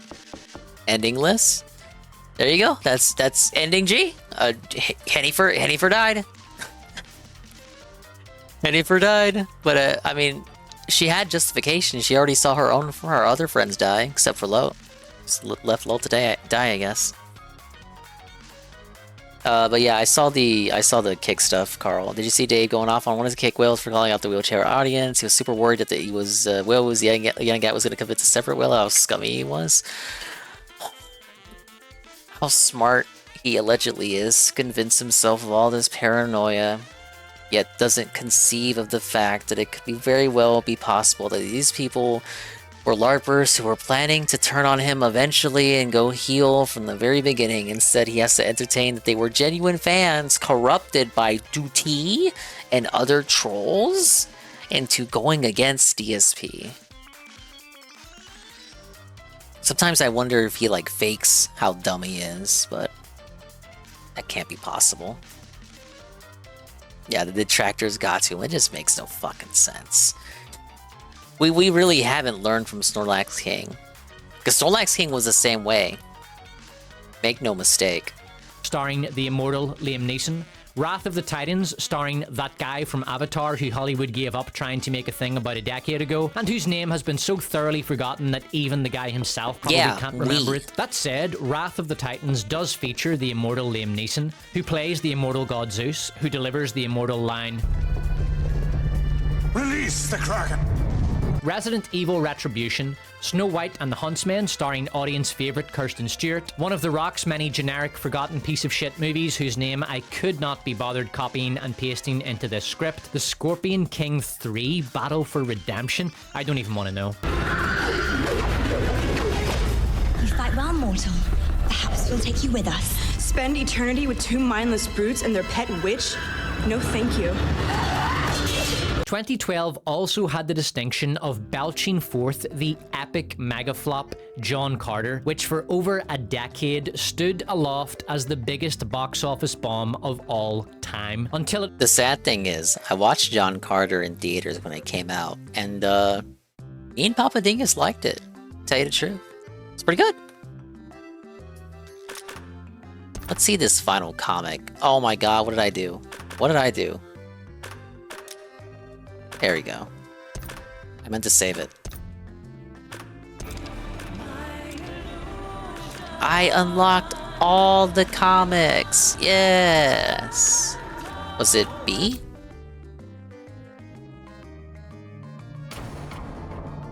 Yeah, this is the window death.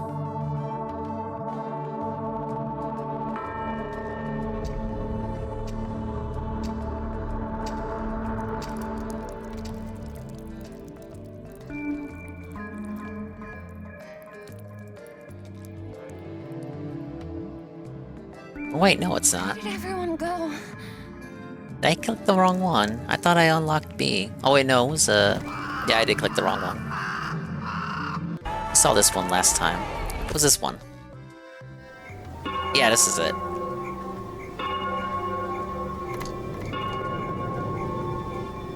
She's just in her room. She's just hanging out.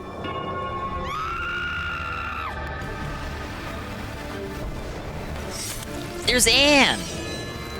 Anne, no, not again! Anne! Why do you keep dying?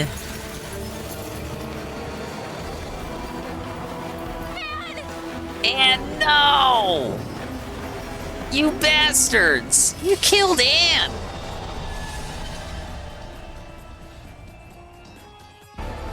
Alright, that's all those. Was dethroned by The Marvels, starring Brie Larson. I do not need a 40-year-old white dude to tell me what didn't work for him about A Wrinkle in Time. It wasn't made for him. Release the Kraken!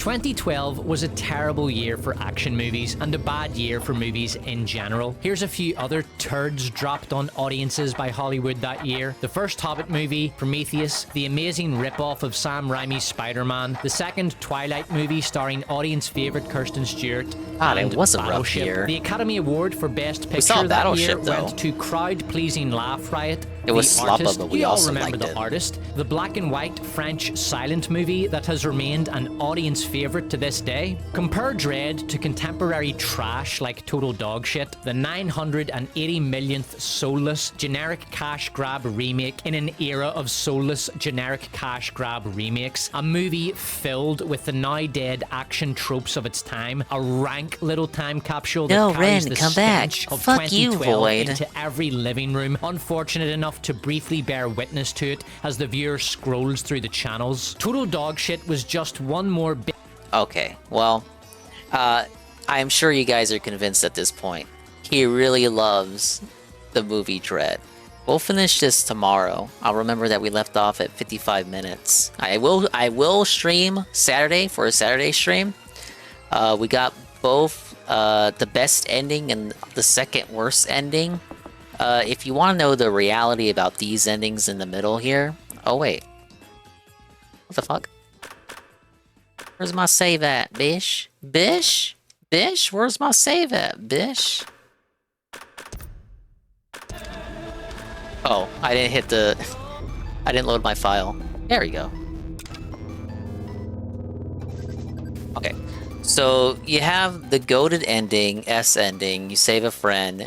A ending is you don't save a friend, but you do this father in the secret room instead of doing the poison drink.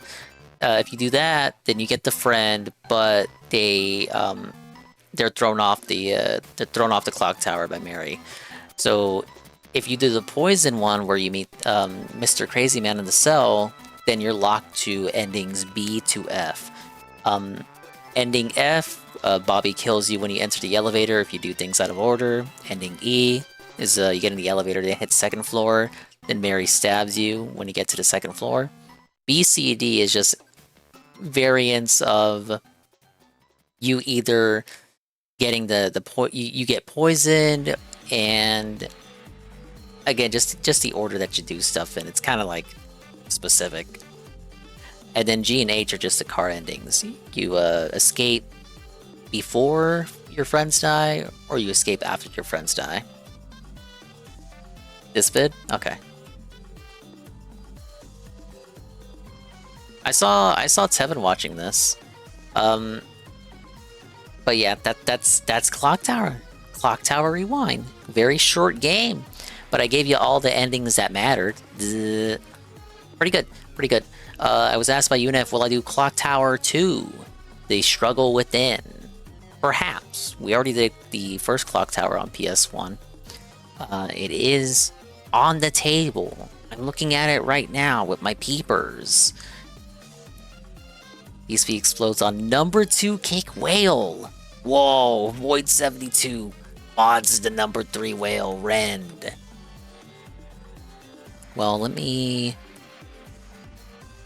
keep this URL. Because first I want to see this. Lots of Black Ops multiplayer. Sonic X Shadow Conclusion. Katsu Burger fun.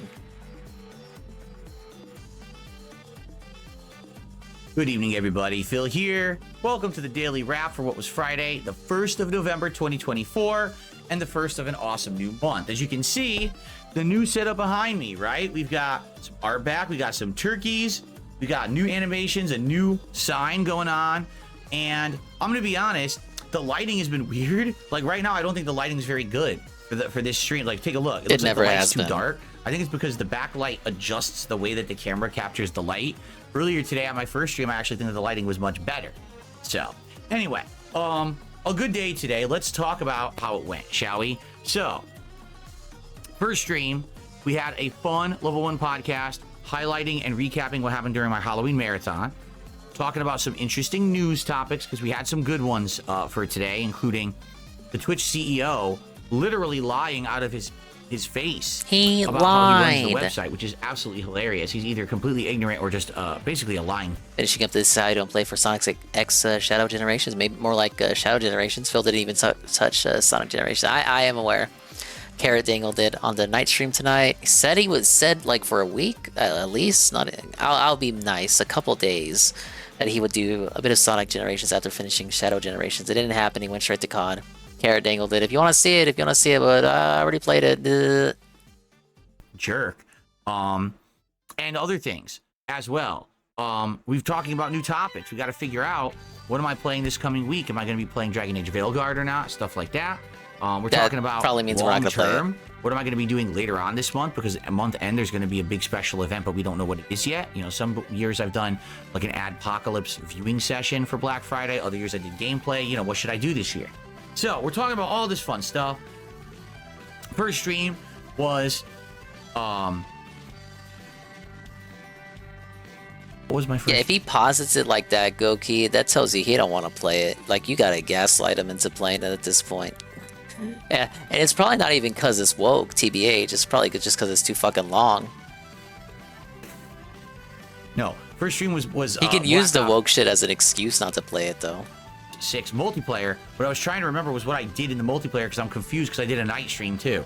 So the first stream, Black Ops 6 multiplayer, and I decided to use the marksman rifle, and today was Nuketown 24/7.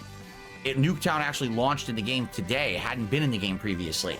So I played it for about 2 hours of nonstop Nuketown with the marksman rifle.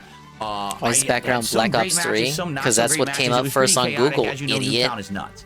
But it was fun. I had a good time with it, and we did hit the support goal. I don't think anyone should play Veilguard, to be fair. Oh, I agree, but if anyone should play, it should be DSP. Suffer, Phil!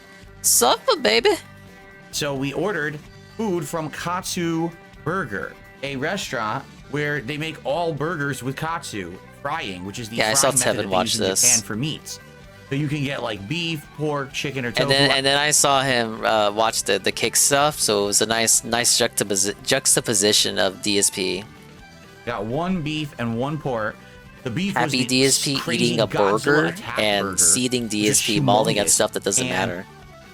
The pork was like a curry burger. So if you want to see that, plus some sides, including curry nuggets and nori fries, which is fries covered in seaweed, check out that DSP Tries It over on DSP Reacts. It's live right now. All right. Then on the late stream, my goal was to finish Sonic X Shadow Generations. We did. It took about an hour, and we beat the Shadow Generations storyline and game. It's only about 5 hours long if you don't look to do all the optional content. So we beat Dude, it. Phil's pogging We didn't out. know what else to do, and people were suggesting stuff. I said we could just hang out, and people were like, "Do more Call of Duty." I'm like, "Jeez, if you guys really want more." Well, I can tell he wanted to hang out. Let me just sit and exist and make money for like an hour. Fuck you. I'll give you what you want. So we did. We did. I give you what you another want. hour Pawning of responsibility. Call of Duty Black Ops 6. Tonight, I went to the auto shotty. There's only 2 shotguns in the game right now: the single shot and then the one where you can fire faster. So I went to the auto shotty, and I went into the small maps playlist. Oh my lord, it was Death City basically, like tons of deaths, great kill streaks. The only bummer is by the end of the night, the game kicked in with skill-based matchmaking. It would not give me a good match. Like, I had 2-3 bad matches in a row where I'm just standing there point blank shooting the shotgun and no one's dying, and then I die instantly, which is complete bullshit. Just matches before, I was doing exactly the same, and people would go mow down. What is God at games? Go to the scrub auto shotty because he's been playing full effort 100% in COD for years. He's earned the right to just go to the scrub auto shotty, Jesse. Come on, he's suffered. He's suffered enough. It makes your damage. He just wants to pick up a gun and wit. He just wants to pick up a controller and play games at a professional level. And your hit accuracy worse, while everyone else can just spray and hit you. You're like, I'm pounding them with shotgun shells and no one's going down. Anyway, overall tonight, great. And by the way, once again, we hit the goal. And thank you so much, guys. We're now heading into like 4 straight weeks, a month straight of hitting the goals. We've done 4 weekly rewards. If you think about it, we did the Adam's Family Meal from Burger King. We did the chicken Big Mac and other things from McDonald's. Then we did 3 different sandwiches from Firehouse Subs, and now we've done Katsu Burger, right? So a month of insane, outstanding, over-the-top support. You guys are helping me so much. I mean it. You're helping me. You know, my life is going to get dramatically better if this keeps going. So thank you so much for that. You know, the next major upgrade for me, looking to get a new streaming and capture PC, perhaps later this month around Black Friday. We'll see. Anyway, why is he whispering it to us like it's a secret? Now remember, I'm not an here open tomorrow. secret, I hope that you'll perhaps. enjoy all of the content. Yeah, big ups to Saturday without Dave, You know, but the a Saturday with Dingus. I'll upload that tonight. The Plus, best there's kind of more Saturday. gameplay. And of course, the DSP tries it from earlier today live on DSP Reacts. When I come back on Sunday, it will be a full day of gameplay. The first stream will be the Level 1 podcast, and then Life is Strange Double Exposure. We'll begin the play. Oh man, dude, he was carrot dangling. That's been out because I've seen streamers that I follow play that. None in this sector, but that's been out. And I remember one of those daily rap tweets. He was like I'm holding it off for November because there's just so much shit that's out right now. Like, he didn't play anything new besides Sonic and COD. There's just so many games out, 3+ hours guys. of narrative-based fun. I hope you'll join me for that on the first stream. I have to Then hold on the Life late is Strange shift, back. We'll be more Call of Duty, but we're going to go back to the campaign. So we'll do 2 hours of the campaign on Sunday night, all right? So the big question next week is thus. Do I focus on multiplayer and campaign of Call of Duty and balance that with Life is Strange Double Exposure? Or do I actually also play Veilguard? Okay, that's Dragon Age Veilguard. I found out you can get it on PC for $17 by joining the EA Play Ultimate Gold subscription service. For $17, it's kind of like, why not? It's a no-brainer, man. There's other things coming up. For example, Slitterhead coming out on the 9th of November. Or excuse me, the 8th of November. And I'm excited for that. The PS5 Pro is coming out, and a fan's donating me one. What? So I'm going to get that either, you know, the 6th, 7th, or 8th, whenever they ship it. Huh? So I'm going to have that to unbox and mess around with. With all the stuff coming up, do I play Veilguard or skip it?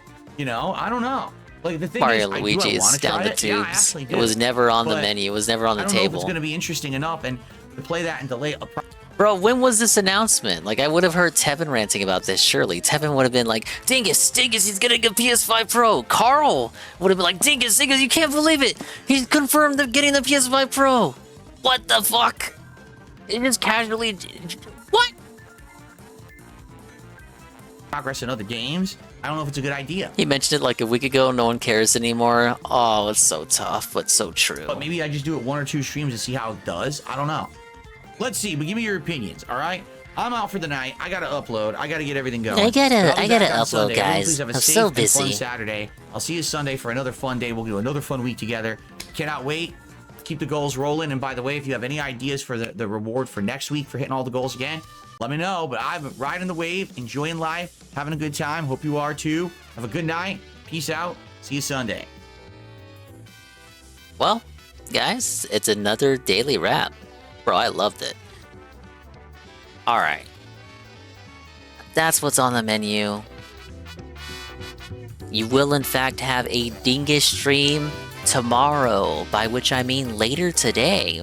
It's Extra Life Game Day, and I gotta get the last of the Extra Life stuff set up. So we're gonna prematurely call it here. I say prematurely, even though it is already 3:30 in the morning. But there will be an Extra Life situation.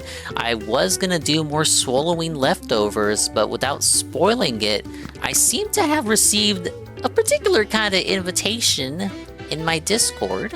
I won't give away the surprise, but I seem to be, I'm getting a little bird in my ear here. I have been invited to something, so we may be, in fact, doing that tomorrow instead for the Extra Life stuff. What am I referring to? You'll just have to tune in. So, the Dingus Extra Life will start tomorrow for Extra Life Game Day. We can get some donos in. Can we hit it? And yes, numerous milestones will be set up, brand new goals, new game playthrough incentives, other cool stuff. There will be a mini announcement. We'll call it a no-brainer announcement. It's not really a surprise. You'll also be able to unlock the return of the writing streams, the return of the Toontown streams. So much is on the table, you guys, but only if you donate to help sick kids across the globe can we hit it.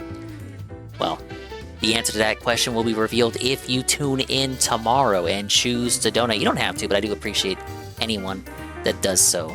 It's always nice to, be a part of something great. Something greater, something that feels greater than what you actually are. And reminds us of just how big the world is. You like the writing streams? Everyone does. That's why we keep them... We keep them rare. You know what DSP says? If you do it every week, it's not fun anymore. It's not like a... it's not unique. You gotta keep them scarce on purpose so that people get a hankering for them. But, yeah. That'll happen tomorrow. I'm gonna change what I have planned to accommodate this invitation, and we'll have the Extra Life open for people that want to chip in. As for Clock Tower, we're done. I gave you the good endings. Everything else, the other endings are variants of the endings that I already got. Endings, A, C, and D are variants of B. S is the best ending. G and H are the worst. And E and F are just failure variants of endings A to D. Overall, again, it's a good game. Very good game. Very Kino, soulful precursor to Silent Hill and Resident Evil. Good psychological horror there with the Scissor Man constantly running after you. Some controller, control hiccups there with the way that Jenny moves around and how you have to get her to confirm certain things. Progression being gated behind examining certain things. Kind of fucked up my second attempt there for the S rank ending. But we ultimately got it in the end. It doesn't matter. It's a good game. Should try it. There is a fan patch out, Clock Tower Deluxe, that includes a little bit more in terms of quality of life that for some reason this remake just neglected to include. It's also got a different translation, of course, being a fan translation, but I didn't notice anything woke or different DEI, ESG about the translation for this port, so it'll just be minor differences. But I'm bringing the fan patch up because it has a quality of life and it's free! Whereas this is right now is $20. I got it for $13 because I used my Nintendo Fun Bucks. I do think it's on sale right now on Steam for $15. I don't know how long that sale lasts. Otherwise, if you try to get it on the console storefronts, it is the full $20, which I think for the package is a bit steep. You do get the opening movie, which is very short, but it is a full animation. You get the motion comics, which are, you'll see those once and then never again. And then you get the interview.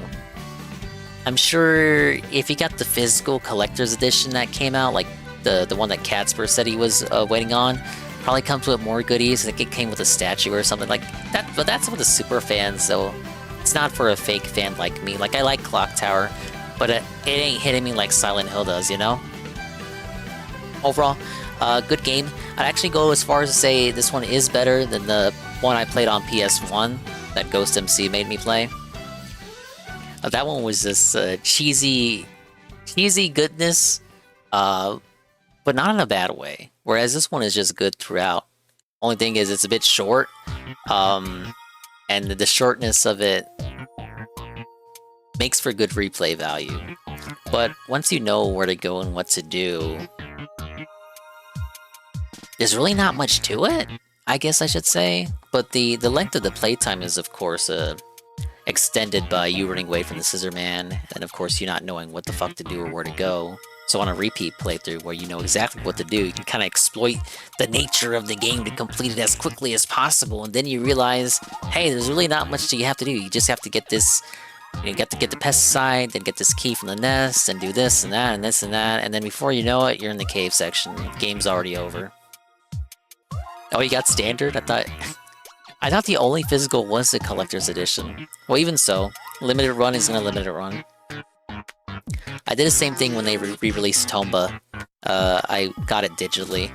If it's limited run, I am likely going to do digital. I know they're also handling the Gex re-whatevers, which will be in a similar package to this and the Tomba re-release. It's just going to be emulated. And they're going to do the same to Bubsy.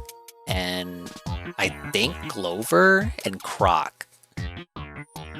Just not proper remakes or even remasters, just enhanced ports, we'll call them.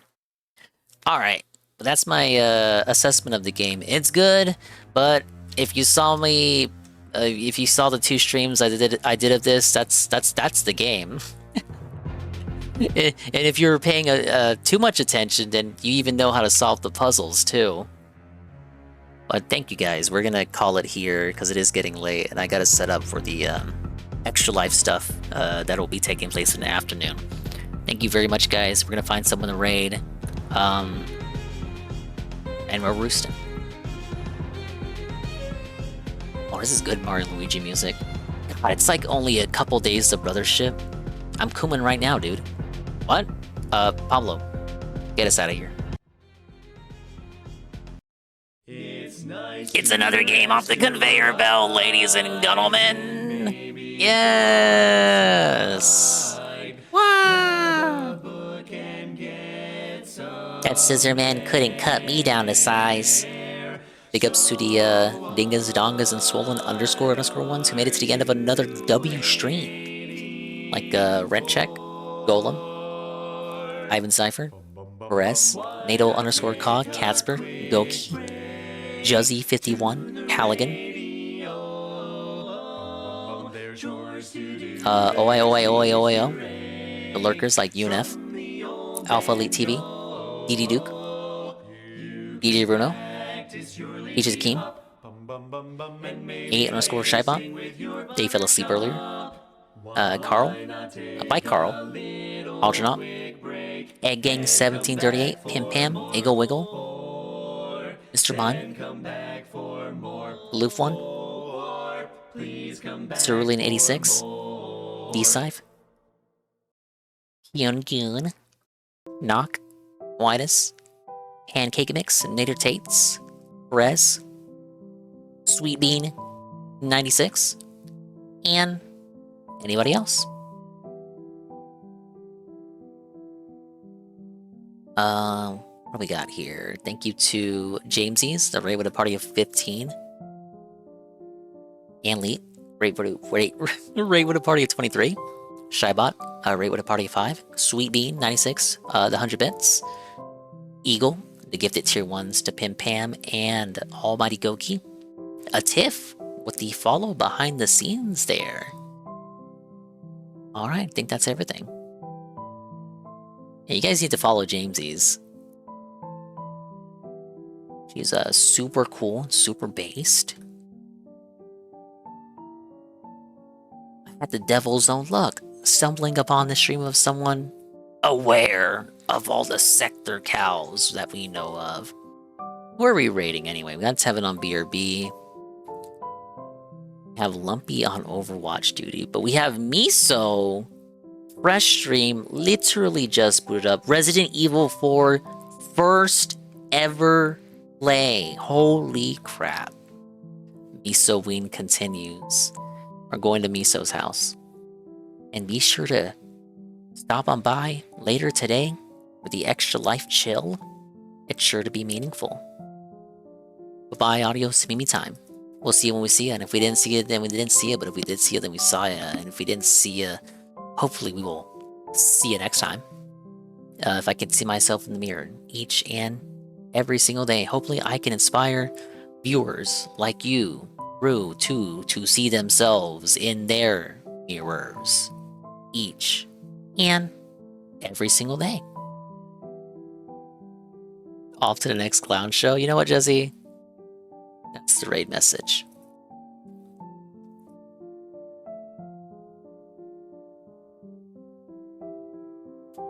Copy that. And I'll Roger, and see you on the next one.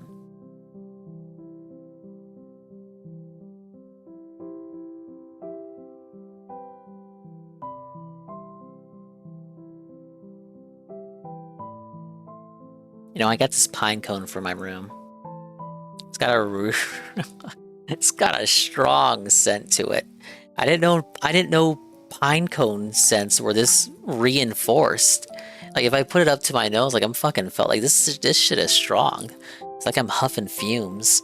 I have to set it aside. Gotta like put this away from me. Like my eyes are watering. Thank you, Jesse.